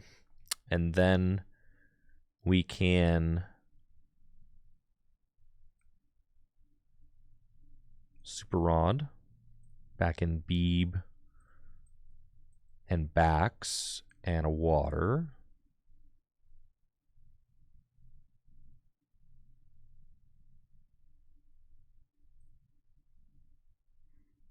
And then Cypher Maniac, Beeb. Oh, did I goof this up? Literally, I'm trolling so hard. No, I have Superior in my hand. All right, I'm chilling. Okay. I have Superior in my hand. It's fine. Yeah. All right. Yes. I meant to Shivery Chill first, but I didn't ruin it. It's fine. I did mean to Shivery Chill first. All right. But it will be okay. Don't need that. Sure.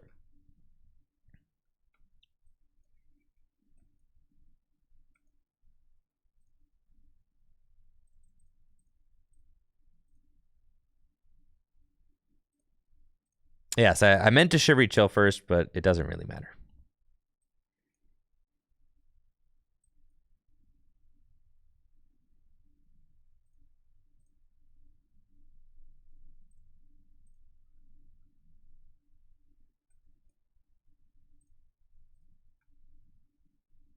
Cool.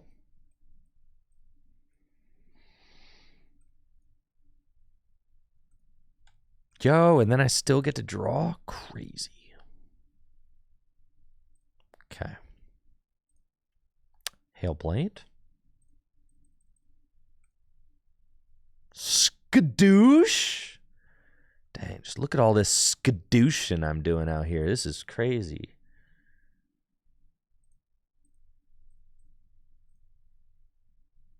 If my opponent attacks with Raikou next turn, great. I will simply win the game.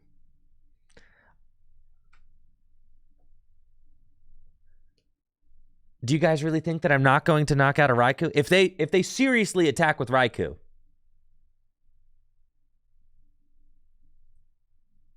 do you really think I will not be able to find my 4 energy if they attack with Raikou next turn? If they knock out Chien Pao with Raikou, that's the route you guys are talking about.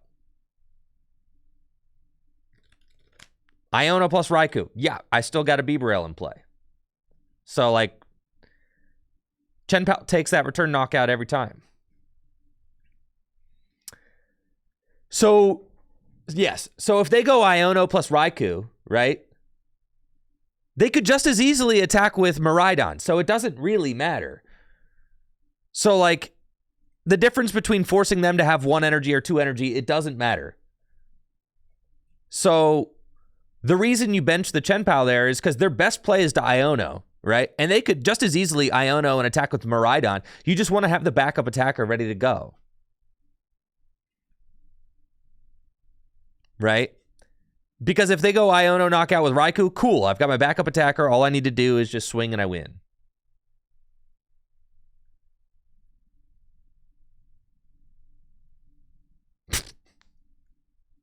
No! Not the 3 lightning.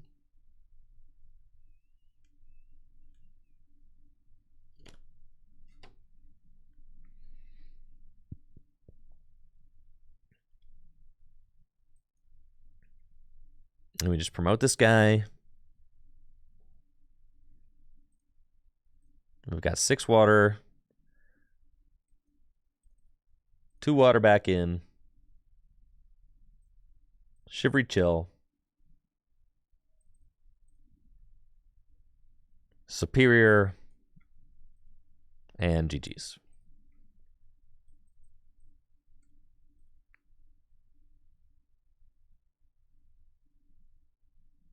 That's right.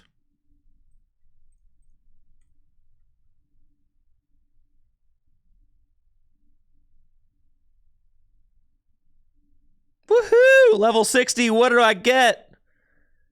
Oh, yeah. Oh, yeah, baby. Give me them sweet 200 coin.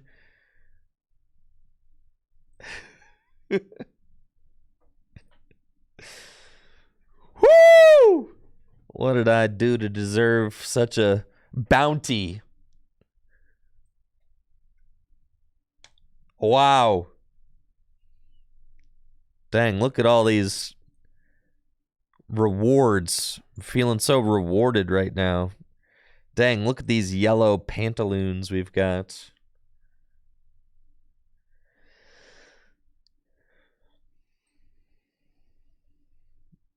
And look at all these fresh to death rewards, man. These pants going crazy hard. I don't even know what that is. I'll get some Minchino. Okay. Man, I'm feeling fresh to death right now. Got to make sure I go into my wardrobe and put my new pants on so everybody knows I'm a level 60 gamer who's completing the ladder. Oh yeah. Yeah, those pants are going super awesome with my fit. Really love that. That's wonderful. You can just tell how much this just oozes my love of the Pokemon TCG. Oh yeah, that fit. Yep, that fit is awesome.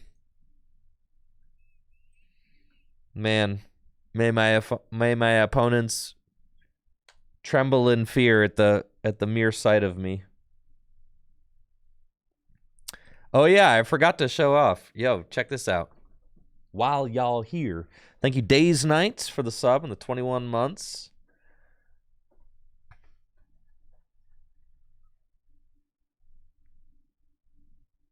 Yo, that's amazing, Days. Days King. Thank you, Days King. My eyes need fixed. Thank you, Days King, for the sub and for the kind words. You've been watching the channel for years, and you're from Macau, a city next to Hong Kong. That's awesome. Yeah, thank you. Good stuff. Did you guys see this?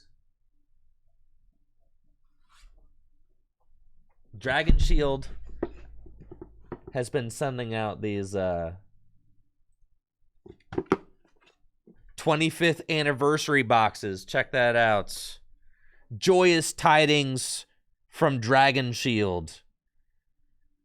Though 1999 seems like just yesteryear in Dragon time, 2024 marks the 25th anniversary of Dragon Shield. In these years, our passion for forging high-quality TCG accessories has expanded our world of dragons like a true dragon's horde.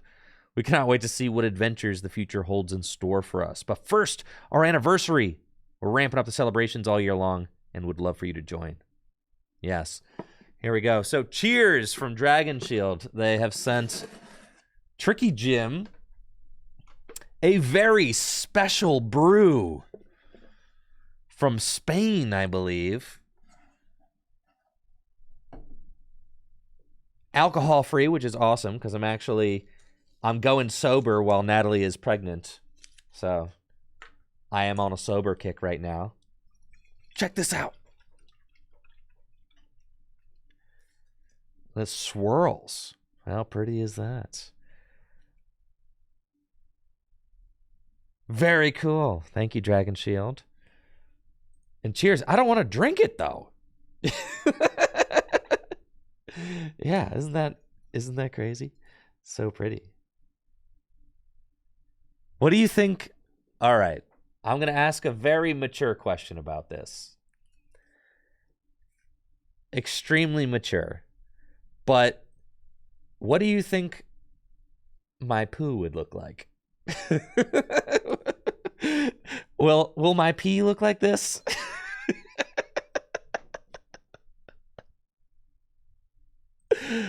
Yo, my streams better look like this.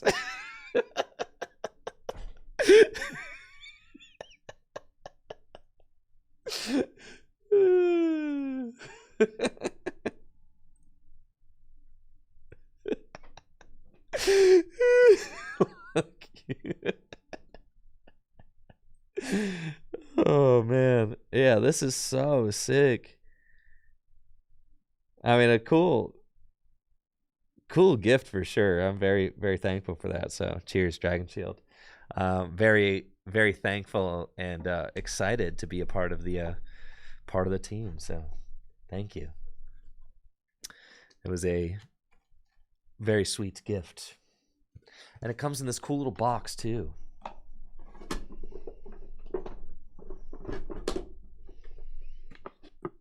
Love that.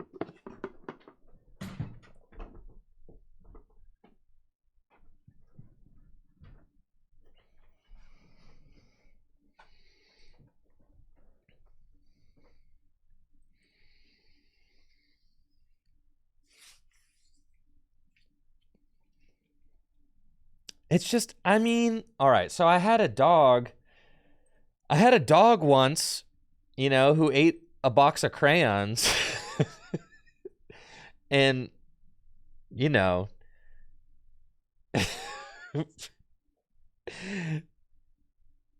you can imagine, you can imagine what his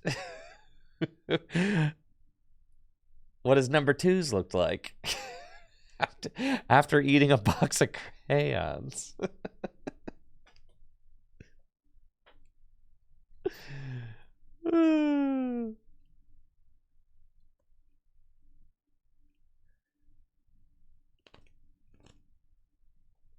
Pics, dude, this was back in the 90s, man. All that stuff is lost to time.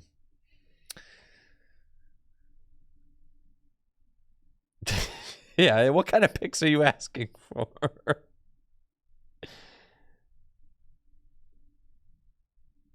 No, we had pictures in the 90s, but we didn't have pictures on little cell phones that we carried everywhere with us. So far less things got recorded back then. The 90s was a better time. I mean, 100%. I know. You're telling me, bro. We're up against Charizard, probably. Yes! My man! In the prize cards, right where we want him.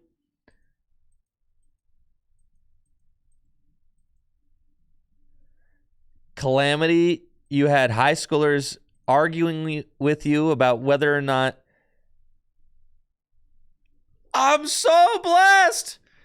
You had high schoolers arguing with you about whether or not the different crayons had different tastes? That's so crazy, bro.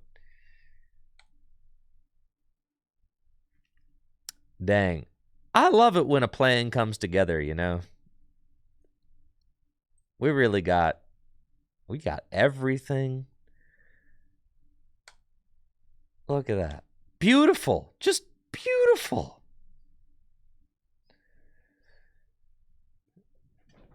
No, crayons all taste like wax. That's like saying Play-Doh has different flavors.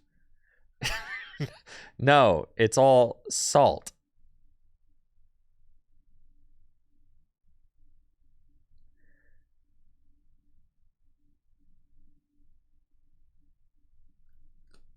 How would I know how Play-Doh tastes? All right, let's do a poll. Come on. Who's tasted Play-Doh? We've all tasted Play-Doh.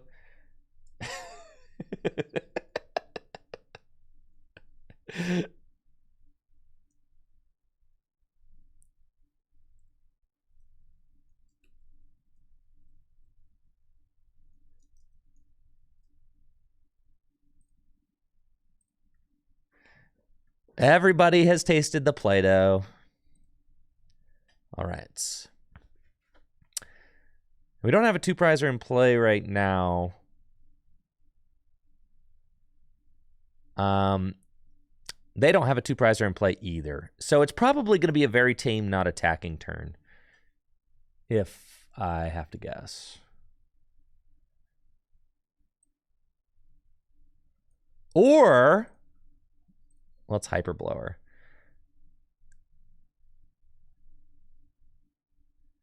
And then give me a Charmander. I could tackle it, dude.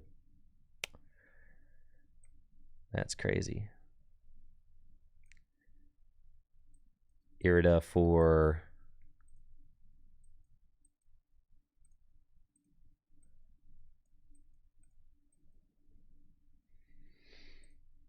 I just want to set up...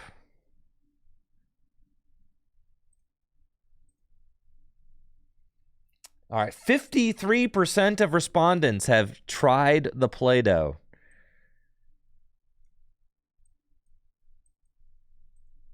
Of course. Lots of people have tried Play-Doh. I'm telling you. You're telling me that everybody's tasted Play-Doh. Come on.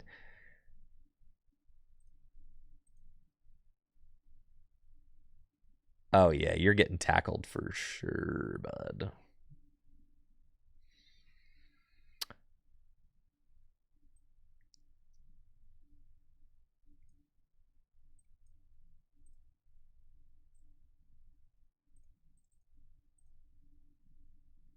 It tastes like a big bag of sand.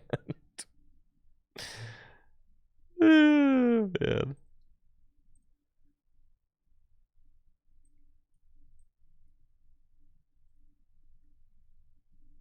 Okay. That's pretty cool. Tackle for 60, dog.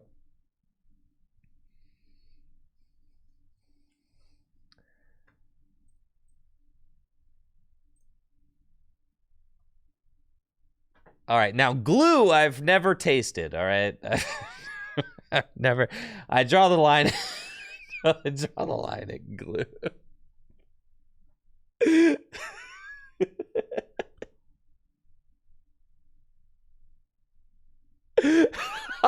Brandon, you had a Play-Doh cookie. Yeah, we were eating Play-Doh before y'all were eating Tide Pods, okay?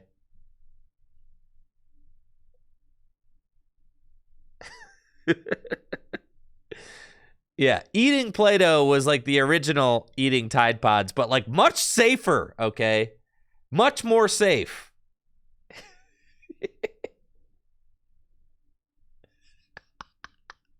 Someone is not saying that glue is kind of good in the chat. No, you're not, bro.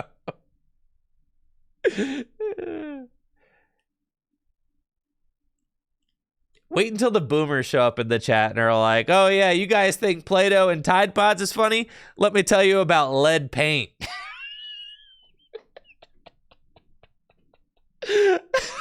The boomers are gonna, boomers showing up being like, oh, yeah. Yeah.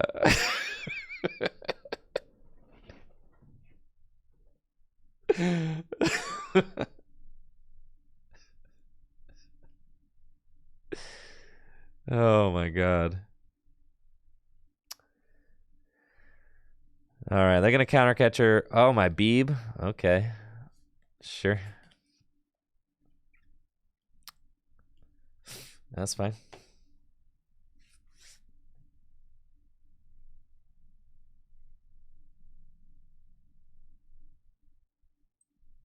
Here comes Friggy. All right, you guys want to like blast this Charizard? You want to knock out the Pidgeot? That'd honestly go kind of crazy. Yeah, that's kind of sick, actually. We want to rod back in Bieberell, Bidoof.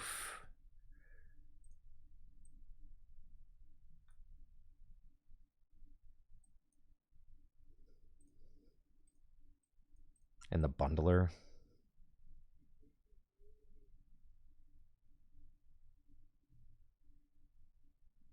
Now, don't whiff, though, you know.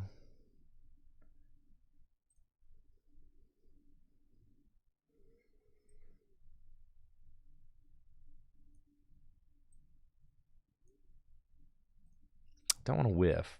We just need to find a... Well, I have it, but, like, I would prefer to set up a Bibarel if I can.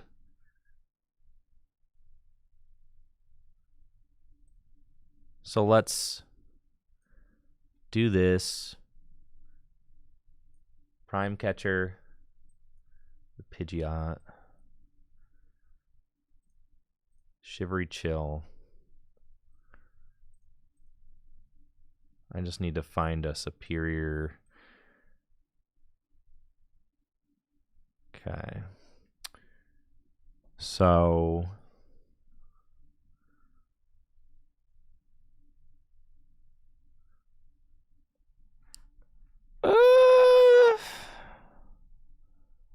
That's fine.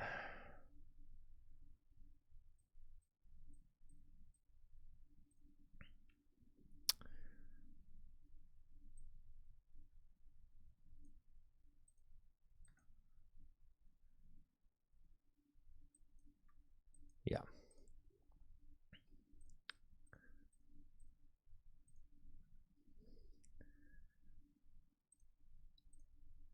Little sketchy not having any Bibarel in play, but we're good.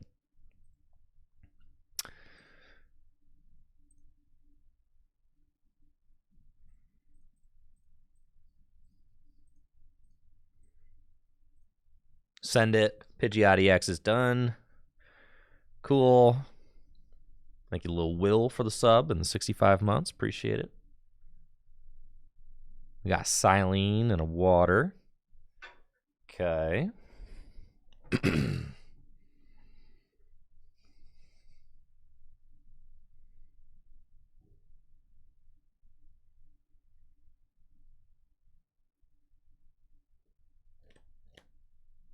All right, they're going to boss my backs and knock it out with the Charizard, which makes sense. But they leave my Chien Pao there. So now we're in like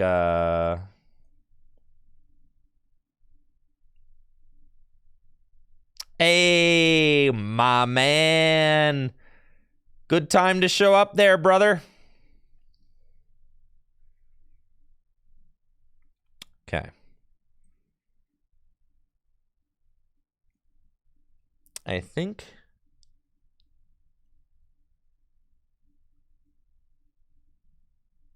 we just say we're not flipping double tails here. Yeah. Let's go. Okay.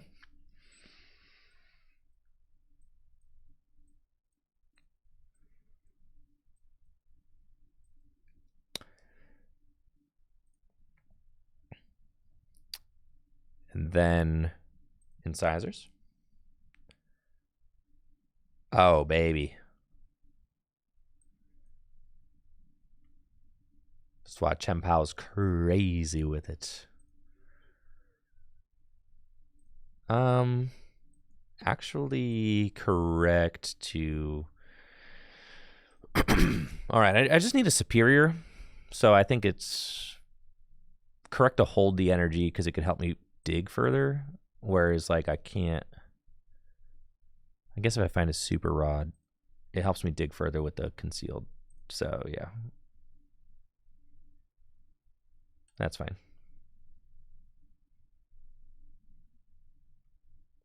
Okay. And then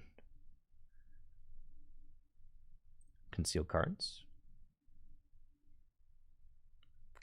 Okay.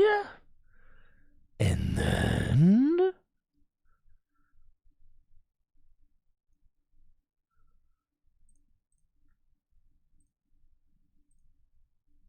both my Frigibacks are down, which is sketchy.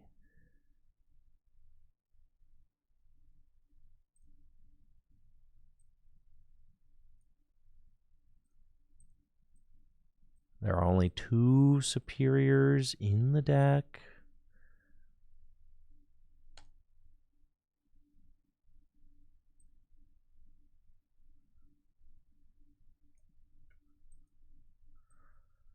That's fine. We continue. And we stop and hit.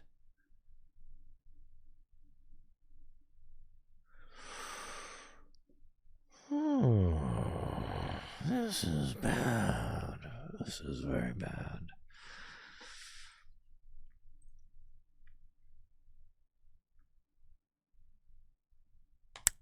Man.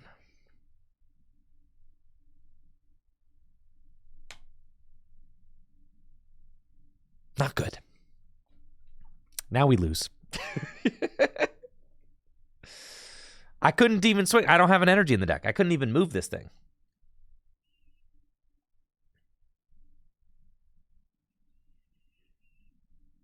We prized a superior and we just... Yeah, now they gust my backs. Okay. But they set themselves on an odd prize doing this. So, like, actually, this is kind of fine. So long as they don't gust again next turn. Did I already use my Prime Catcher? I did. And I already used my Silene. Dang it. But I can bundle. Okay. All right.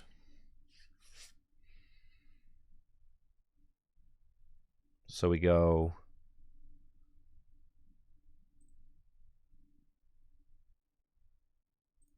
Stop. Cool, man. Here we go. Rod. Friggy. Bundle.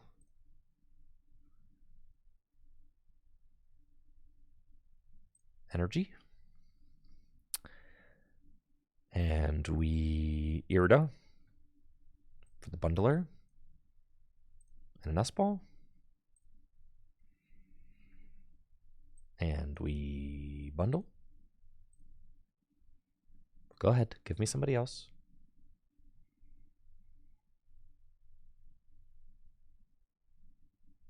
Am I out of backs? I got a rod in my hand.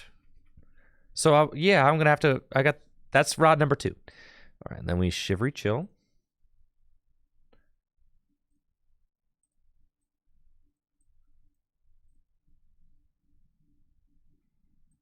Attach that there. Nest Ball.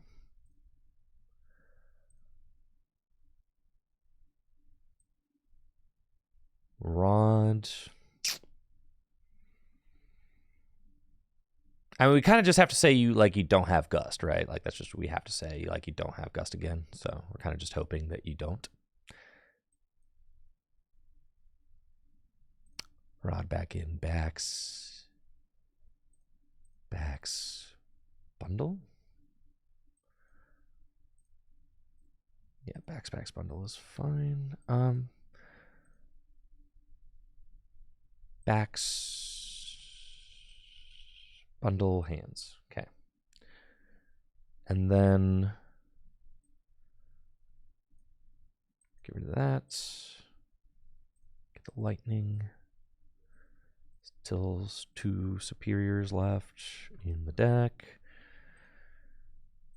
Concealed.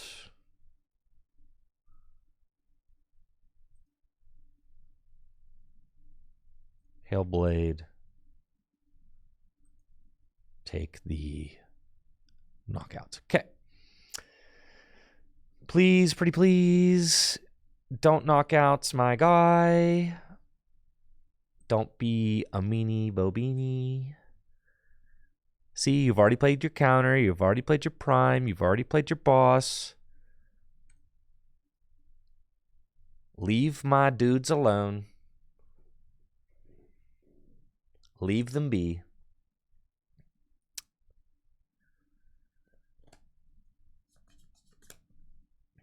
simply be a good boy, knock out my Chien Pao like you're supposed to.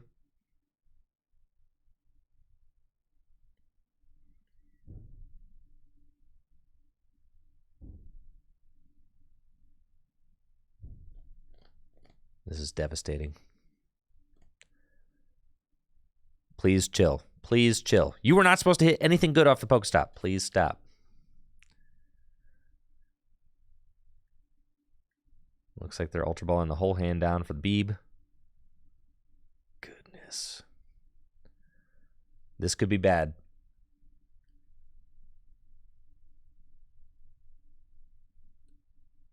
Brace for impact, chat.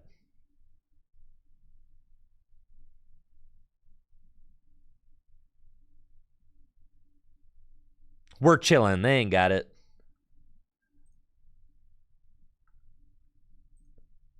All 3 rod are down. That's fine.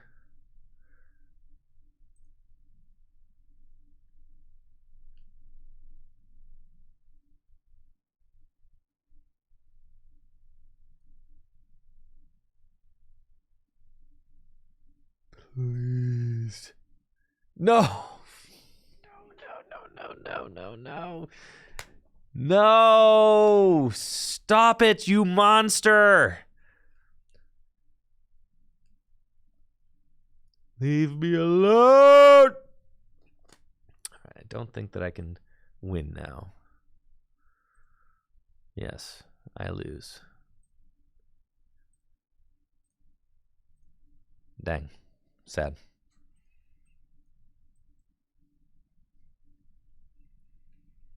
Dang, Charizard is so good, bro.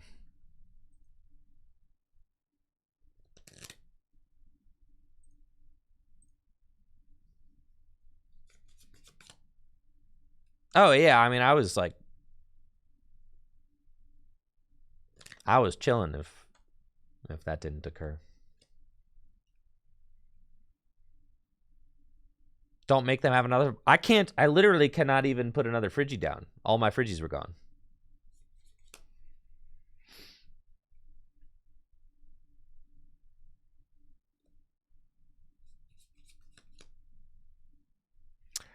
I thought their Luminium was prized since they didn't go for it like with the first Ultra Ball.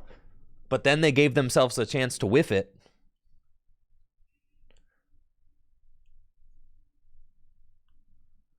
I know. I was thinking maybe they prized her and maybe they didn't play it.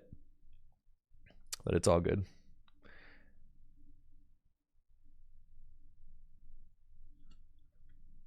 That was my first loss to Charizard on the day, though. No, bro. Is this control?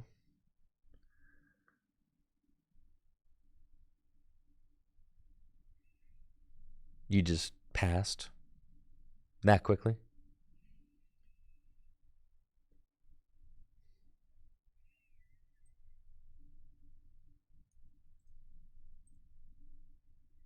Tusk? Well, we better get to cooking.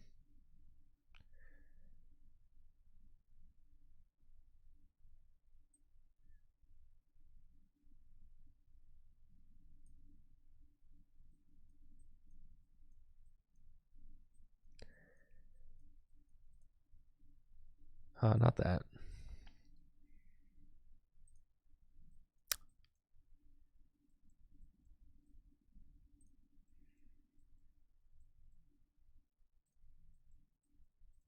Do I just want to like stop Vessel?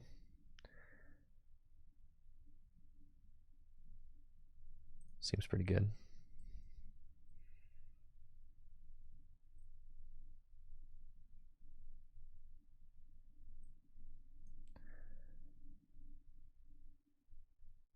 Sure, pass. Yeah, what deck plays Pidgeot? It's got me all sketched out though. Airy, of course. Yeah. I know. Well, that's why I didn't. Yeah, that's why I didn't Irida for anything crazy. Because I'm like, yeah, it's just gonna attack my hand. It's fine.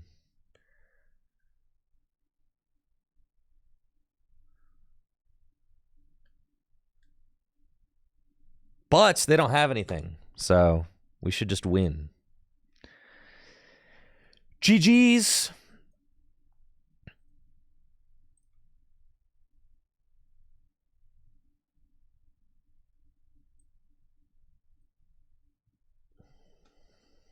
GG's.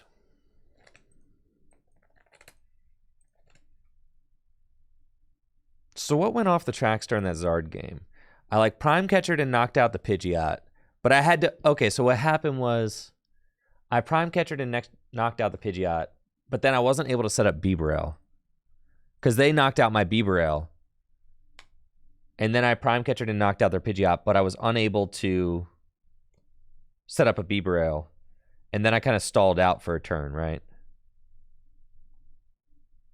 Yeah, just like thinking back.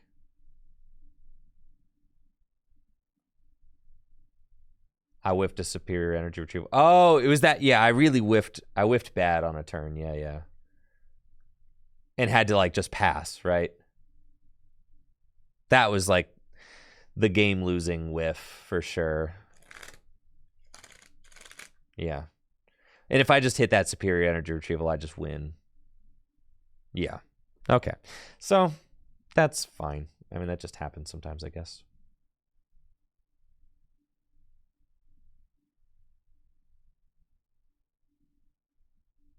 Sometimes you be whiffing.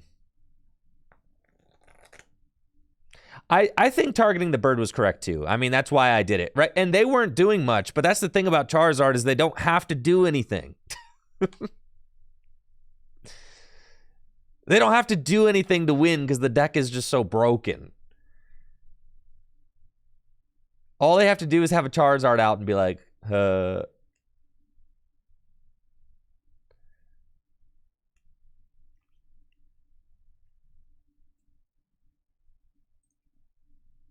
Oh, this is certainly a log off kind of hand. It's fine. It's just like I went second. Shivery Chill. Top decked Irida.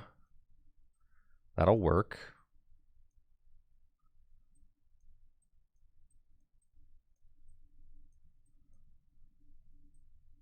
Okay.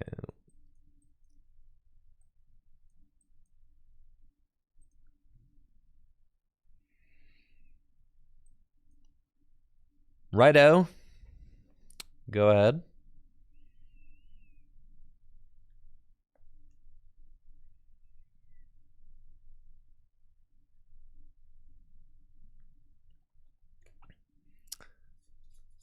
And then it doesn't really matter. Like I've said, it doesn't really matter if you take the first knockout or go for the first swing is the Chien Pao deck against Charizard. You just have to take the first meaningful knockout. So it's fine. So long as I can kind of stabilize after this Irida, we should be okay. If they set up very powerfully, they could get a turn 2 boss knockout on like, my Bidoof or something, which could be incredibly cringe. So here we're going to go Irida for Radiant Greninja and Buddy Buddy, and then probably use concealed cards first. They put down Rotom for me, which is nice. I got 4 Seal Stone. They'll probably just instant charge, yeah. Okay. So this is cool. They don't play Maximum Belt. Come on. Come on. They don't play Maximum Belt, bro. Okay, we got the 1 Bidoof in the deck, the 2 Frigibacks, the Radiant Greninja. And we just want to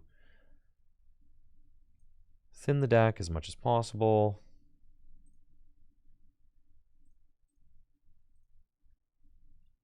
And then we Irida for the Frog and the Poffins. And then off of the concealed cards, you're hoping that you hit either Nest Ball or Poffin or like a Pokemon. We hit neither. That's so bad, right? But you have to go get 2 Friggies here, which is not awesome, but it's what you have to do. And then you go there and you pass. Okay.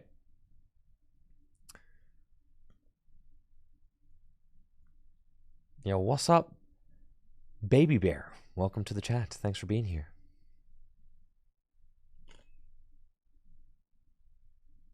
I hate this game. Man. That was not great. But it's fine.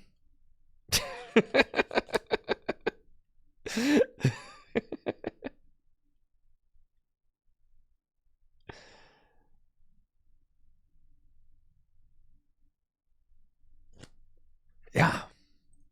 Really wanted those rare candies. But it's cool, though.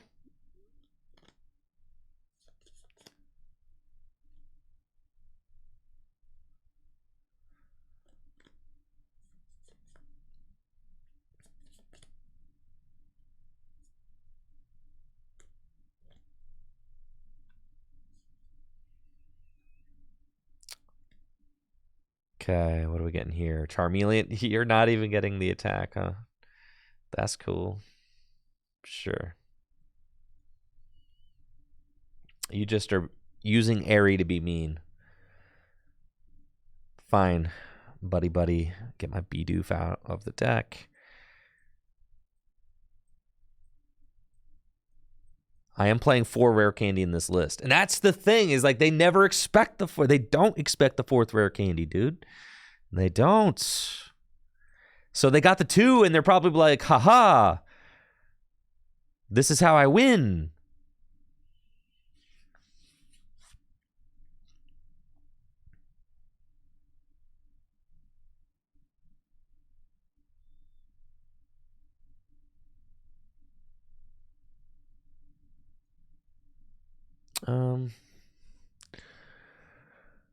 That's fine. They probably can't error me again, right? Oh, wait. Oh, yeah. I didn't realize they don't have Manaphy down. Oh, yeah, you're bodied for sure. Okay, here we go. They don't have Manaphy down? Don't mind if I do, bro.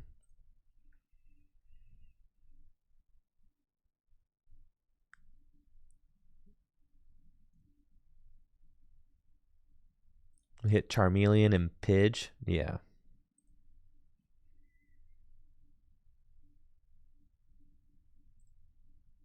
Sure.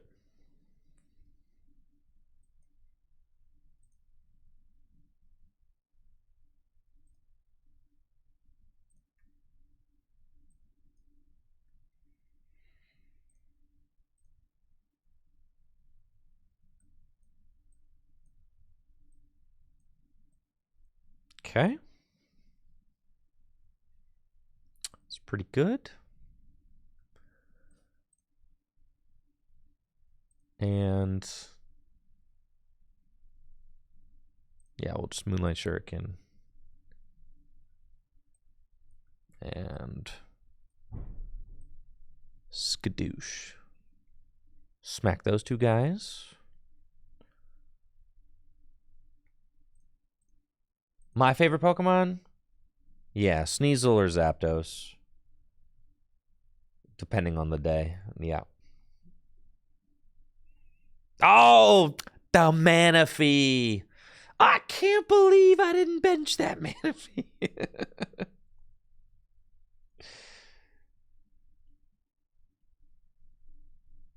Probably, I think my favorite Pokemon today, it is Sneasel. Yes. But there's so many good ones.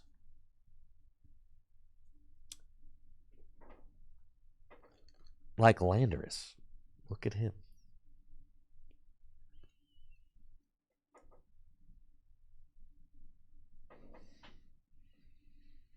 Oh, Weavile is cool, but I don't think that Weavile is as cool as Sneasel. Weavile is like a top 10 Pokemon for me. I like Weavile a lot.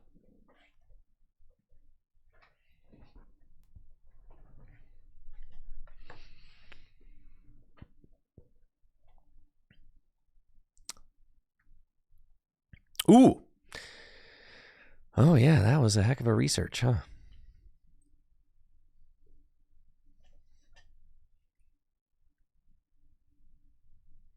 And they're going to prime catcher out the Baxcalibur, and they think they just win. They do. I'm so excited, chat. They think they got me.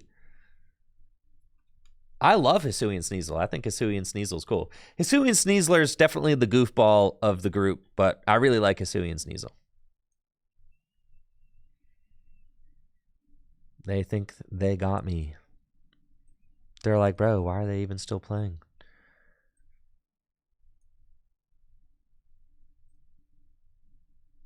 We want Baxcalibur back in the deck. I could put 2 water back in the deck too.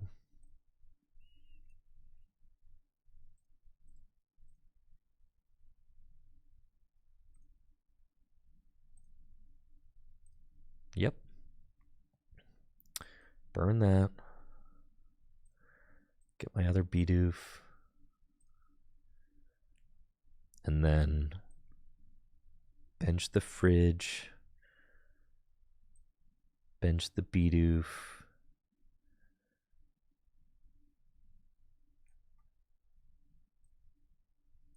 Vessel away the bundler. Got exactly 2 water in my deck. And we go code breaking rare candy backs, and you're so mad about it. The 4th candy.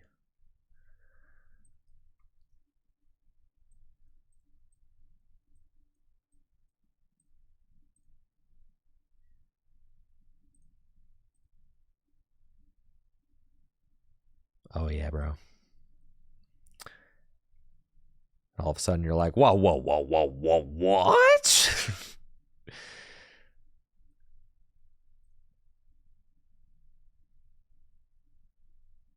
Shivery chill.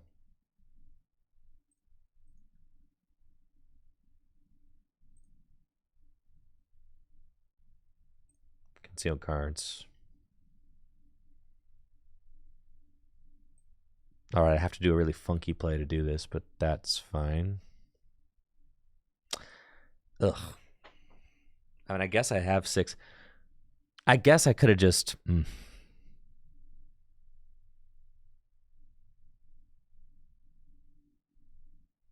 Yeah, it's fine.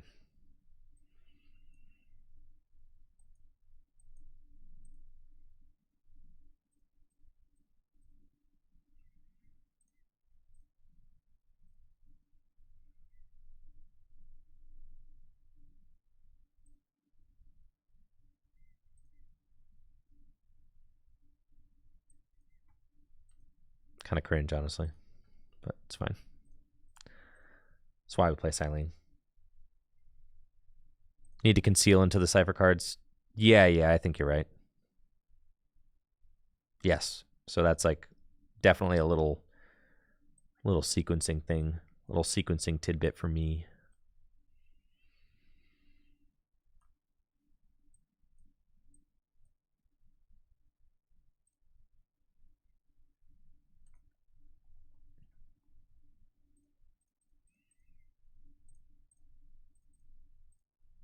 Yeah, we wasted one too many superiors there than we would have liked, but that's okay.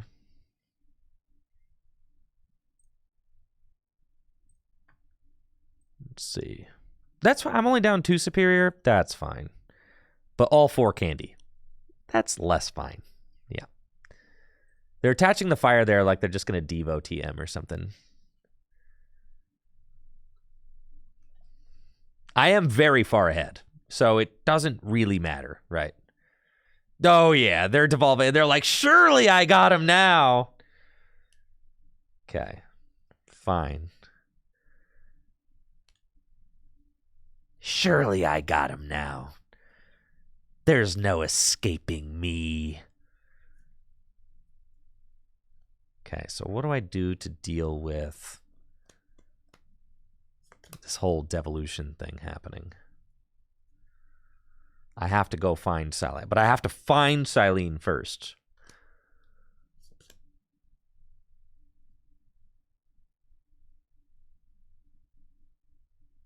Uh-huh. Which is fine. I still have Prime Catcher available, yeah. Okay. Okay.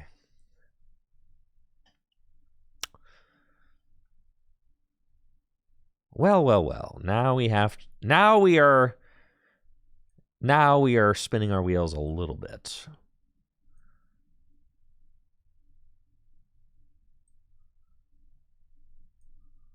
As we have to find our Silene.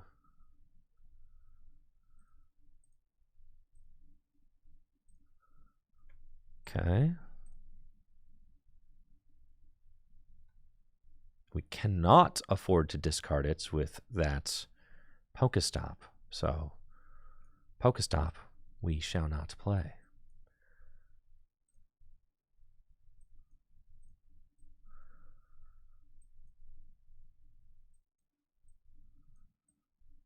Okay.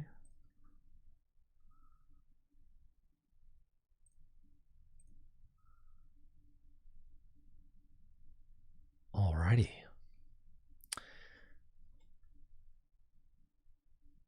Yeah. Cool. Let's see.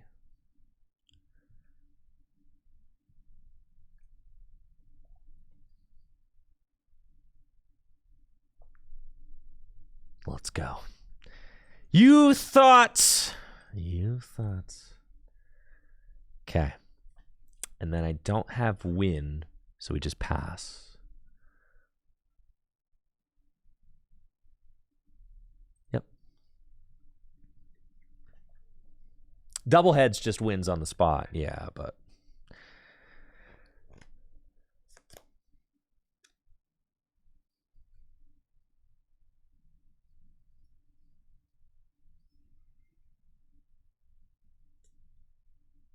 Imagine they airy.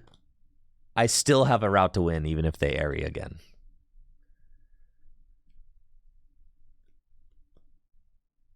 I have rods, retrieval, all that. We should be good. We should be good.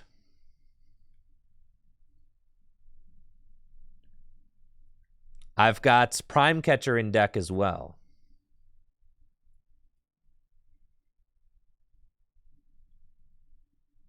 The fourth candy was looking kind of hot this game, though. Just saying. We got put to the test against a deck that tried to be so annoying. And they are going to fail.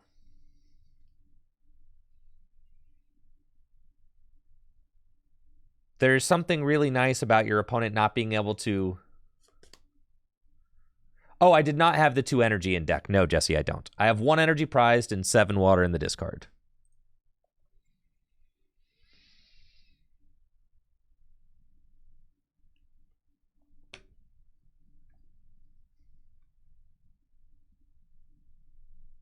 But we should have it here.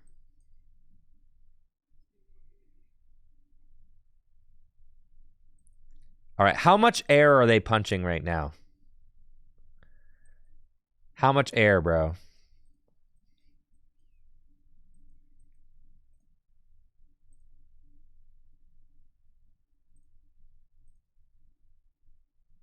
Silene. Silene is that card, dude.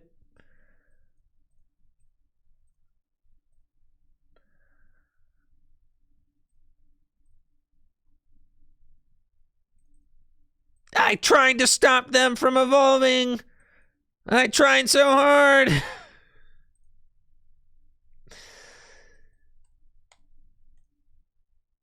I airied him. I devolved him. He played 5 rare candy against me. Unfair.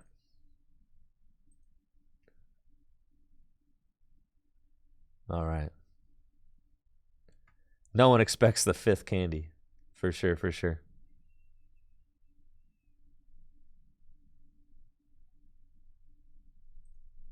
All right. I was just playing Reagan's list today. Reagan's top 4 list from Orlando, but with the 4th candy instead of the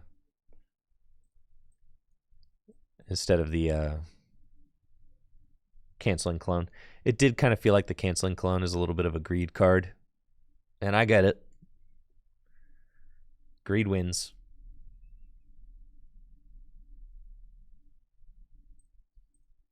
But the 4th candy is really good, especially with people trying to map out map out exactly how many resources you have, and playing cards like Airy and Devolution TM and all that. It is very good to have a sometimes unpredictable amount of resources available to you, especially since so many people kind of assume your Chien Pao list is exactly the same as every other list online. The unpredictability of the 4th candy, I mean, I think it is quite good. People will target down your Baxcalibur instead of B-Rail, thinking that knocking the 3rd candy away will basically be a checkmate situation, or force you to have Silene.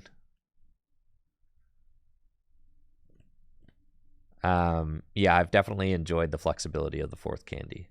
Otherwise, I think Reagan's list is honestly perfect. It does feel pretty insane. I love the high item counts. Yup. The third rod is broken. It just feels like smooth operating for sure. No Manaphy? Oh, I know. We've had quite a lot of talk about the no Manaphy today. But yeah. Manaphy, it's fine. Just put out 3 Frigies. Ditto, I don't like Ditto, no. You got 4 Nest Ball. You can just go get your other guys with Nest Ball. I don't really think that you got 4 Nest Ball. That's so many. But yeah, list is broken. All right, I'm getting out of here for today. I got to work on my set review video. It's about finished up, but I got a couple more things I got to do to make it ready to go. I'll be back tomorrow with some more of the best game ever made, the Pokémon TCG Live. Thank you so much for watching. Y'all have a wonderful day. Make sure to check out fullgripgames.com for all the best Pokemon trading card game singles, and dragonshield.com for all of those trading card game accessories. If you would like to place an order for pickup at the Indianapolis Regional Championships, also make sure to place that order soon. You can place your orders all the way up until May 1st at 9 a.m. Eastern Time. That is May 1st. Yes. So, if you're going to Indy, you want some cards, but you don't want to have to worry about buying them at the booth, or you don't want to have to worry about them shipping to you before you leave for Indy, doing that at event pickup would be a great option for you. All right. See you guys tomorrow.